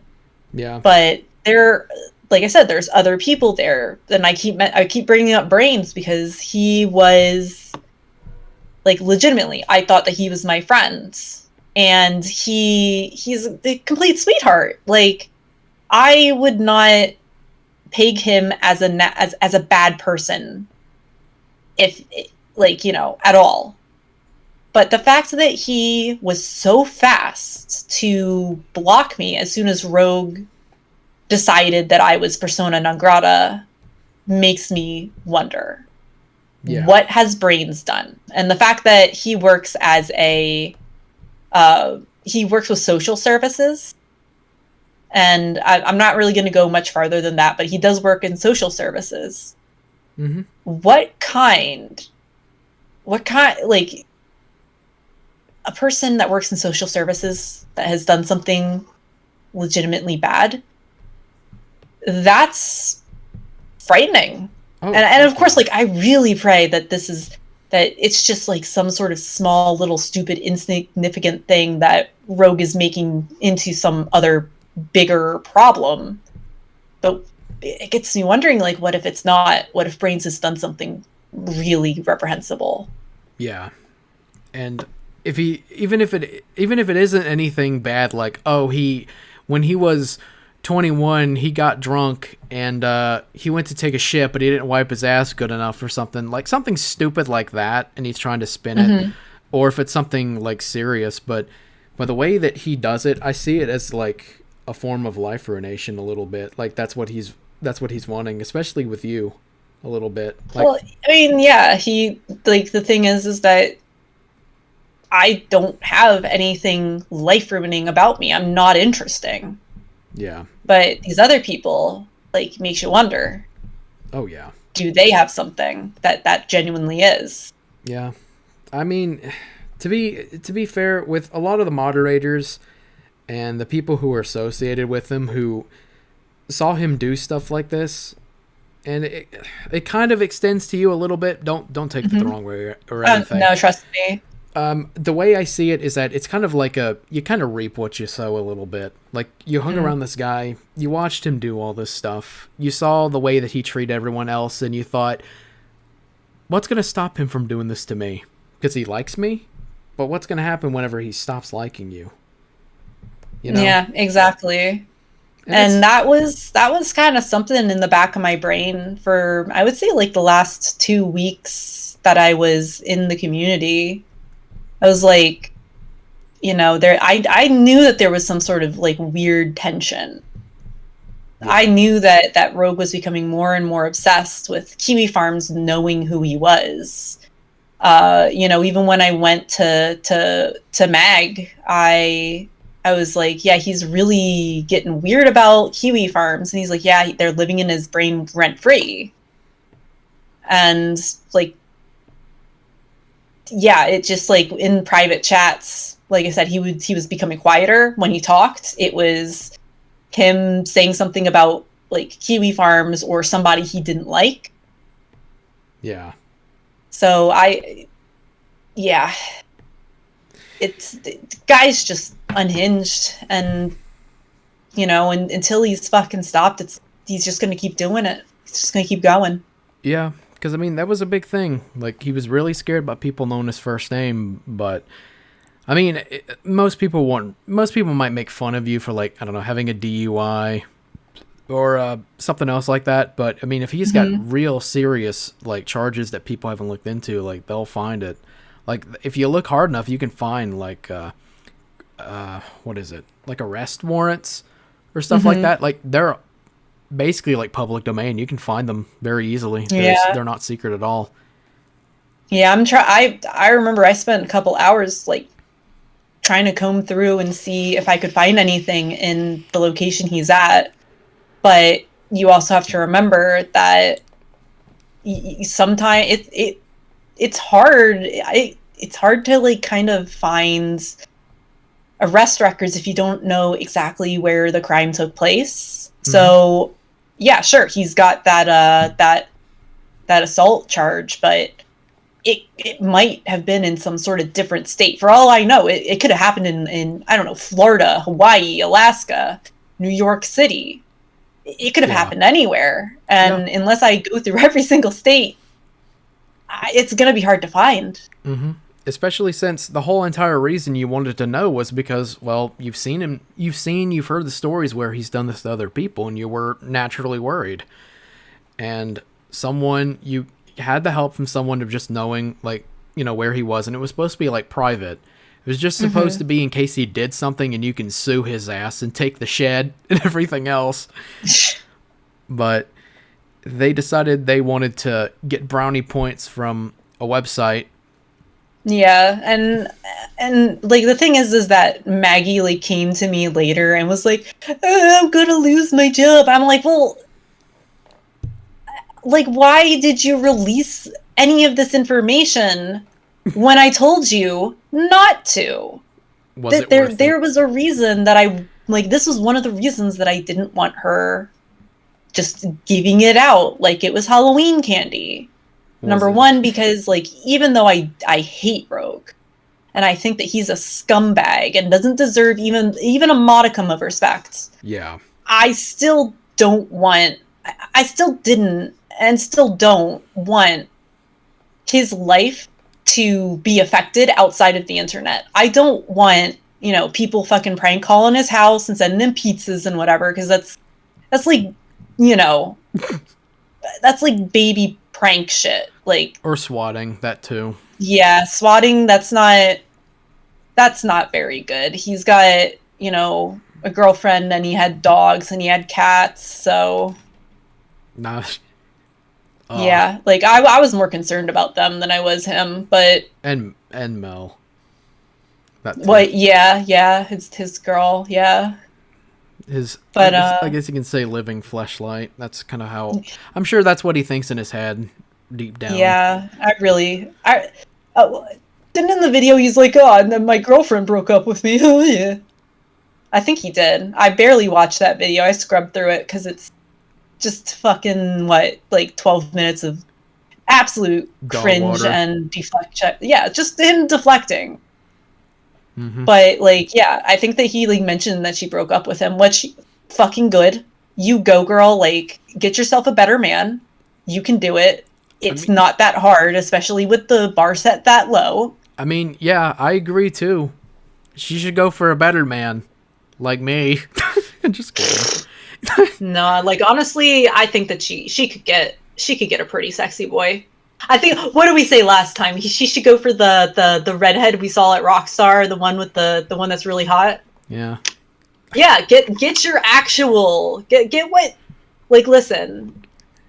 That's what was advertised to you. Go get it. Go get it, girl. Well, hey, I'm good too. You see, I don't have a stick up my ass. I don't dox people, and I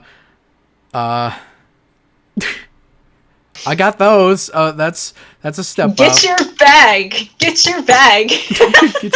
Yeah, come get your bag, honey. Oh, come. Nah. Oh man, I'm sorry. I couldn't resist. It was. Yeah, you set it up, and I had to knock it down. Yeah, come get my sack. Ugh. But for real, Yeah.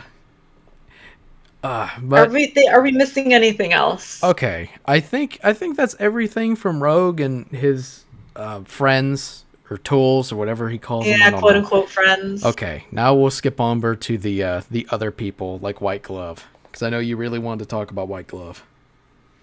Yeah, White Glove was like a weird linchpin in this. And as much as I don't like to admit it because he thinks that it's like he's hot shit for it, like he really, really wants to be a lol cow in some way, shape, or form. There's nothing too special about him other than him just being trans because he hates having a vagina, I guess. Like it's really not that interesting. So like he came in, he started like, I can't even remember what he was bitching and whining over, but eventually it got to the point where he so just to set this kind of like stage for you, Asterix had specifically asked that people do not draw NSFW art of her character, of the goat. And you know, perfectly fine, perfectly reasonable request. And this White Glove guy comes in and like apparently they have some sort of argument, and he draws rape art of her. Like it was very crude, but the message was like it got across. And I personally took like a lot of fucking ire with that. And like I went in and started fucking with him, you know, calling him all sorts of names because like it's just not something you do. Yeah, it's it was real sick in my opinion to do that. Especially whenever you said that you had positive interactions with Asterix. Like you haven't said anything particularly negative neither. Yeah, no, I like until she started like, you know, going all on Rogue's defensive, I did not have any sort of, you know, I had very limited interaction with her, and then mostly only positive interaction with her when I got into the basement. And of course she acted like a good little cult member once I was kicked out, but you know, discounting that, I didn't think she was a bad person. It before. Could be a defensive move too. That's one theory. Yeah. It certainly was. I literally, like, the last thing I tweeted to her, I was like, wow, I didn't know goats could have Stockholm syndrome. Yeah. But anyways, that's neither here nor there, because this was something completely different with her. And, you know, this guy was like, I drew rape art of Asterix. Wah, wah, wah, wah. And, you know, I was just like, oh, no, that's not it. So I start fucking with him. A couple other people start fucking with him on Twitter. And, you know, eventually he starts talking like, oh, I want to kill myself. And it's all going to be Rogue Internet Man's fault. And as soon as he types that, I'm like, no. And I drop everything and I stop talking to him. Absolutely stop. And, you know, he disappears for a while.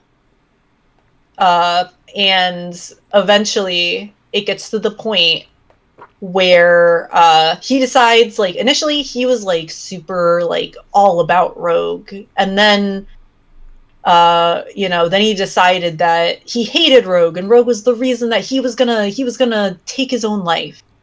And you know, that I was just like, you know what, this is a little bit too unhinged for me. So I kind of like left. I just kind of like stopped interacting immediately as soon as that kind of got into the equation. You're gonna kill yourself over a fat dude who lives in a shed, really? Yeah. I mean, like I said, this person decided that they were trans simply because they hate women. Like, this is a self-hating woman that straight up just was like, oh, the solution to me not liking myself isn't going to therapy. It's just identifying as anything but, like, you know. Just like, I'm sorry, but your misogyny does not make you trans. Jesus. But anyways, so I could make plenty of couple jokes, but I don't want this video taken down for hate speech. So yeah, leave please them. don't. There's more. We got important messages to get out here. Yeah. But yeah. So this white glove person, like they'd also been kind of like they started bad mouthing Rogue on Kiwi Farms under the name Mr. Cool Ice, which. If you haven't seen the images of Mr. Cool Ice, I feel very bad that that absolute Chad of a man is now linked to this other sad little potato of a human. This thing, this subhuman. Yeah, this like troglodyte that lives in a closet. Anyways, I thought that they were gone. I thought that they'd been dealt with. But yeah, a couple weeks later, they show up again, and they apparently had moved on to a completely different group, and were kind of like trying to do the same thing with where they were like guilt tripping the like moderators for banning them and stuff like that, and saying, "Oh, I'm gonna unalive myself" and shit like that. And the only thing that I did in that situation was I was like, I tweeted to some of the people that were involved, and I'm like, listen, don't give him the time of day. He's attention seeking, and just leave him be, and you'll be happier for it. Let him kill himself. Just let he I don't think that he was ever going to go through with it. I think it was purely a guilt trip, but you're not gonna make assertions like that because you do never know. Yeah, that's anyways. True. But they do it so often. It's like, you know what? Why don't you try?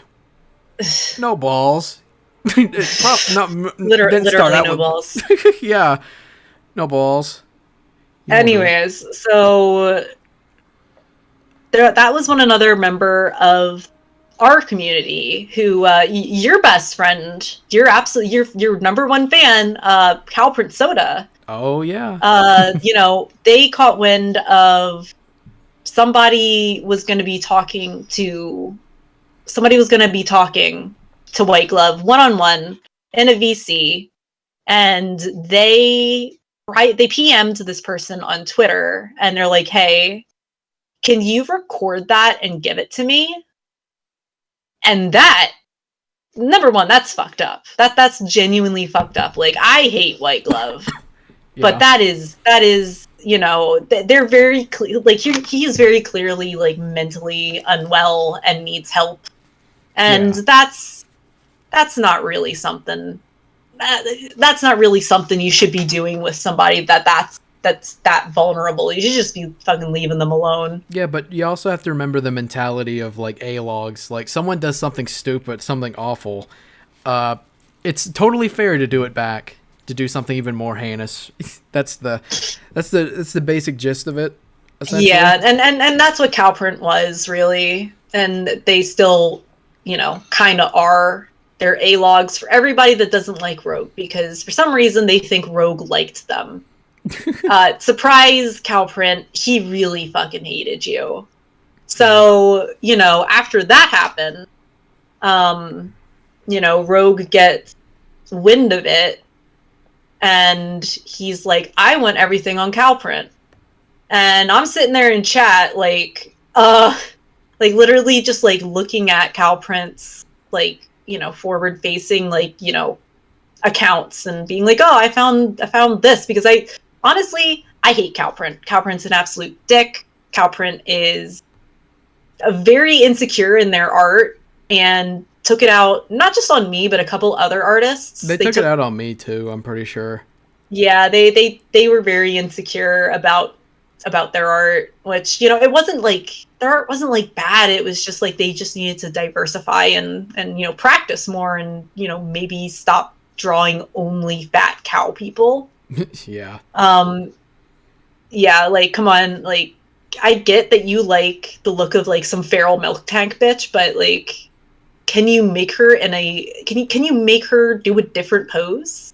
Like, just to shake it up a little bit. Anyways, like that's pointlessly mean, but still, Calpern was doing that A-log shit and very nearly got herself doxxed by Rogue. And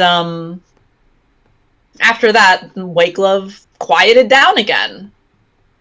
And then once me and Rogue had our falling out, White Glove made an entire... A White Glove, as far as I know, was the person that made that the EV page. Yeah. And yeah, I mean, like, there's still things that are left out of it that, like, obviously White Glove, he wouldn't really know about. But, and then he started, like, thinking that I was, like, some sort of, like, he started, like, referring to me as, like, some sort of, like, Virgin Mary kind of figure. And I was like, oh. Well, yeah, actually, I just think... It's actually a she, by the way. Well... If it really matters, who cares? I personally, like I said before, I don't give a shit using preferred pronouns. It just makes everything easier because there's genuinely gonna be like somebody that if I refer to White Glove as she, they are gonna just ignore the rest of this. Yeah. And while I have my doubts about their reasoning behind saying that they are trans and that it's rooted in actual misogyny, I'm still whatever. I'll use the proper the pronouns they want, because if that'll make people fucking sit down and listen, I'm fine with it. I will make that concession. Yeah. So yeah, like he just starts like treating me as like this like Virgin Mary kind of. Like I remember one time he was like, "Oh, blessed Wendi got rid of him. Blessed be her name." And I'm like, "Oh God, fuck." Hey, my queen. Yeah, no. I think that he just like he clearly had a thing for the people insulting him over the internet, and I fell right into his goddamn trap. God damn it! Just like when I drew the one fucking pic of Rogue. And it probably catered to all of his kinks, and I didn't even realize until I'd drawn it. Yeah. Until like literally recently that he probably has jerked off to it 20 times by now. Probably. Who knows? Who does? Who wants? I'm trying to think if there's any other interesting figures that would stand out to me, because I'll be real, the rest of like, I enjoyed the community. Like, the people in the community were actually, you know, there were quite a few, like, annoying and cringy people. Oh, yeah. Like, that genuinely just annoying as shit to be around. But then there were also people I enjoyed. Like, I'm not going to name names because I don't want them getting singled out by people that are less aware of what really goes on behind the scenes in that community. But there were some genuinely fun people, and over the year and a half I was there, it was a lot of fun. Oh yeah. And the fact that all of it was brought down because, like, you know, the person that was supposed to be leading the community, like, you know, setting an example of the way you should be behaving, decided to have a shit fit over me telling him that, like, I was not in the mood to be yelled at. Yeah. It's sad. It's really depressing to me. And, like, out of all the things that make me kind of sad about the situation, that's it. The fact that he destroyed his own community because he couldn't bear to be told stop or no. Yeah. Yeah, I mean, that's something that kind of keeps people coming back to, that also ties into Stockholm Syndrome a little bit. Mm-hmm. You have to have a positive reinforcement after a really negative one, essentially. Mm-hmm. So, because if it was like completely 100% negative, like, people would be writing him off very quickly. Like, he wouldn't stick around. He really wouldn't. And I honestly, like, I feel... Like, now that you mentioned that, I kind of feel bad about, like, you know, like, I loved the community, like, yeah, like, sure, like I said, cringe lords and whatever, but, you know, the people that I liked that were there and that I went there pretty much every day to, like, hang out with them, you know, whether that be through text or VC or whatever, like, the fact that I could have had some sort of influence in them sticking around in what was essentially, what essentially turned out to be very rotten at the core, kind of it fucks me up a little bit, you know? Yeah, it does. And yeah, I can kind of make fun of like some of the mods and maybe have some criticism about, you know, you were there, you saw this, you didn't do anything, reap what you sow, and all that stuff. But I feel bad for a lot of them. Like, I don't think their lives or them being doxxed or anything is like a punishment that's deserved, unless they were like equally as bad as Rogue. And I'm sure there's probably a few of them that were on Rogue's level, maybe. Yeah. I mean, you never know. Yeah. So I mean, even though like I make fun of them, like I know I make fun of Liz and some of the other ones too. Like I make fun of Asterisk as well. I don't think they're worthy of having their shit destroyed. I don't think they can ever be redeemed. I don't think they can ever not be redeemed. If I can put that a little bit better, it's a tongue twister, but I think they could. I think they just have to like come forward and just say like, this is what's going on. Cause some of them, maybe they really don't know like what's going on behind the scenes. Like, who knows? Who knows? I think it is definitely in two camps. It's just like the people that have like totally drank the Kool-Aid on Rogue and who he is. Yeah. Which that would be like Pro, and that would be Perry. Perry, by the way, was the one that kept telling me about the parts, like, you know, that Rogue really liked how I think I mentioned this before, but he was the one that kind of like teed me off, or, you know, brought my attention to the fact that Rogue was stealing concepts from me. Yeah. Which thanks, Perry. That actually does help me a lot. Thanks, man. Mm-hmm. But he was also like, I remember on that night, like when I was still kind of like dealing with the shock of like having a year and a half of my life just like fucking yoinked out from underneath me. Completely wasted. Yeah. He was like, Rogue was just trying to help you. And I was like, I kind of like was sitting there like, he was just trying to, he literally told me like, oh, he was just trying to give you good advice. And I'm like, what kind of advice is you are a retard and you don't deserve money or a dog or anything you have? Like, what kind of advice is that? That just sounds like somebody being abusive. Yeah. But yeah, it just kind of like proved to me that, you know, the guy was definitely had drank the Kool-Aid and was not able to look at it like objectively. Yeah, a lot of Rogue's followers, they're like that too. Like they probably, like I said earlier, they probably won't look into any of this, and you know what, that's their funeral, fuck it. I don't care either. I wish they would, but they need a YouTuber to read off like the lowest hanging fruit possible in his like wiki articles or whatever. It's like, yeah, can't really be too shocked. Not really surprising, to be honest. But who knows? Yeah. Maybe some of them, not all of them. Like, it's funny to meme on them, like Rogue Chodes like that, but not all of them are, you know, complacent. I admire those people a little bit, to be honest. Like, hey, they can actually think for themselves. That's nice. Yeah. Need more people like that. And I know there's a bunch probably going to be listening to this or like hate listening or whatever, but really, like they maybe they need to like just stop and like take a step back and realize like there are so many things this guy has said and done that does not add up. He has 4 different versions of a story of killing a dog. He said that he was 30-something years old and worked at Rockstar. He did not.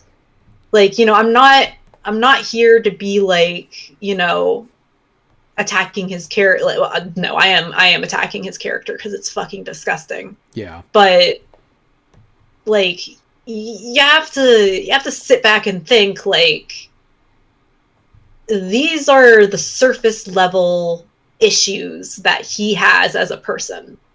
What is underneath that? What is deeper? Like these are like the tip of the iceberg, and there are some things down there that none of us know. Yeah, and that's the scary part. Let's not find out. Let's just let this guy's channel fucking die.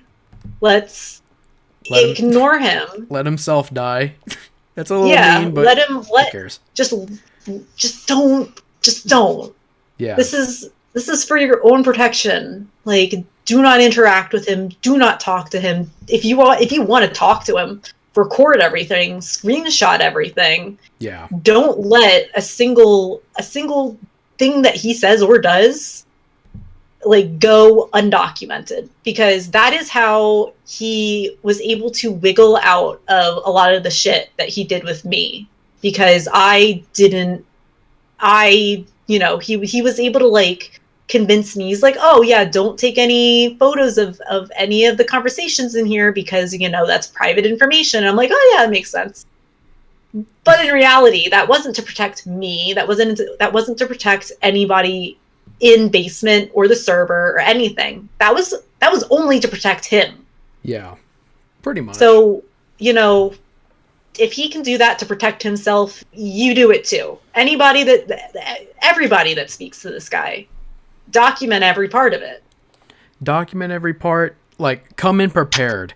Like, no quarter for Rogue Internet Man. Record every conversation, or at the very least, like, do what I like to do and just have shadow play, instant replay, just ready, and save it to make sure you have it on desktop or something like that, or OBS, something like that, because he's gotten away with it for too long, and it's funny seeing people swoop in and defend him, like Cowprint's still doing it, and I found that funny because I wanted to expand on that one too. Like, Cowprint's whole thing was that she wanted to like help Rogue out and fuck over White Glove, like the enemy, I guess. Yeah. But she's swooping in, trying to defend him and shit, and his reaction was to fucking dox her. On my side of the spectrum, even though you can see it in like the Twitter thread a little bit too, implying it's still up, that I was being very insensitive, but even then that's still a lot nicer. Whenever I was wanting to do the fuck bag festival, I wanted to include just me laughing at some of the comments and maybe explain them a little bit better, and even like I did this. I redrew something for Cowprint, and that's still a hell of a lot nicer than wanting to dox Cowprint like he wanted to do. So take that as you will. Yeah, honestly, yeah. I mean, like, Cowprint, when you pulled that shit with White Glove, he didn't see you. He was like, okay, well, Cowprint, clearly a fucking A-log, clearly, like, they're gonna get me in trouble because they're connected to me. So I want all of their information, and he was straight up going to deliver all of your info to White Glove so that if White Glove wanted, White Glove could sue you or, take legal action against you. Yeah. Like, I'm not really sure about, like, this, because I know that there are certain states that have, the recording laws and stuff like that. And if the person that recorded it was in a two-party consent state, there might be repercussions for that person. And then, of course, there's also, the distribution of those tapes, which could come back against you. Yeah. And Rogue was completely willing to throw you to the wolves so that he could save face. Yeah. And just to add, from what Shiny said, that he would be in the mod chat. He would not, if he didn't have anything, he would make something. He would take you out of context intentionally and try to use it against you. Yeah, so. Like I said, this guy knows, he and Asterisk both know very, very well how to use Inspect Element. So really, they could, and I mean, like, I've had to do this to make a point to certain people before, that you can mock up literally any sort of screenshot you feel like you want. Yeah. I could go and mock up, you know, I could go on Twitter right now and mock up Bag's fucking Twitter and say Bag likes big milky cow titties or whatever, you know, make you a little happy there. It'd be in third person though. Bag like milk titty. Bag happy. Yeah, Bag happy. I could literally do that. Mm-hmm. And it, like, you would see it on stream, like that's how they would you know, edit out certain photos from the quickie when they were doing readings. Yeah, like they would edit it out so it would be YouTube friendly. Mm-hmm. So what's gonna stop him from doing that to fuck with you? Yeah, like small individuals, people have like no history or anything like that. It could be really easy to just make shit up like that. Yeah, and honestly, like, I haven't really looked too much at like what he, like, quote unquote has on me, but I can guarantee you it's gonna be 99% him just inspect element. Yeah, like nowadays I have to be careful because you never know if someone's like telling the truth or not and all this other shit. So that's kind of the reason why I don't really involve myself with like internet drama anymore, because like I've been around very long, so I kind of know about this a little bit, that people like the fake shit, especially now. Like, they call it gay ops, 24-hour ops, for a reason. And they can try to push, like, anything out. And the way I want to see it, I want to see what's being said. I want to meet the person that they're throwing this at. I want to get to know them. It could take a long time for me to really know them. Like, I sort of mentioned this on my server. You have seen it with Cammy. I thought Cammy was pretty cool. They were a mod. I liked them. And then, no, they're a complete fucking cunt. Like, in and out. And yeah, all that shit goes down. Like, then you find out, wow, this person is a fucking cunt. I don't like this person. This is awful. So, but that's a thing. Like, you can't always trust what you see online. It's literally the whole Arthur meme. You really think somebody would tell lies on the internet? You think somebody would go on the internet and just lie about things? No. Oh man, I love that episode. It was like an episode, like probably one of the last episodes I ever watched. Like new episodes that I went out of my way to see. Yeah, it's a good thing to really think about.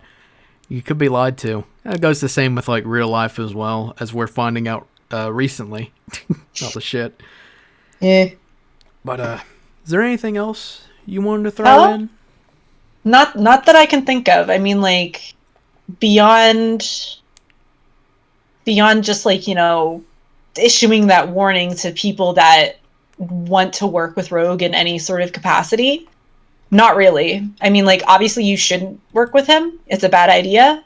He's, like, I know firsthand that he's going to do everything in his power to screw you out of work, out of money, and then, like, when you know, be like, hey, don't do that, he's gonna throw a fit. Like, I just want people to go in there fully aware of the kind of treatment they can expect when they interact with this guy. And I want them to be able to get the receipts that I was too fucking stupid to get. Mm-hmm. Well, we have seen some of them, and we've heard multiple testimonies, and they've all lined up pretty accurately.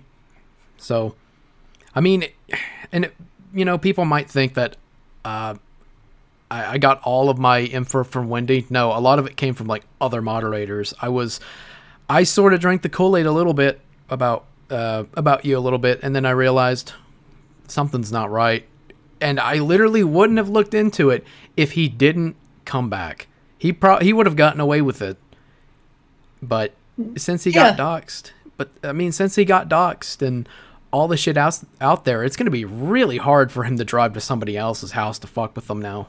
Like, that shit can literally come right back to him. Especially with all these stories like the dog killing and doing it to Acer Thorn. Like, he it always comes back to you. It always does. So Yeah, I mean, if he was smart, he would just stop. Like, you know, just stop Rogue. Like, you know what? Let me address Rogue, because holy shit, dude. You gotta stop. You gotta just step away from the keyboard. Go to like community college or something. Learn how to do things that are useful beyond sitting on your ass and doxing people. And reading Wikipedia articles for money. Reading Wikipedia articles. Written by the same people who are on the farms, like, making fun of you now, or we're looking into you. That's gotta chap your ass a little bit. Oh man, you're right. I didn't even think of that. But like, seriously, dude, like, it's over. Rogue is gone. He's dead. You fucked up. You fucked up repeatedly. And if you you are going to fuck up again if you keep going. Like, I don't like you. I think you're a horrible person. And I think that you are genuinely one of the most disappointing human beings on planet Earth right now. Yep. You know, you sit there in your fucking little shed or whatever the fuck. You had to stalk your girlfriend to get her to date you. And meanwhile, you want to like fucking rub your money in my face. The fact that, like, you know, you have so much money you can just go buy a car and whatever. YouTube Whereas I'm sitting here, I'm working fucking 60 hours a week trying to, like, you know, enjoy myself, and you have the fucking gall to sit there and tell me I don't deserve anything that I want. Man, fuck you, dude. And you know what? Like, and I know that I'm not the only one you're gonna do this to. Oh no. You done it to me, and you made a fucking mistake doing that. You're gonna do it to somebody else, and it's gonna be an even bigger mistake. Oh fuck yeah. Like, they'll come prepared. But I mean, it's gonna be hard to with his docs out there again. But hey, some people, retards don't learn. So there you go. Yeah, like, seriously, Rogue, go ahead, do this again, and just prove me right. Prove me right that you are literally nothing but an impulsive, stupid man-child that wants nothing more than to feel powerful, because that's all you've ever been. That's all you ever were. Yeah. And, you know, sure, you may be super charismatic, and that might carry you places, but at the end of the day, you don't have any balls to back it up. Yeah. So listen, just set it down, let it go do something else with your life, and maybe stop killing dogs. That would be really great. I think that your life would improve so much if you just did that. Mm-hmm. All right, there you go. That's me cutting my promo to Rogue, telling him why he can't be on the internet. Yeah, you've lost your internet privileges, Rogue. You should have never had them in the first place. Yeah, I'm cutting it down. I'm gonna lumberjack your internet. Yeah, but I did have my own little thing too. Rogue, I gotta ask you, how much does it chap your ass to know that this weird little fuck, when you made a strain that's never been mirrored, probably never will, predicted your future? How does that feel? Oh, that's gotta hurt. That's gotta chap your ass. I don't know which one chaps your ass more. Me doing this, even after I thought like all this shit was bullshit and you were actually in danger or some shit, or someone was really trying to fuck with you. No, I don't know. And then turning around saying, yeah, this shit's not working. I'm going to look into this. I'm going to actually use my brain and look into it, and then come together and then compile all this shit from other people. Say what you will about Shangy. I know some people think he's weird. I get it. But Guilty. I mean, yeah, it's okay. He probably wouldn't care all that much, to be honest. I don't know. But he did compile all the stuff that gave me the appetizer to actually look into this, and it made it definitely eye-opening. It wasn't from Wendi. It wasn't. And I mean, I'm just here to add a little bit more shit to the shits, the bullshit stew that Rogue internet man is. Mm-hmm. Well, it's very entertaining, and I like it. And I appreciate you coming to me. I'm still shocked you came to me, of all people. Well, I mean, I think that I said it before, but I'll reiterate. You were the person that is most actively going after him. Well, not going after him, but you're like the person that's actively investigating and like putting the pieces together. Mm-hmm. And I didn't feel comfortable with Shiny at the time because it was still like, I was trying to get used to like, this wild new thing that was happening to me. Like I had, family emergency on the very same day that he did all that shit. Mm-hmm. So, I mean, I was just like, I was drawn very thin.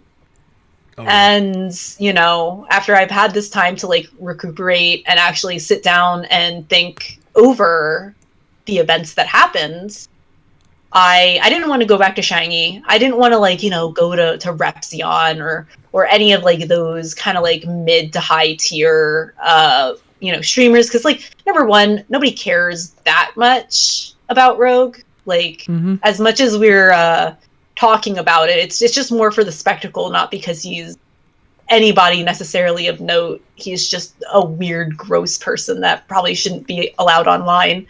Yeah, but grifter, pretty much just kind of come and goes. Yeah, I just was like, okay, you're the person that's actively doing the detective work. I've got to come in here and I want to add to it so that, if people decide that they want to watch this man's shit, that they want to go and... I'm sorry. Watch him shit. Nah, I don't want to watch that. No, he would love that. He would love that. Like, I guarantee you, like, that he would pay people to do that. But, like, literally, if you... I just want to, like, sit this out here as, like, not like a buyer beware, but just, like, a cautionary tale. Yeah, just, like, beware of this dude. Yeah. Like, don't trust him. Don't get yourself hurt. Because I've been there, I've done that. I don't want other people to have to deal with it. So just make smart fucking decisions. If you do want to meet him, make sure you're carrying a nice big knife. Not like an actual knife, I mean like figuratively. I'm not actually rooting for anybody to kill him or anything. No, like, don't like it. Just listen. Like I said, if you interact with him, record from beginning to end, don't cut, and make sure he knows that you're recording him. Screenshot and share, watch what you say. There you go. And even if he does get away with it, he grows his channel back beyond what he had before. But if he relapses and fuck this up, then more people will be able to come out and see it. So even if people like blow this off and act like, nah, this is bullshit, it's just two idiots like coping and seething or whatever, just give it time. Just give it a few months, maybe a few years. Yeah, I mean, like, seriously, like, if anybody out there is listening to this and it's just like, oh, yeah, you just being sour grapes. Okay, fine, you can certainly think that. But don't come crying to me when he's decided that you are the next funny person that he's going to fuck with. Because I literally don't care. I can't give a shit about it. I gave you a warning, and if you're not going to listen to it, then fuck off. Yeah. But if he does respond, like, I don't know, maybe he does like a shitty little stream about it, how inclined would you be to watch it, maybe with me or somebody else, and just laugh about it? Because I'd have to think about it. I'd be tempted to. I think it is a fucking horrible decision for him to do a response to all this shit, especially when it's just right at fingertips length. Like, get people to really look into it even more. But if he did, I would just, it would be the first time I'd watch his stream and not be bored out of my fucking mind. I never even watched the stream he made about me, and I don't care. It's funny in hindsight. Like, I know he said, oh, you're a lolcow because you're weird. Like, bro, look at you. I didn't delete my channel and run away like a bitch, tail between my legs like you did. I just took a breather because I was getting furiously stabbed in the back by two assholes, a rapist and a cub porn lover who was infatuated with you beyond. They were the ones who told me about Rogue being into doxing, and I didn't believe it because I thought, it's just internet, I think it's just someone just saying that shit, because people say that about Jim too, but no, he's not. But Rogue, yeah, he's actually doing it. So yeah, there you go. So yeah, that's about it. I mean, if he does make a response to this, like, I'll have to think about it, because like I said, I don't really want to have much more to do with this guy. Like, if I can offer anything in, like, I don't necessarily want to get in an argument with him. I just want to, like, get the facts of who he is out there. And I don't care what he thinks about it. I don't care how much he cries and tries to spin it like he's a victim, because he's not. Like, he can go fucking do that. I don't give a shit. Yeah. But if it's like a funny stream that, like, where he's losing his mind and crying and pissing his pants, then maybe I'll think about it. Yeah, because it would be funny for me. It would be. I love to see him deflect dog killing to having a weird kink. Just like I'd love drawings. to see. I just want to see what he